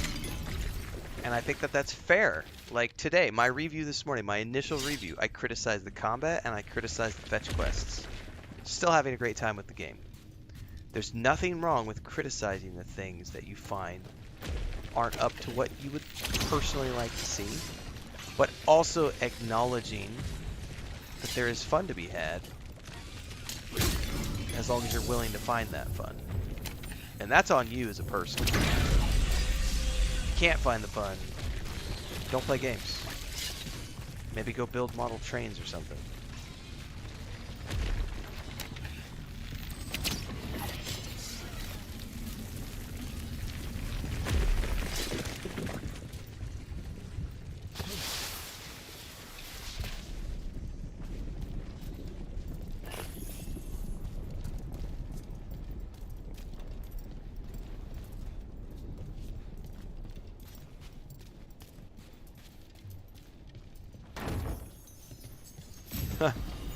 The internet has enabled every niche to have their own version of Jerry Springer. Oh my god, that's a name. That's a name I haven't heard in a long time.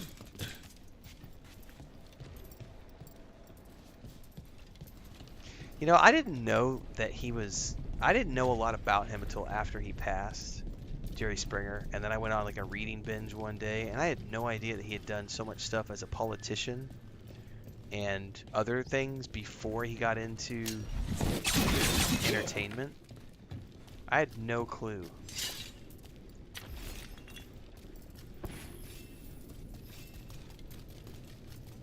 Well, damn it, Gargle, that's what you're supposed to do, man. You're supposed to say, this just Taylor Swift music sucks and everybody needs to hate it because I think it's garbage. How dare you like it? How dare you dislike it and not rant about it? Wait, did anyone else see that? Yeah, I totally saw that. I thought I saw someone. Oh, I saw someone too. Down here?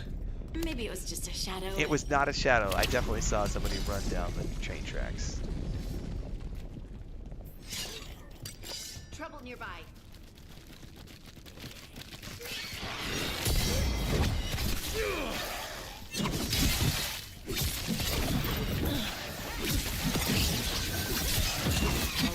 That goes to you. Nice hit, Rook.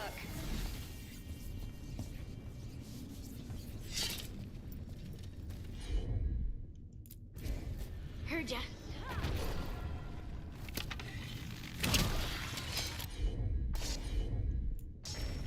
I'm on it. But I mean, I'm just as guilty of fixating on things as many other people are. Like, I've definitely, and kudos to my wife for pointing this out too, because she even said like, this is a legitimate thing that my wife said to me, and I think it's a fair criticism. She said, why do you find it... I'm paraphrasing here. She's like, why do you focus on showing off the comments of the haters, of the really, the people who are nasty and everything else? And I'm like, because she's like, wouldn't your time be better spent just playing the game? And I was like, that's a legitimate criticism. Although I will admit that's a personal weakness of mine, because I like to do the reverse rage bait stuff. Like, I do like to point and push that, if that makes sense, because I like to use it as a source of entertainment.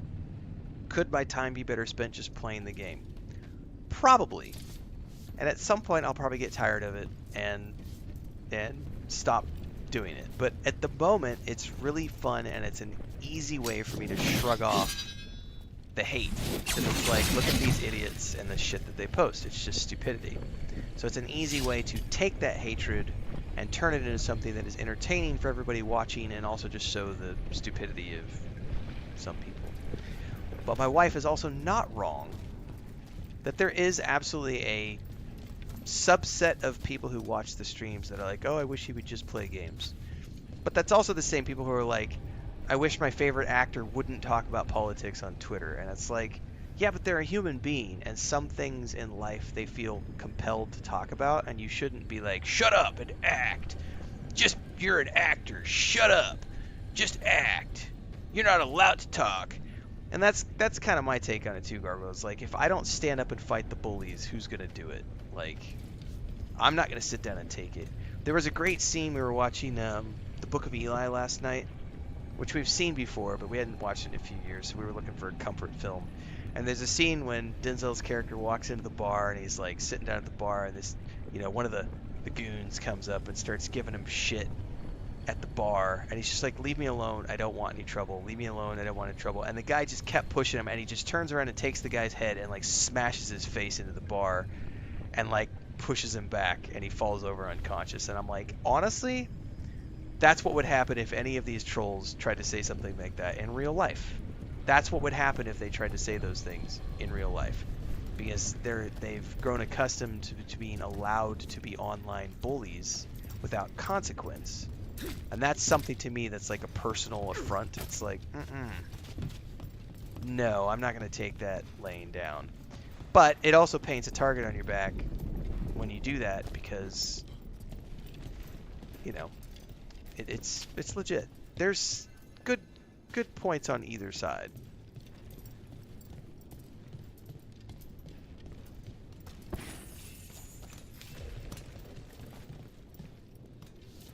Oh, Joss is back. What's up, brother? Round 2? Dude, I've been admitting for 7 years that I do the reverse rage bait, bro. Where have you been? There's 7,000 videos on my channel. I've been doing the reverse rage bait thing for years. Gotta get up to it, man. Gotta get up to speed. Johnny's like, but Gargle, Tay-Tay isn't popping in your DMs on the regular. I cannot figure out where I'm supposed to go here.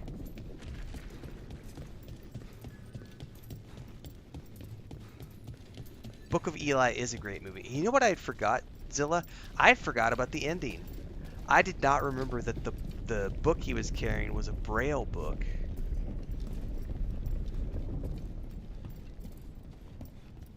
Oh, we're supposed to jump across those.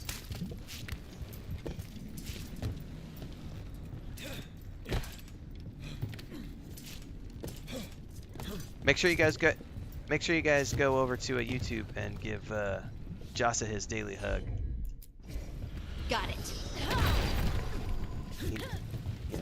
Gotta make sure our #1 fans get the appreciation they deserve.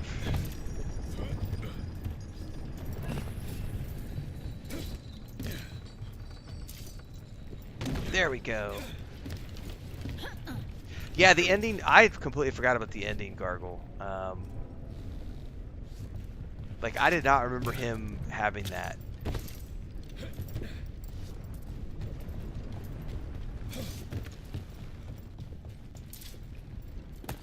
And it was funny because we had just finished watching Slow Horses, and Chris was like, "Is that the same actor who played Lamb?" And I was like, "Yeah, that's Gary Oldman." I was like, "Welcome to the diversity that is Gary Oldman," because that guy can play anything.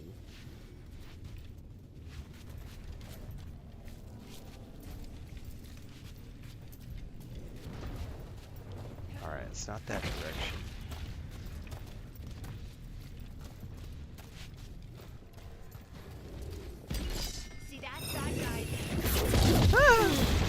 Oh no, this is a frenzied ogre and I don't have any tanks in my group.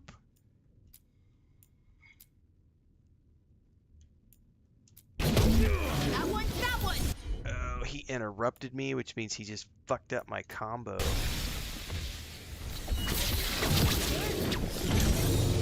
Fuck it.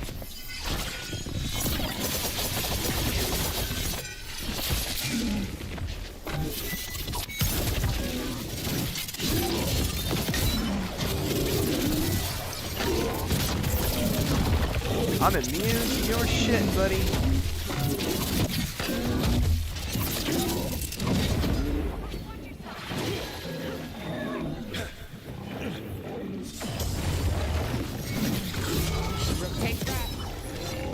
That new rune is awesome. Good work, everyone.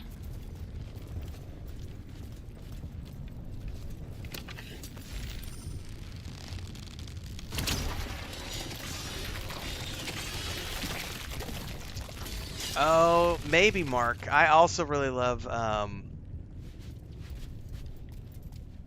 what is the name of that movie with Christian Slater and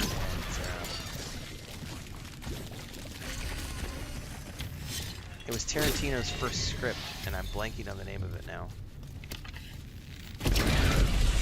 Blight's cleared out. Think we can get through the door now? Let's go check with Veilguard. Oh, his Dracula film is awesome. Yeah.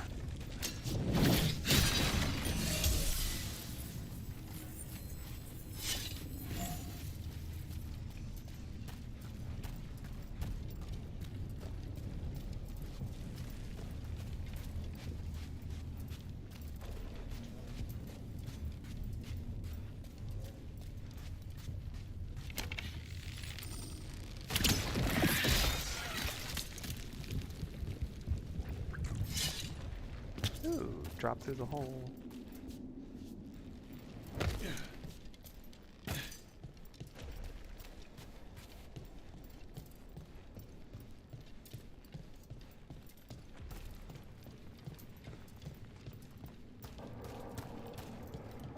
Oh, there's still more blight down over there. I can see it. Yep.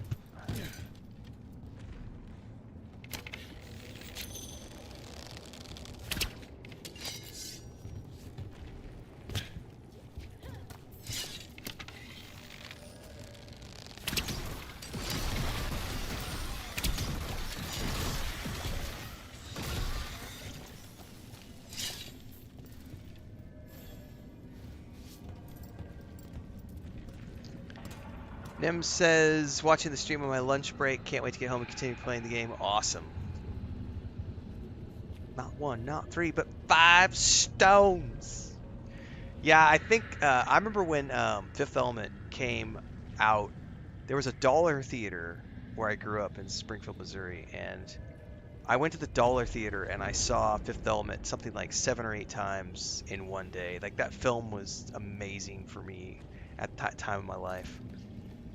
And his performance in that film was just freaking amazing. I also loved him as in the Lost in Space film they did in like the late 90s, early 2000s with it's a sort of a generic version of Lost in Space, but it was a fun movie, and he played like the evil doctor. By the way, if you haven't watched the Lost in Space revival they did on Netflix, you totally should. That was a great, I think it was three seasons. But anyway, Gary Oldman is the doctor in Lost in Space. Was a lot of fun. You did good work. Film. The blight growths have weakened. So, we can keep going? Yes. Come. Stargard says, missed the last couple of streams. How's Veilguard been treating you? It's been treating me awesome.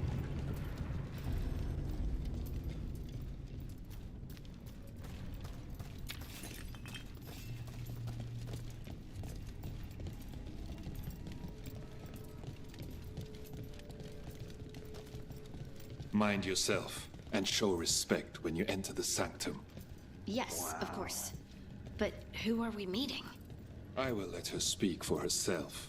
But we of Kal Sharok revere her deeply for being one with the stone. They say she was once from Orzammar, but she speaks very little of her past. Oh, interesting. Valor says, follow-up, have the trolls blight gotten any didn't less make it trolly? past the doors. No. Or couldn't. Interesting. This person I'm going to see, I think she's keeping the blight away somehow.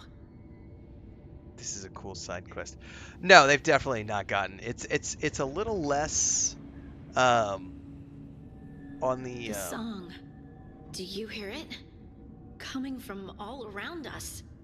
Is it it's a little delirium? less, not a lot less. I've never heard it this clearly. It feels like The it's difference is that echoing I've through put a my bunch entire of words being. into the Like moderator I'm part of the tools. melody, and it's calling me home. So those people are getting filtered out now. Anybody who comes in and uses words like woke agenda or woke garbage, that sort of terminology I've just blocked. I would love to look around more.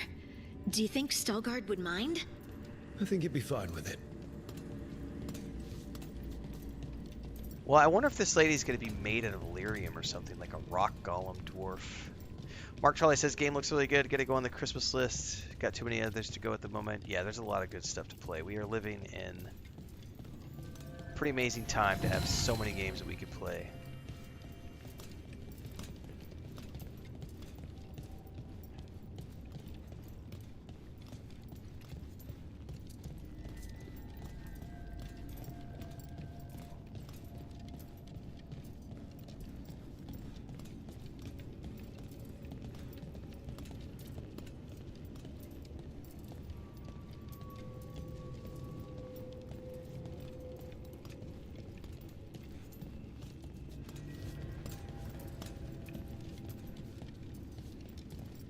These look more like golems than anything else, guys.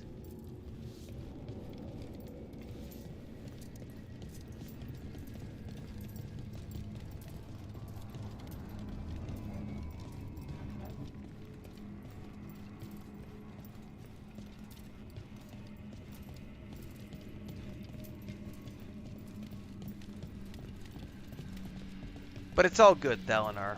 I like taking a sip of Haterade every now and again. Makes my coffee taste better, you know what I mean? A little bit of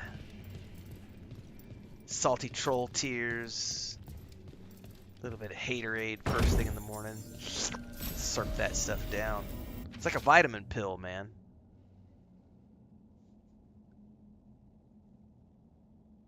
Halde Vaskar. Lost in the second blight. Halde Vaskar, the place that awaits. Ooh. Look at the world design in this, guys. Look at that. But Dragon Age Origins looks so much better.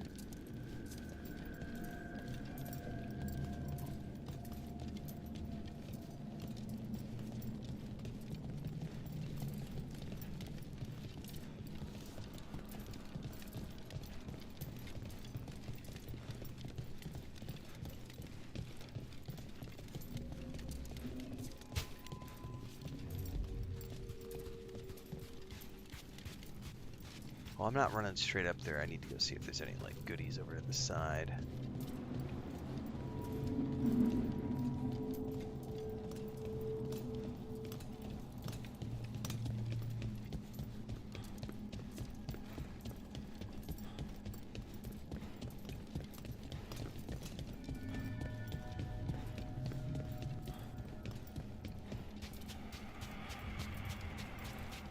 We have arrived. But I don't see anyone. There. She's waiting.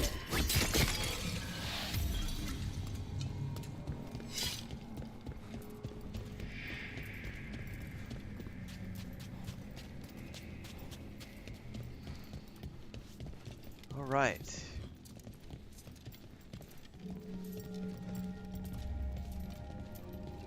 God, I'm so curious about where this is going to lead.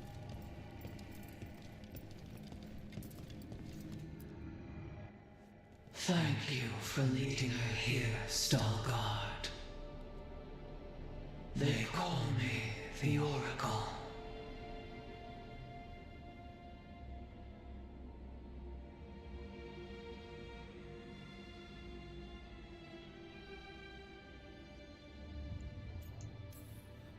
That's incredible. Yes, she is.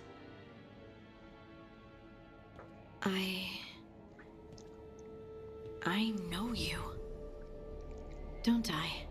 Once I was Volta, as you were Lace, then Scout, and now something else.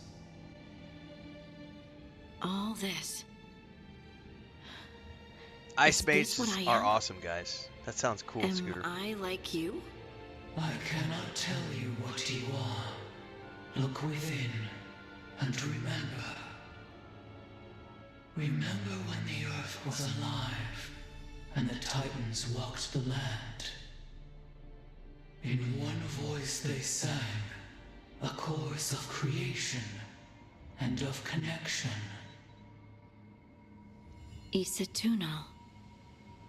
The song. That's usually my second character card roll. We awoke, but the melody was already lost. The dwarves. We were always just shattered fragments of a greater whole. The stone sense. My magic. It's Titan magic. But why? Why did this happen? Why do I remember Isatunal? What happened to the Titans? The elves happened. Well, Solus and Mithril. Mythal? There's something else here. It's found you. Big bad boss fight.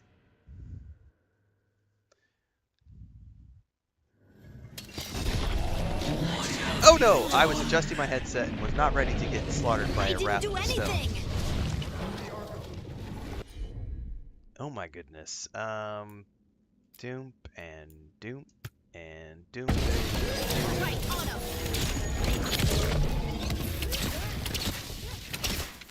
What is that?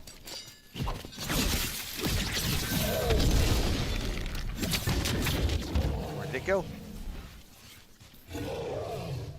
It went in Viz. Ah! Ah! Oh, it made me miss my thingy. My thingy. It made me miss my ability. Don't just stand there. Dude, I'm not just Your standing turn. here, Harding. Jesus. Now it's your turn.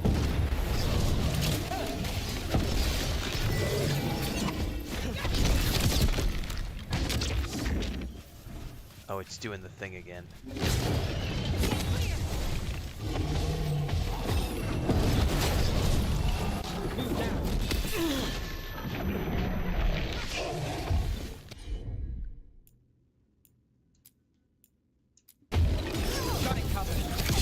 Deep stalkers. That construct probably riled up the wildlife. Oh, What's really? the We're tea? getting ads? Oh, and of course they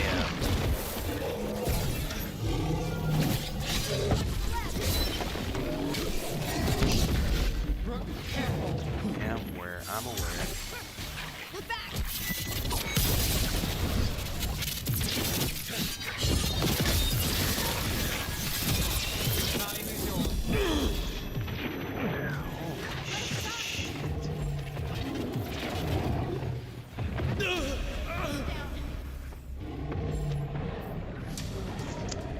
Probably doesn't help that I haven't leveled up Harding at all, so she doesn't have any advanced abilities and doesn't have any like super cool gear.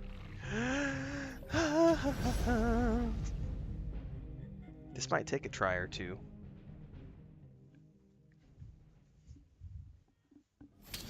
Trouble nearby. All right. Nope. Combo ability. What have you done? I didn't do anything.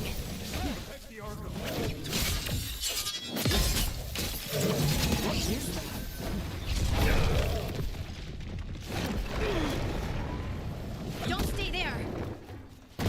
my plan. Oh my god. Get clear.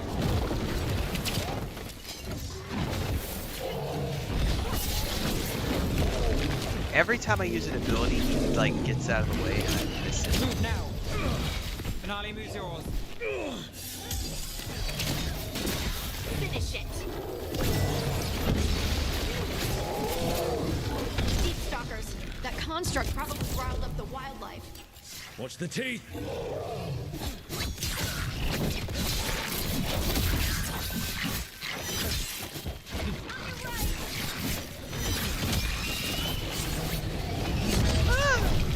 And then I path right into this stupid.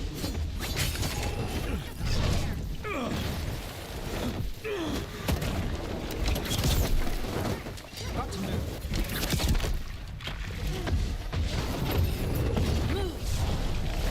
Okay, hold up. Is he not visible at the moment? Shit.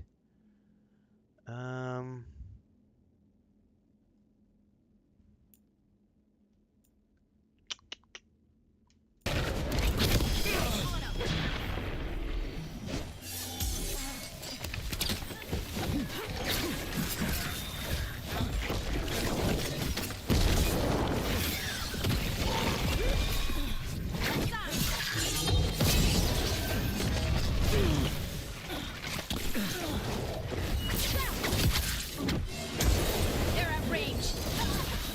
Got him in position. No, I can't use her ability right now. No!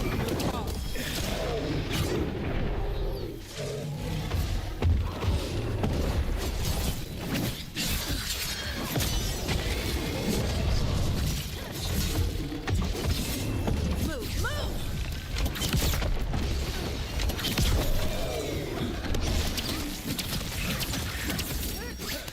Look out.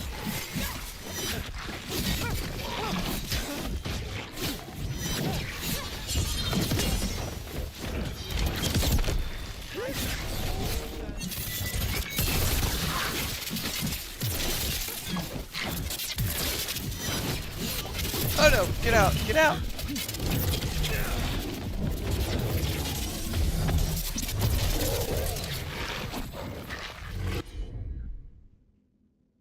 Can you guys lock him down, please? Got it.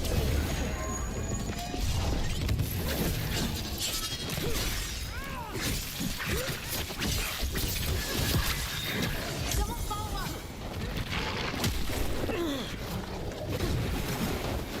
Clear out.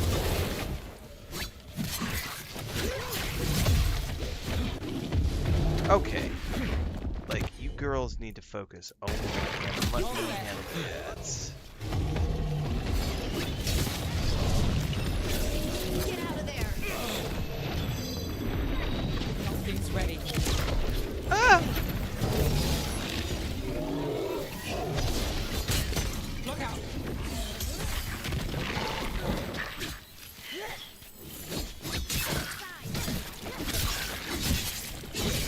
Need to move. I'm aware.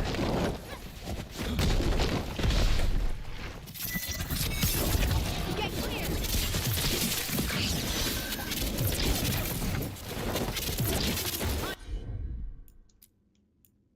You're right.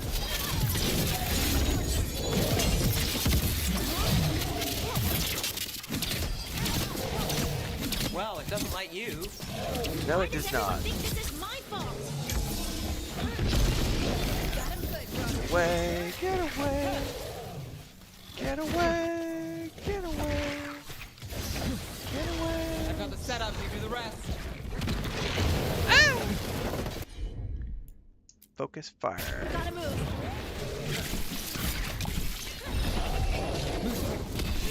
No!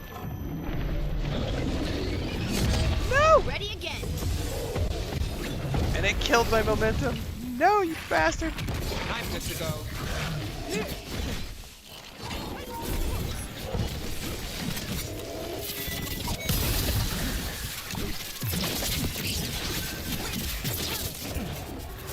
Alright, we ready again?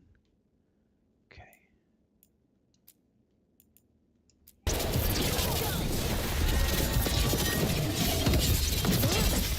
to rights. Come on, give me my ultimate. No! No! No! No! No! Fuck! Fuck! I don't have any heals. Oh my god, did we survive? Oh, Jesus. Made it through. Woo! No healing potions. I thought for sure I was gonna die on that. Holy crap. That's another big bad boss fight to put down in the books.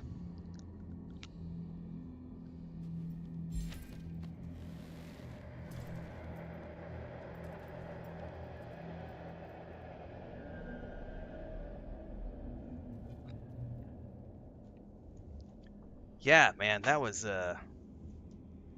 something else.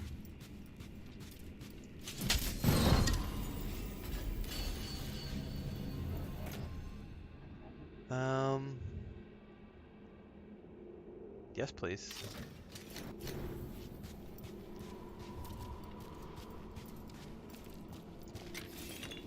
Well, it better be worth it whatever we had to just go through, Harding.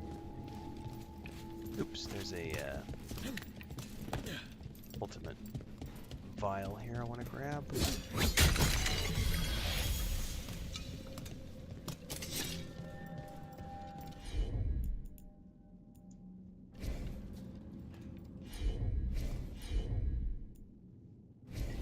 That one, that one. That's got it.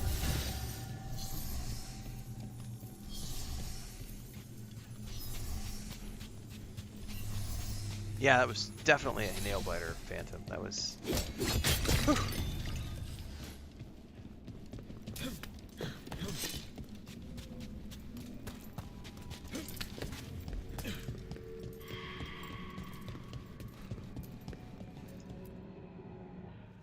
Everyone alive? Barely. Did you feel it? Fury. Such fury. And with you as its mark. Me? But why? That's a good question. Good question. Harding hasn't done anything bad, right? There are horrors in the depths. They have awakened to you now. Look within for your answers. And beware. No, wait! I have more questions. Huh. She does that. Riddles, riddles, riddles. Oh, I'm a rock. But those weren't I am a answers. rock. She gave me nothing. Come back. Oh, look at her eyes. Make her come back. Harding. Ugh. It's all right. I'm all right. Sorry. We're done. Let's just get out of here. I want one of these cloaks, guys. And I love their still suits. Really cool stuff.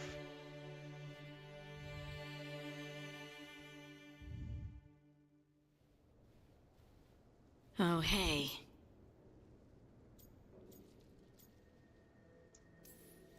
You look like you could use someone to talk to. That was by I'm far that the longest You're being side quest we've done. uncharacteristically quiet. I try to be cheerful. It helps me, and I think it makes other people feel better.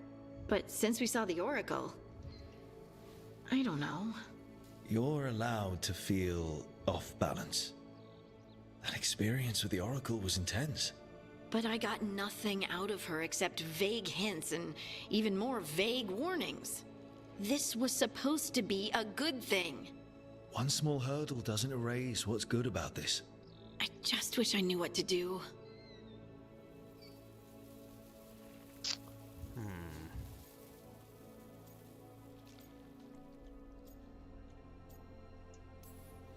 No matter what, we'll make sure you're safe.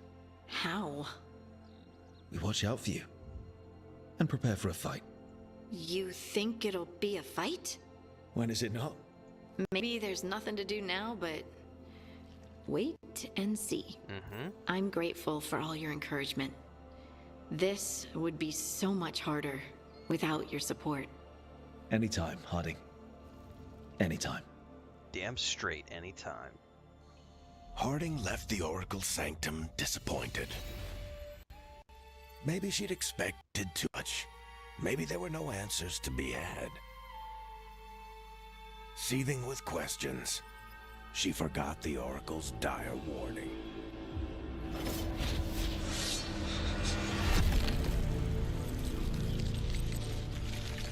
But far below the surface, something was moving. Determined to be seen, and fighting to be remembered.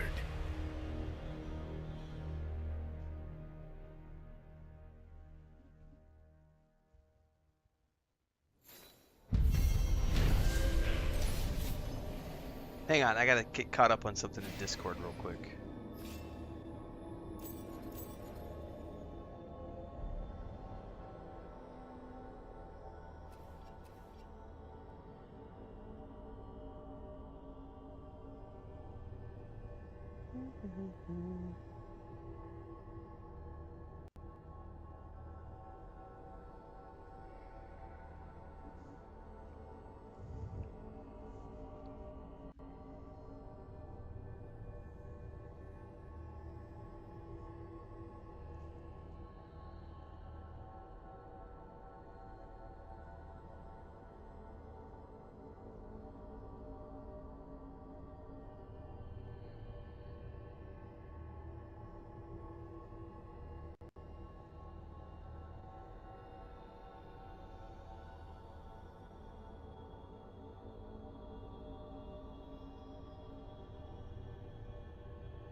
There have been some chests hidden behind waterfalls, Mark.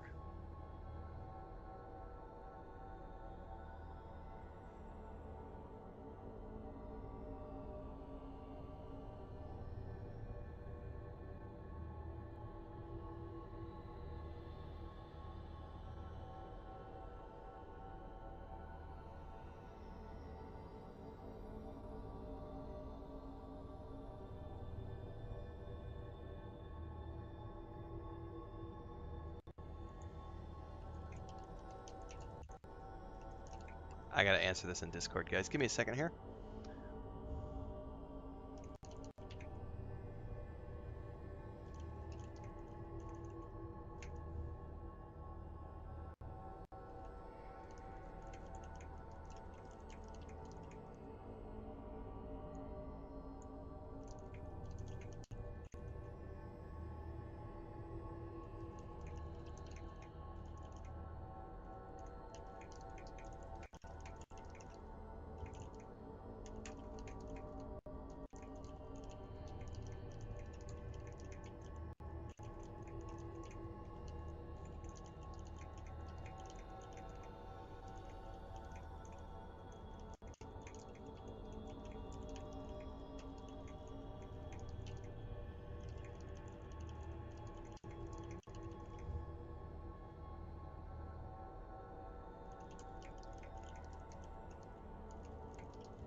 All right, hang on, guys. I'm almost done. I had to. There's some guild stuff I got to answer to because we have some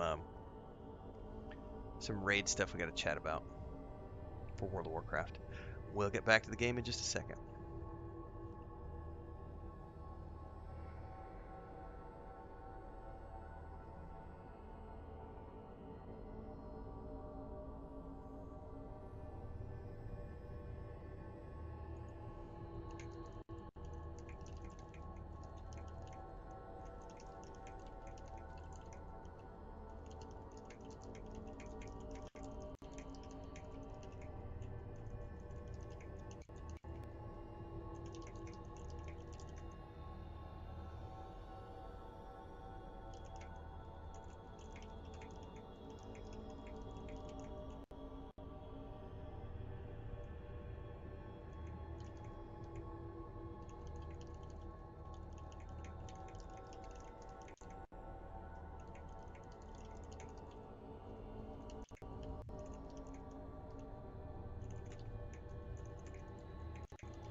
All right, I think we're good to go.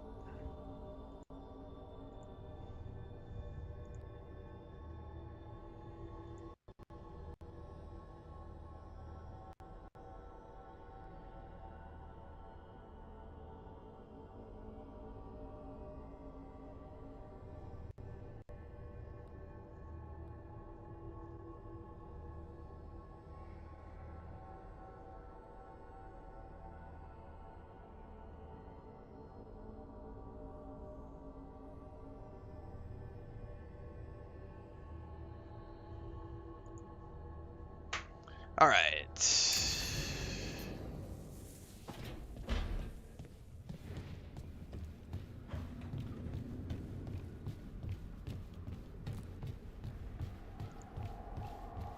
Are there... Okay, yeah. Sorry, I'm getting caught up on chat now. Emo says, this sounds crazy, but I feel like some companion quests are like mini main quests after the possible endings that alter the possible endings. Yes. The side quests, or at least the companion quests in this game, are incredibly well done and have some legitimate, like,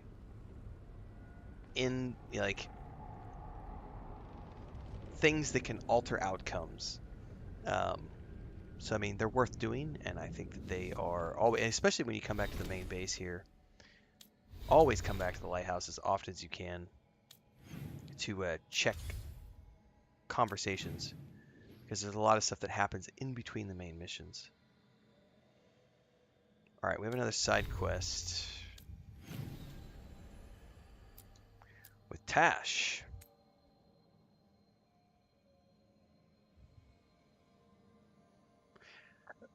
I don't even think we've been to the Hall of Valor yet at all.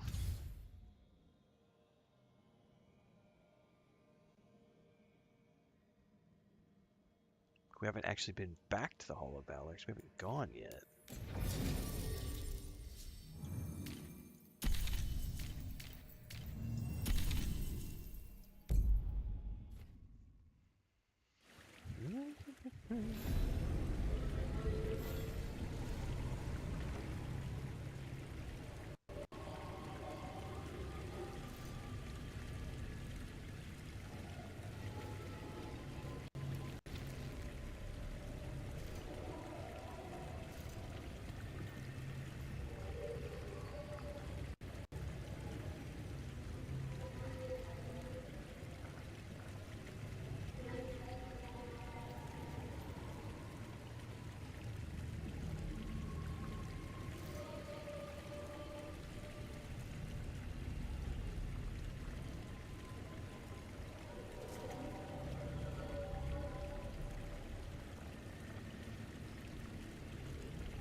Uncommon grenade belt.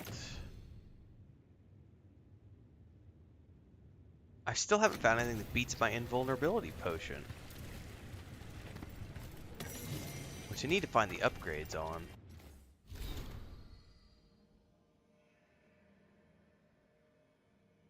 Never bet against Isabella. That's a good rule. I have points I need to spend. I forgot all about this. All right. No, I know one of these is a passive that I wanted. Yeah, this one right here. More health is always a good thing.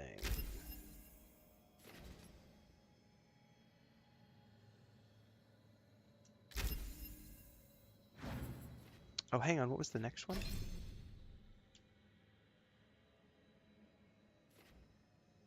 Explosive daggers. That's cool.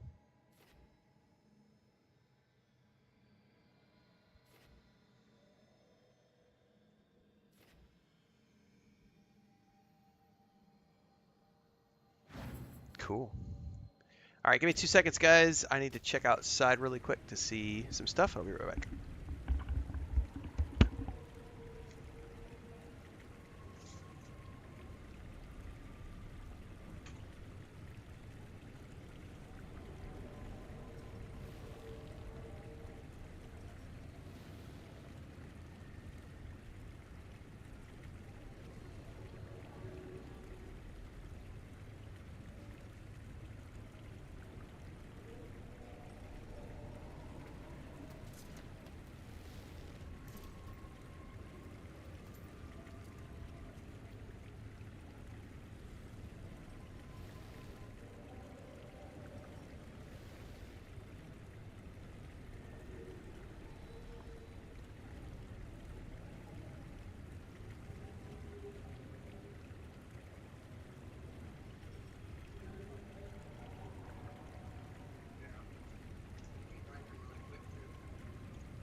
A lot of people get lost with open world exploration as well, emo. Like, there's nothing wrong with having a structured open world, which is what this game does, because unfortunately a lot of players do, when they find complete open world where they have the freedom to go anywhere and do whatever they want, they lose focus, and then they say that they're bored. There's nothing to do. A story game needs structure. Especially when it has cinematics, you know. And this is a very open game, but you do have to get to certain points to unlock things.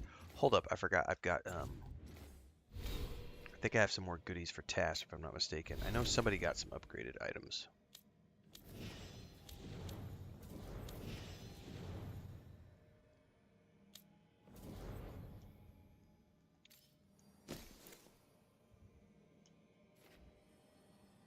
Trust Finery.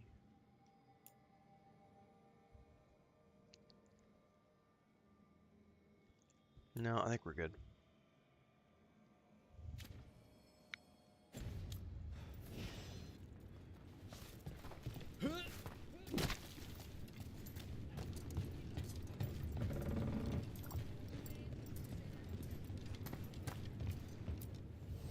We've got the best gear for your beast fights. Goodies for Tash.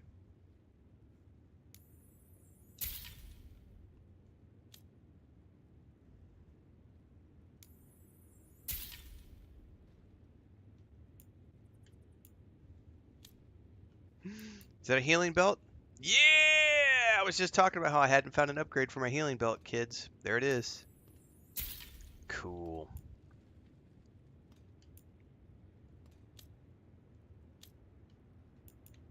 Well, if I want the trinket, I need to get to shop rank 2.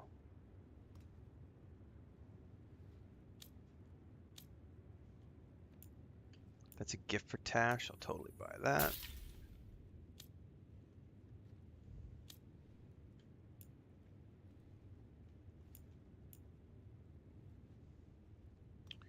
Alright, I need to rank up a little bit.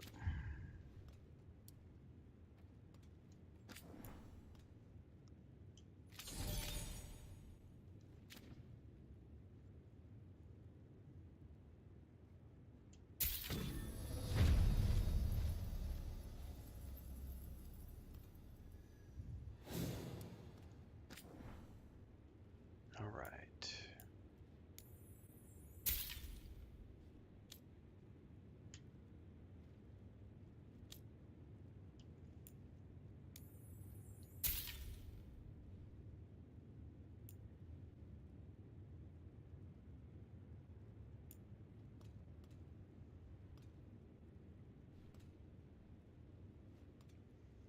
That's not a bad ring.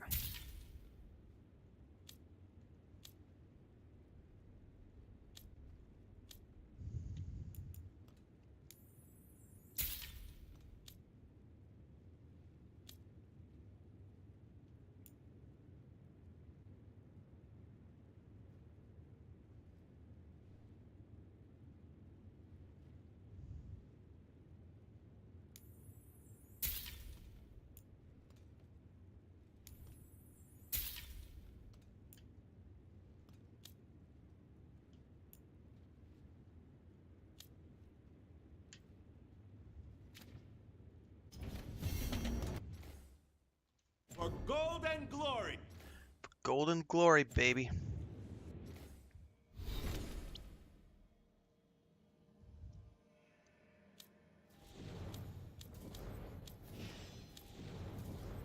Alright.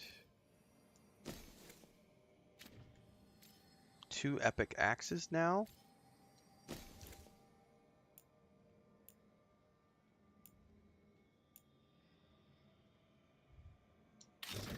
So new armor.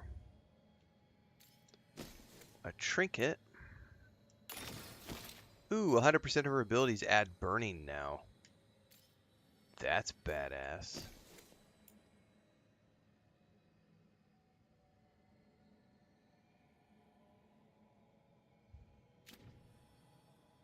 Yeah, kill it with fire. Legit.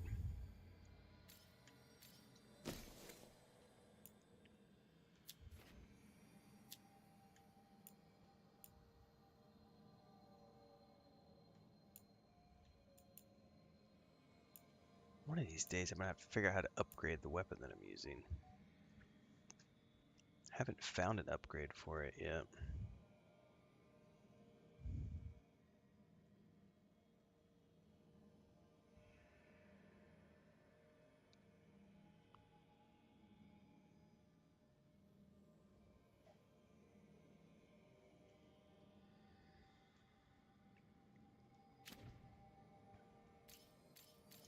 I still think this is the best bow I've got. I need to find an upgrade for it.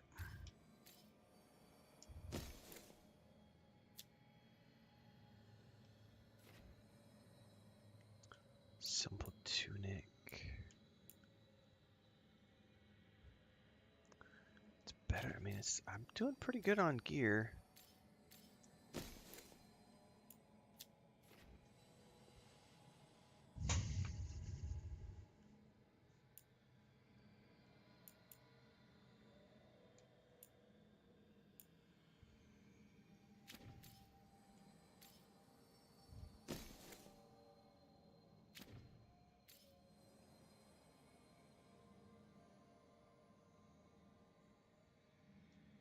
I really don't know that that's that good of a ring for what I'm currently doing.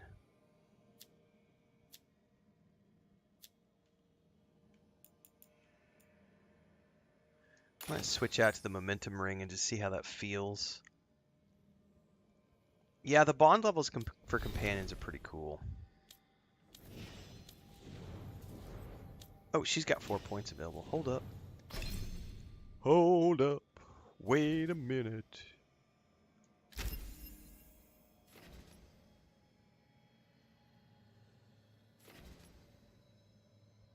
Ooh. That sounds cool.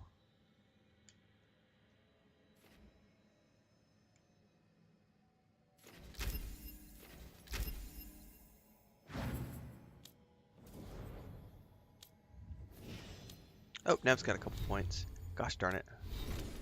Go back. Nev, Nev, Nev. Let's keep specking you down to the end.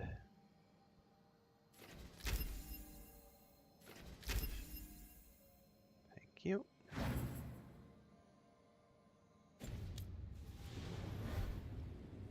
I also feel like, oh my goodness, it is really hard to get to a romance option in this game because I'm like 35 hours into the game, whatever, and I still haven't gotten any romance options with Nev. It's like, Jesus.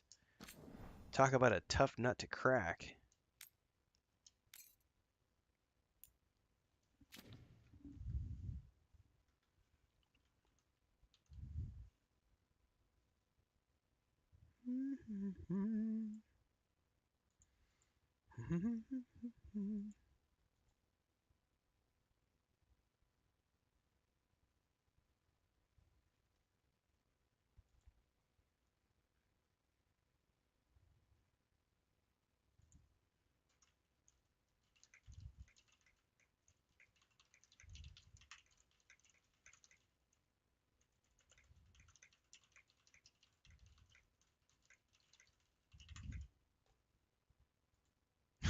Somebody saw that I still have No Man's Sky installed on the Xbox, and they're like, does that mean you're going to be playing it anytime soon? It's like, no, it's just installed. I keep it there just in case, but I have no free time right now.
So, you're a mage, right? I am a seer, yes. Does that mean you're not a mage?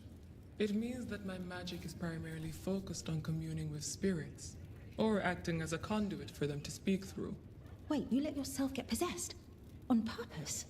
Ah, I forgot you were from Ferelden.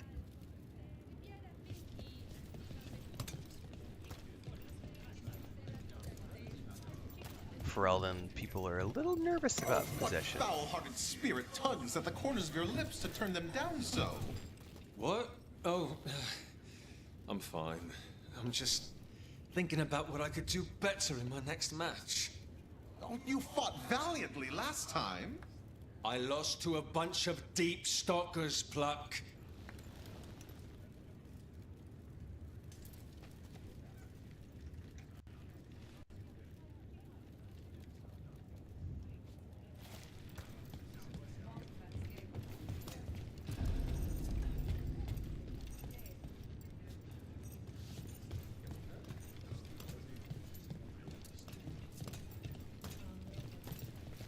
Alright. Ooh, fast travel.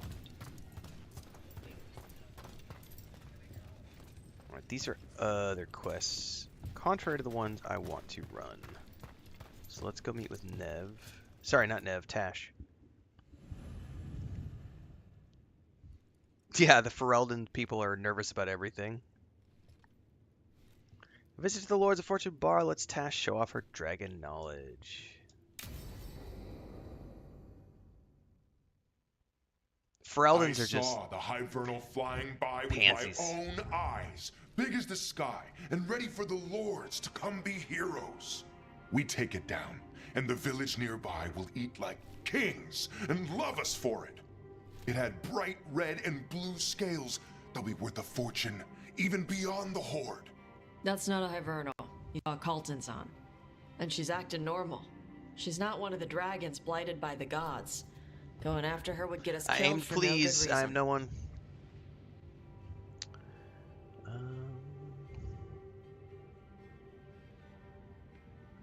So look at this comment, look at that reply right there, and tell me that someone on the team at BioWare doesn't play World of Warcraft. That is hilarious. For the Horde! Only it's spelled Dragon Horde. That's fucking brilliant. Oh my god. I'm gonna have to side with the Lords of Fortune's resident dragon expert. You sure you're not just scared, Tosh? Fight it if you want. Tell us where to send your stuff after it kills you. Boom. Oh, sorry, Cutter. Tosh gets final say. We leave the Cultons on alone. You think I can't fight a dragon just because I don't breathe fire? You can't fight a dragon because you don't know what you're doing. Fine. You're the expert.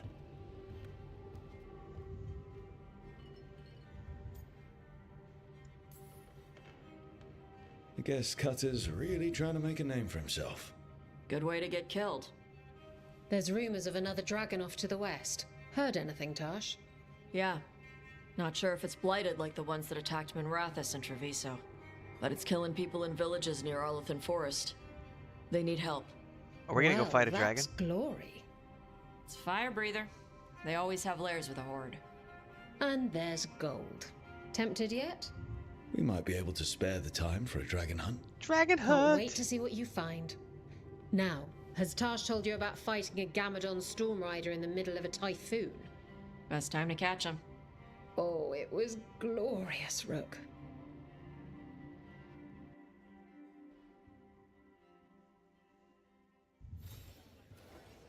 Right. So, do we get to do that yet?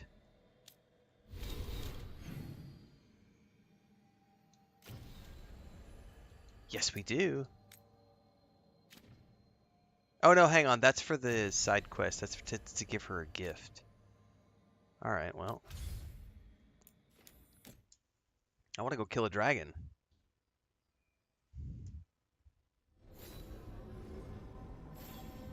Yeah, that was totally a World of Warcraft reference.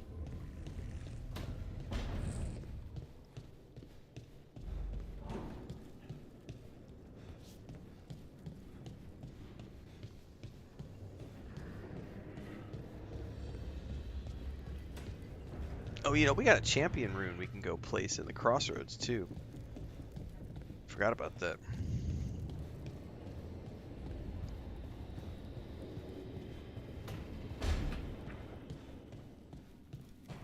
Sup? Sup? Sup, bruh? Huh. Nice. I just love her comments, man. Sup? Nice.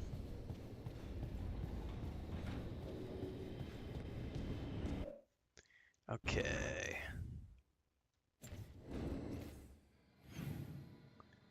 Ooh, Nev has a quest. Harding has a quest.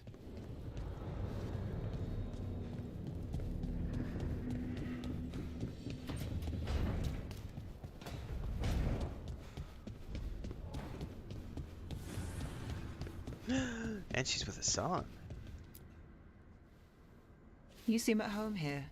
Or is it a front? You know something I don't? So much for a straight answer. Nev, you don't strike me as an animal person. Besides cats, maybe. Oh, I'm not. Back home, you find a creature bigger than a cat, and it's probably half demonic. Damned if a third of the cats aren't either.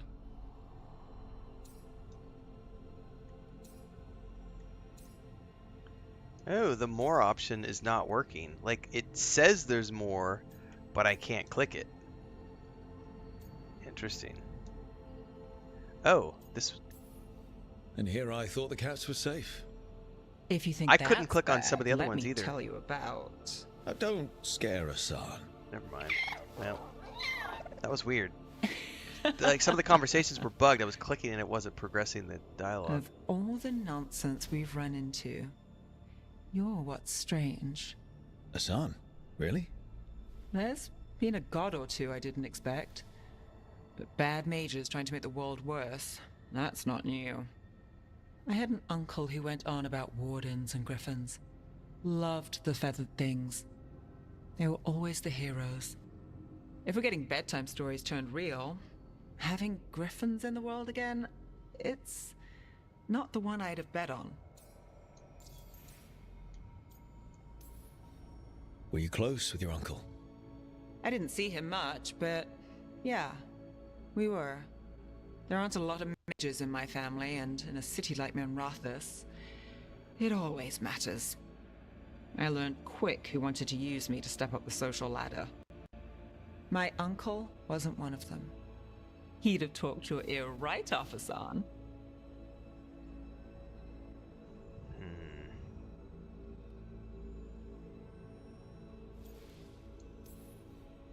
You know you're sweet with him. Aren't I always? I walked into that. Sing your praises and you still want something? I'll find you a treat if you don't tell Davrin. Have we got a deal? Hey, son. Between you and me, I think I like her. A lot. This sounds like, yeah. Treats! Treats! Listen up. If Davrin finds crumbs, Rook takes the fall. Falling. On it. That was cute.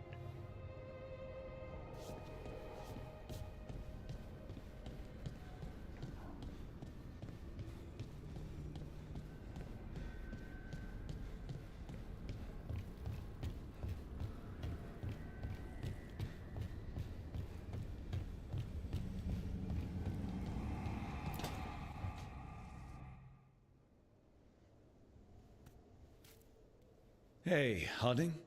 Oh, Rook, hi. Is there something you need?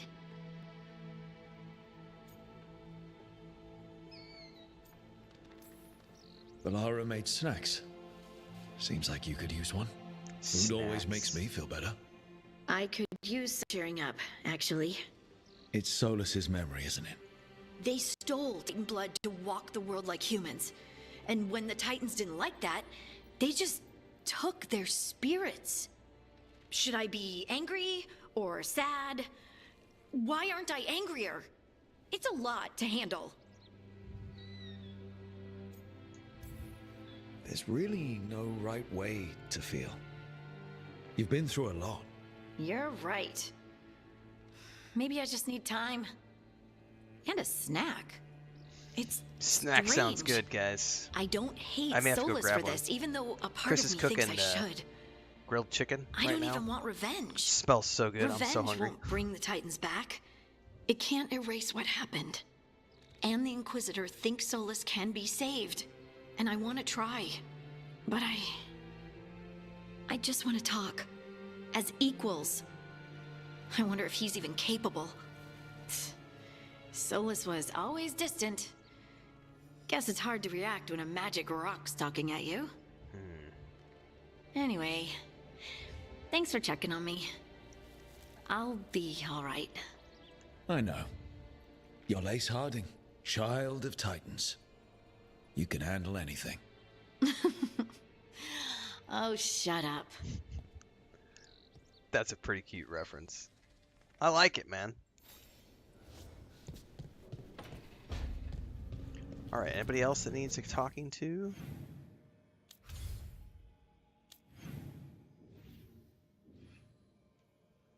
Doesn't look like it. Hold up, there was a side quest inside. What was that?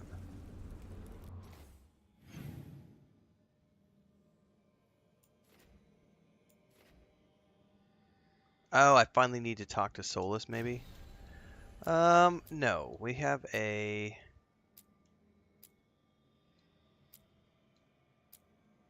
one of these.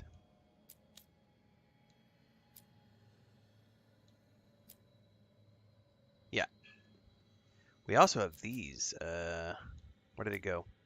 Investigate strange occurrences at the Gaspin Manor. There's so many quests we could do.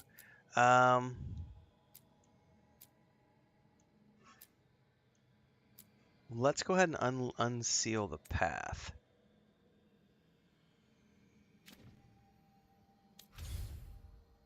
Like, I'm going to try to hold off on doing the Solus thing until I have, like, nothing else to do.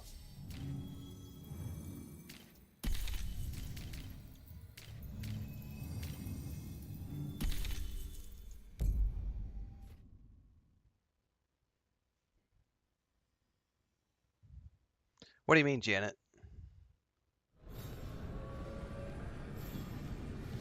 You hope they don't steer the interaction to love interests like Baldur's Gate did? Not quite sure I understand the reference there.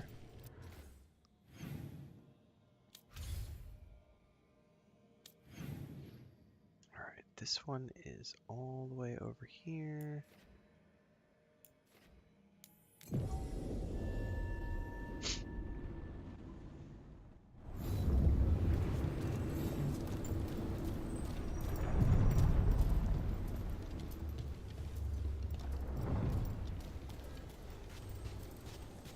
Use the champion's essence on the roots and elven Hammonds.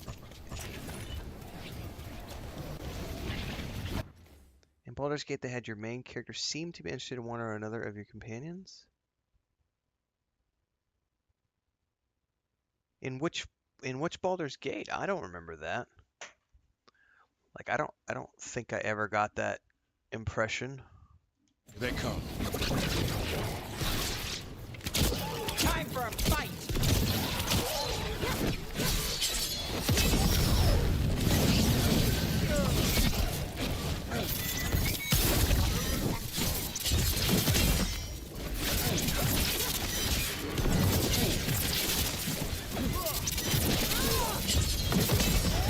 Make it hurt.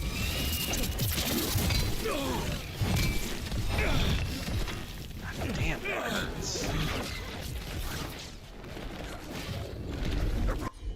You need to taunt, sir. I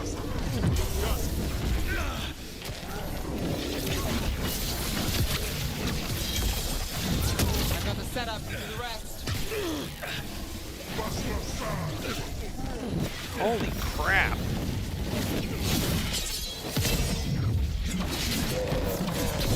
There's trouble on your right.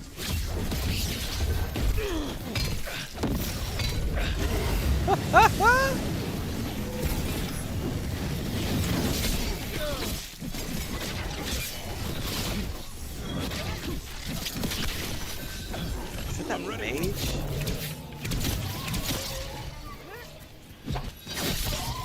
Take that.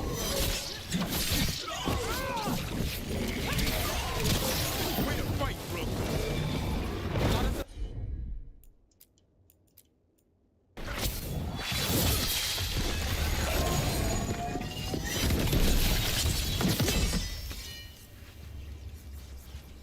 Whew. Beat the odds. I heard you and Lucanus arguing. Had a difference of opinion. Difference of opinion. Is that all? Sounded like you were ready to kill each other. If spite starts trouble, it might come to that. A bit early to jump there. We're talking about a demon. Demon.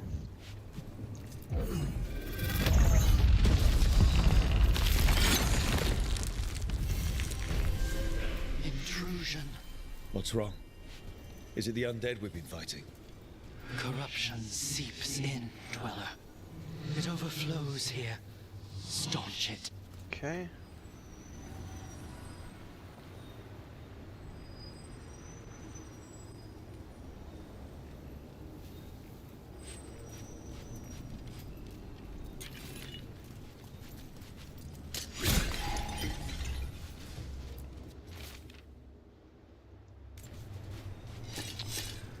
I am no one suggested a boneheaded thing. I'd pause the stream, then start watch. He was typing comments like the plague was live. Need more coffee. It's legit. Well, I could tell you in Baldur's Gate 3, Janet. Yeah, you were never approached.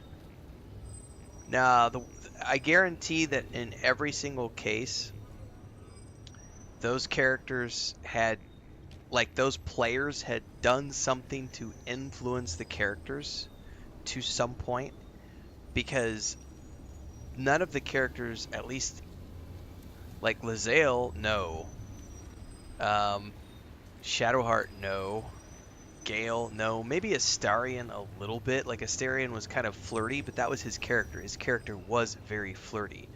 But none of those characters just came on to you. Other than Halsin. Halsin definitely was a flirty, but that was his character. He was hard on his shoulder, and if you did anything to help him out, his character would be very forward with you. That was just who his character was. But none of the other characters were like that. You had to actively go out and pursue them and like do things to win their favor to be able to get to the romance options. Like, there was no just people coming on to you wanting to have sex with you. Halsin, even Halsin, like, you had to do things for him first. And after you got a certain way along in the storyline, he would start flirting with you because he was looking at what you were doing, like the good you were doing, and he was feeling attracted to you. And Astarion's character as well being a little flirty, but none of the other characters were like that at all. And even the characters that were flirty, you had to get to that point. That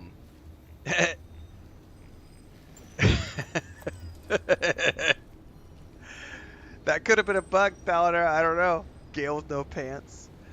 But I think that was I know what quest you're talking about with Gale, and that was definitely deep. That was like the 4th or 5th conversation, or maybe even farther down the pipeline with Gale. Like, you had to get to that point first, and he was showing intimacy with you by opening up and sharing that side of himself with you. And if you chose the right conversation options, it definitely would lead to something romantic.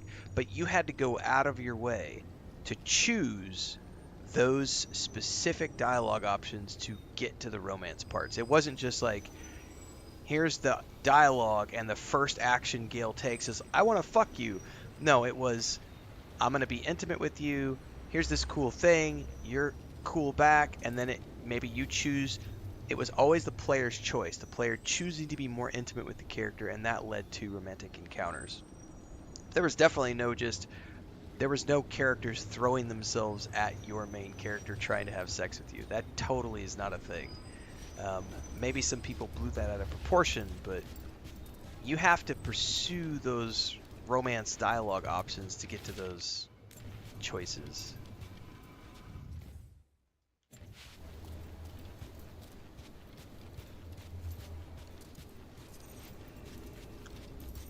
Alright, she wants me to cleanse some sort of corruption in here, which is probably going to kick my ass. So let me do a quick save here.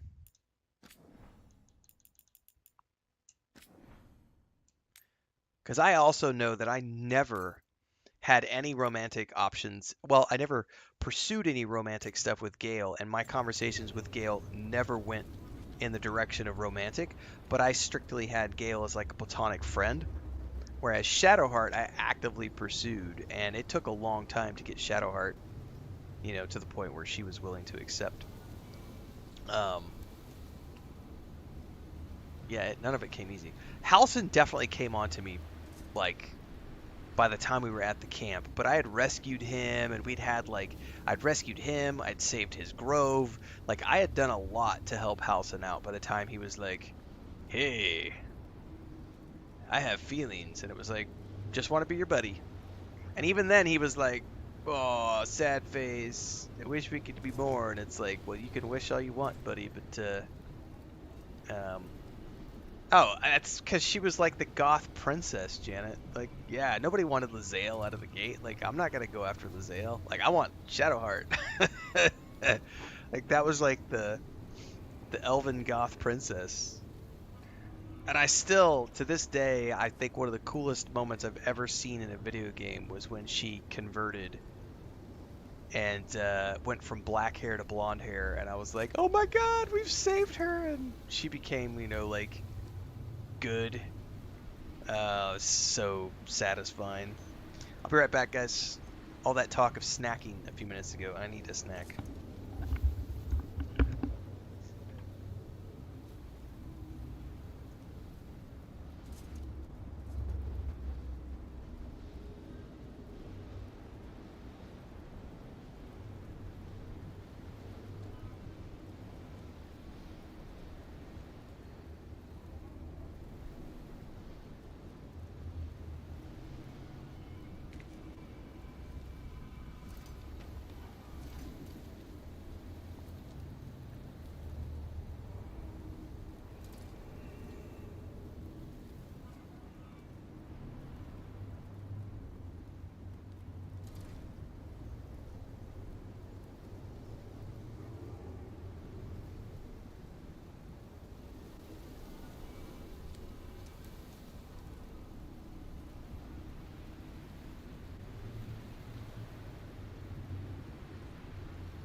Alright, guys, I'm going to need an extended AFK. We have another cat that somehow got out, and I got to go take care of it. He's in the woods, and it's Smeagol, and there was a dog back there a few minutes ago, so I got to go out and get him. So I'll need a few minutes.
All right.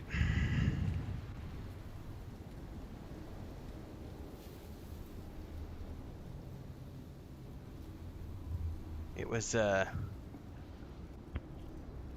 it's just cats doing things they're not supposed to be doing. And the worst part, it's like we have the fence is all like tied up, and so we have to undo a bunch of wire ties to get back into the woods now.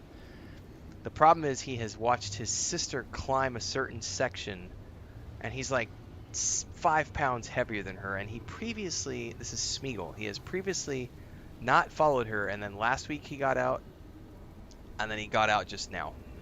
And it's like, we can't have him out in the woods because there's nasty dogs back there, and then just too many accidents. Like, we've had way too many emergency vet bills, so I have to, I sorry about that, guys, but I have no, that's a priority number one for me, is to avoid more vet bills, because I've got one cat that's been in a frickin' body wrap for like 6 months almost, off and on, and I don't need another one that's getting injured, so I have to be hyper vigilant about that kind of stuff. So yes, there was chasing of the cat in the woods and yelling at the cat. I mean, Pippin's fine, she's just, it's ongoing, so there's nothing I can do about it. But yeah, Pippin's fine. She's out in the kitchen right now. She was here on stream earlier, a few hours ago.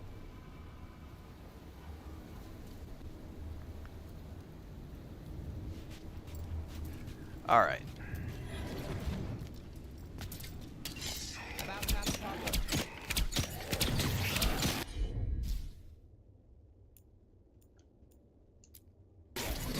I'm there.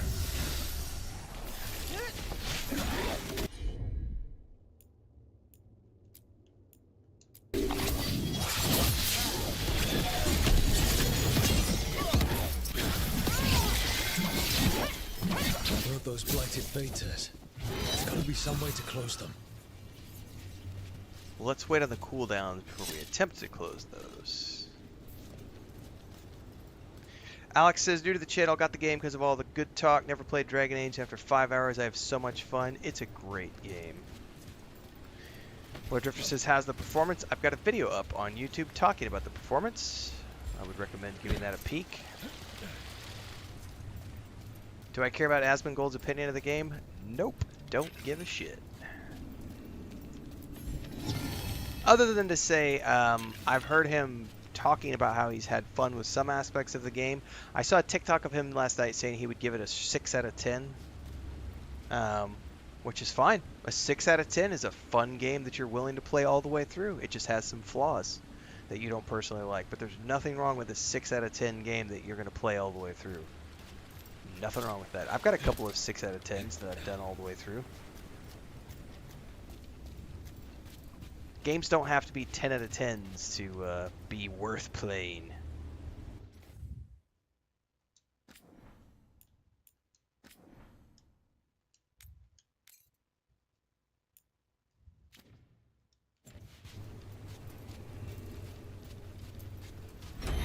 Did your gods give you that throne? Get up and fight. Oh, hello.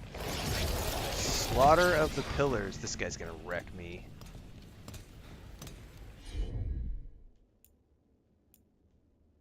Oh, I can't even target him yet. Go, go, go! Oh, even his companions are tough.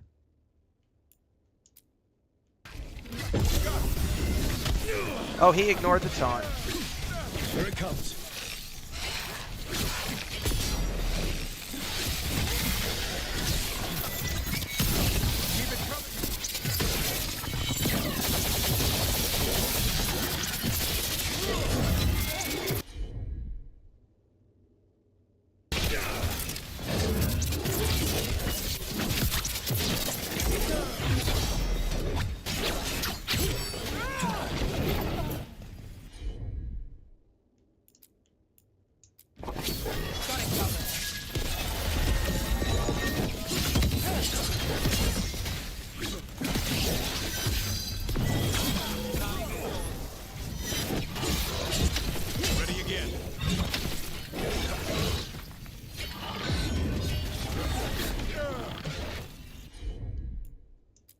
A wellspring trade.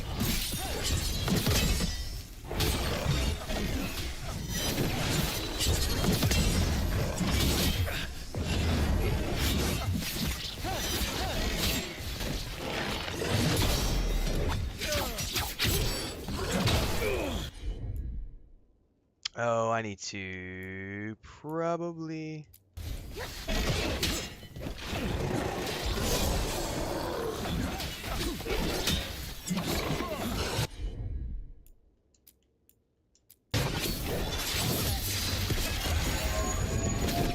Where'd he go? What? It's drawing power from the Fade Tear. Oh, that's not Its good. wounds are closing. In darkness long lamented. This My is job's phase done. 2. Your turn. This is gonna hurt.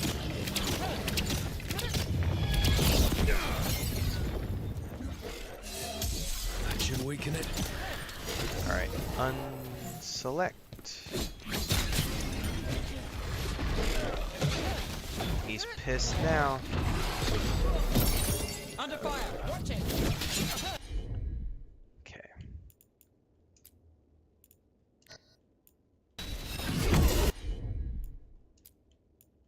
Good job, Davrin. No problem.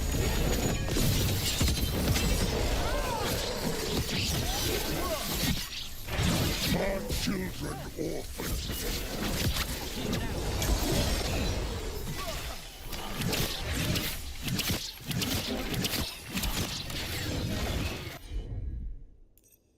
Let's hold on.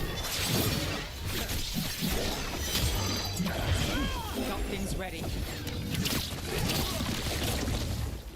Don't step in that.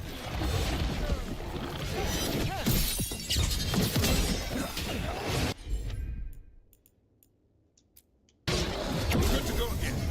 Need a breath.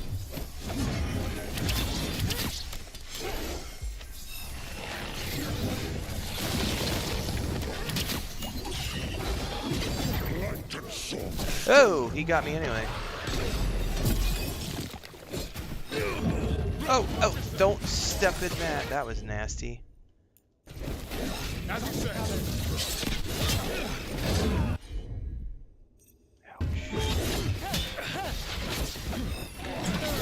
Oh, get out, get out, get out. That hurt. We're under fire.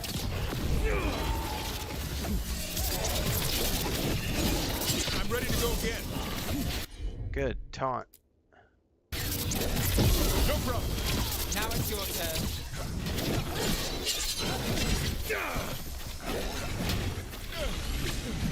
It's Oh, he's doing it again? It's weakening the Fade Tear. Our children orphaned. Oh, I'm out of arrows.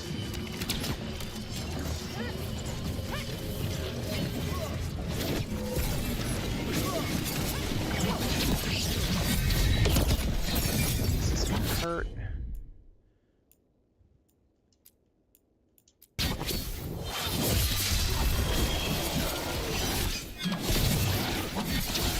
I'm ready. Tell me what you need.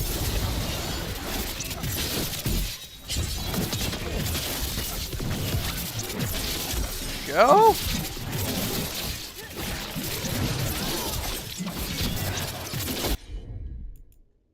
Taunt. I'm not gonna wait. Just go. In darkness long lamented. Oh, I have like a bug crawling on my face. Now is not the time to have bugs for the forest.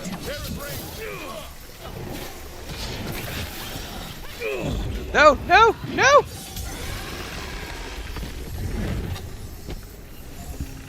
Please tell me we won. I also have a video on the dialogue as well up on YouTube, guys, so go check that out. Revenant. All that's left is its essence. Better get this where it's needed. I totally have bugs crawling over me now from crawling around in the woods.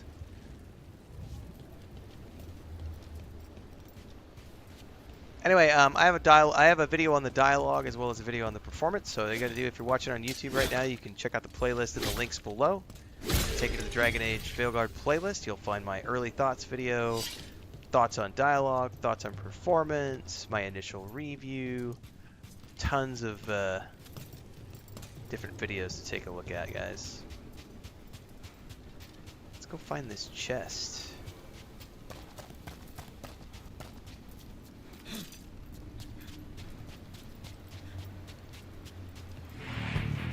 Is it up here?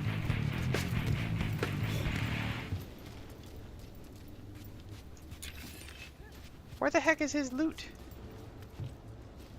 Place the corrupted essence in the door. Am I missing something?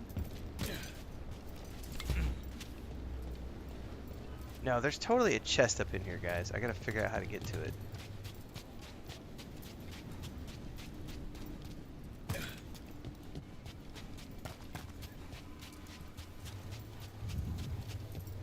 Aha!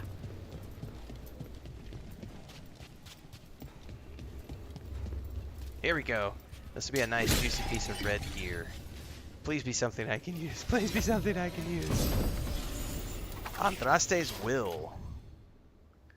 50% burning duration, 1% maximum burning stacks. All afflictions you apply are applied as burning as well. That is totally a nice ring. I don't do anything burning at the moment.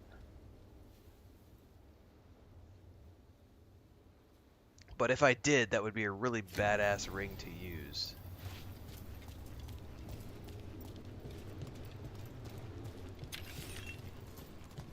That'll be another big bad boss fight.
Can we place that?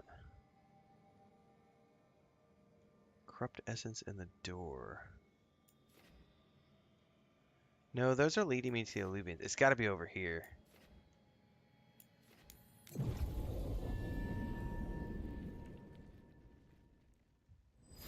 Oh, I see what it was. I see the bug. It's over here flying around now. It's like a flying ant or something. Oh, is this not going to be it? Place the corrupted essence on the door. So it's not that door.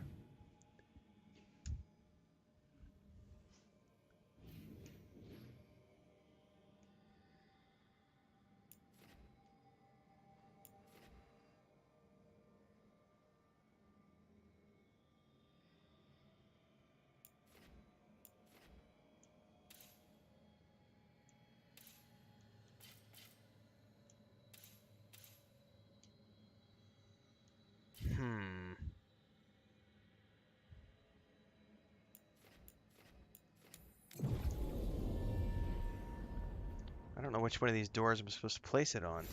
Davrin, look. I get why you're worried about Lucanus. But you're the one who kills archdemons, and he takes out the gods. We need both sides of the coin to have a shot at this. Problem is, you left out Spite. He could take us all out. Also not that one.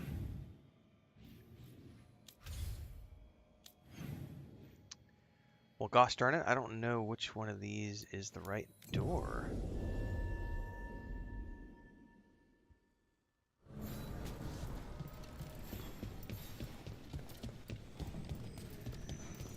Uh-oh, hello. Oh, it's one of the three. I gotcha. This door. think the essence we took from that revenant might be our way through. Okay. So it's a key, which means the gods don't want us in there.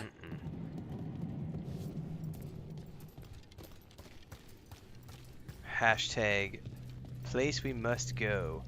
I just saw a quest over here too. Oh, it disappeared.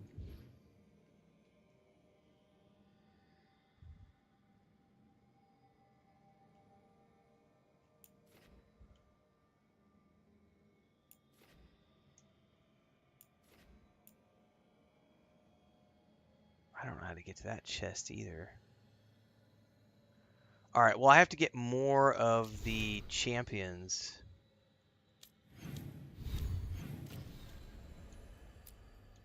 In order to do that.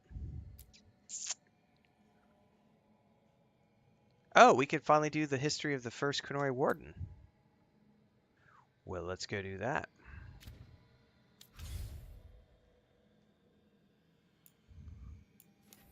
Maybe. When I get there, it'll tell me. It'll probably, if it says something different, if it says like you have to unlock it. No, we're here. Ah, see, it said it again. Return to the Caves of Shark's Mouth once they're fully accessible. Alright, so they're still not accessible yet. Alright, never mind. You lied to me.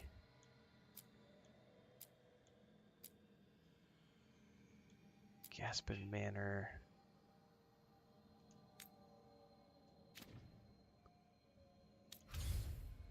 Go back to the Halls of Valor.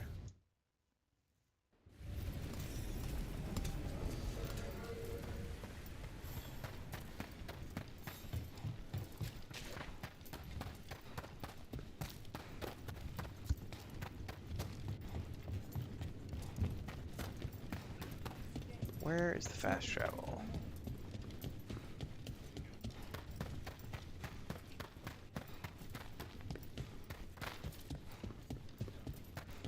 Hey, you're Nev Gad, right? Depends on who's asking.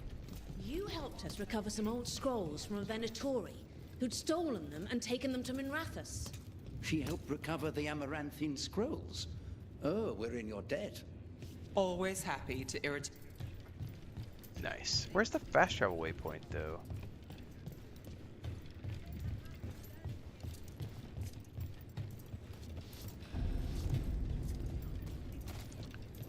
That is. Welcome to the Hall of Valor. I knew you'd find your way here sooner or later. Okay, we want Tash and Ev.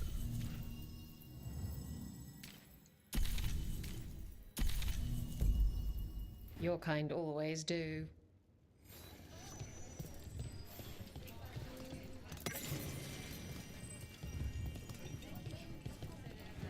Isabella.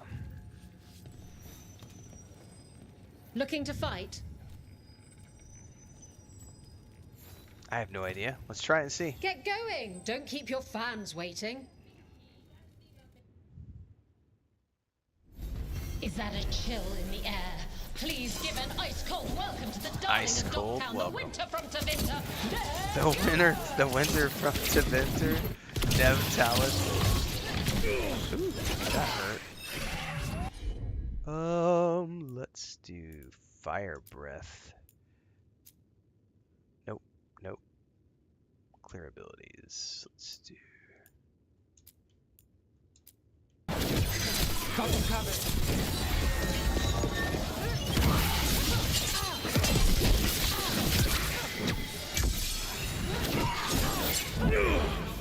Ow.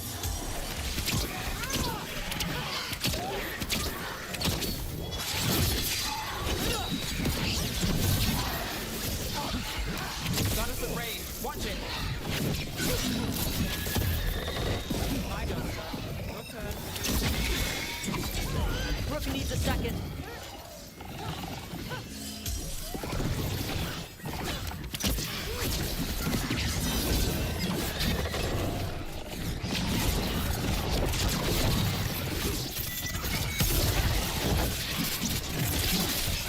Now there's a nice shot.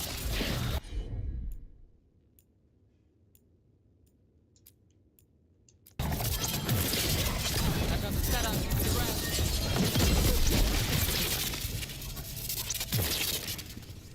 That's pretty gnarly, man. You couldn't pay me to step What's up, in the Scaff? pit with you, and coming from me, that's quite a compliment. Oh, you gotta win 10 matches? Ew. You'll want something with a bit more bite this time, I reckon. I'll pass. I'm not really. This reminds me. They had this in Want some cozy little stockings God of for War, and most recently, what did I play?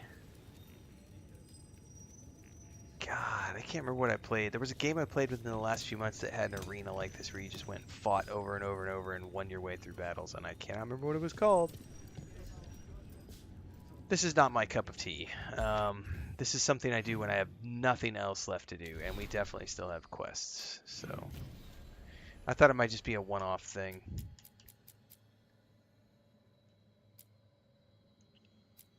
God, we definitely need to defeat all the champions.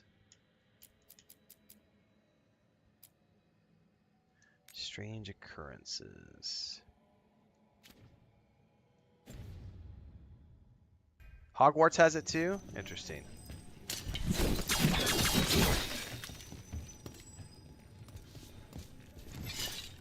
I mean, it could be. Could be.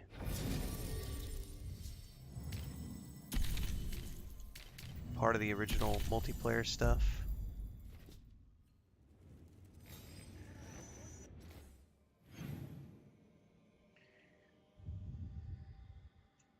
I haven't played Hogwarts, so Dark Arts Duels? Interesting.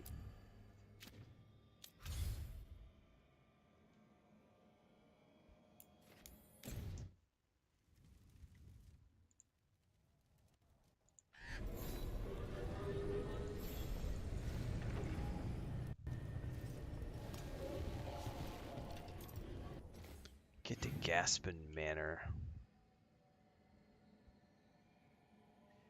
Well, fast travel down here.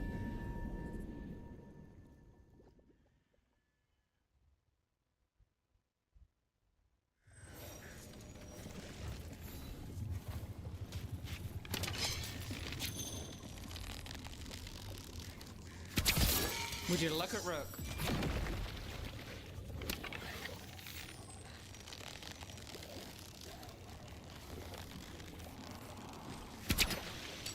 Maybe you can't take those out. Gaspin Manor. Oh, is this a puzzle to even get in? Looks like it might be. No, I was moving when it. I was moving when Hogwarts came out, so I didn't get a chance to play it because we were in the middle of moving to the homestead. Cool. All right, guys, that's a wrap for today's session. I will be back tomorrow, bright and early, 8, 9 o'clock Central. I got more videos coming out on YouTube this afternoon, so if you haven't already done so, make sure to follow along there. If you're watching on Twitch, everything between the streams happens over on YouTube, but I'm live every single day multi-streaming at 8 or 9. We're doing Hogwarts Legacy and a bunch of other stuff. I posted a scheduled video this morning with the rest of November planned out for those of you who are interested in what's coming down the pipeline.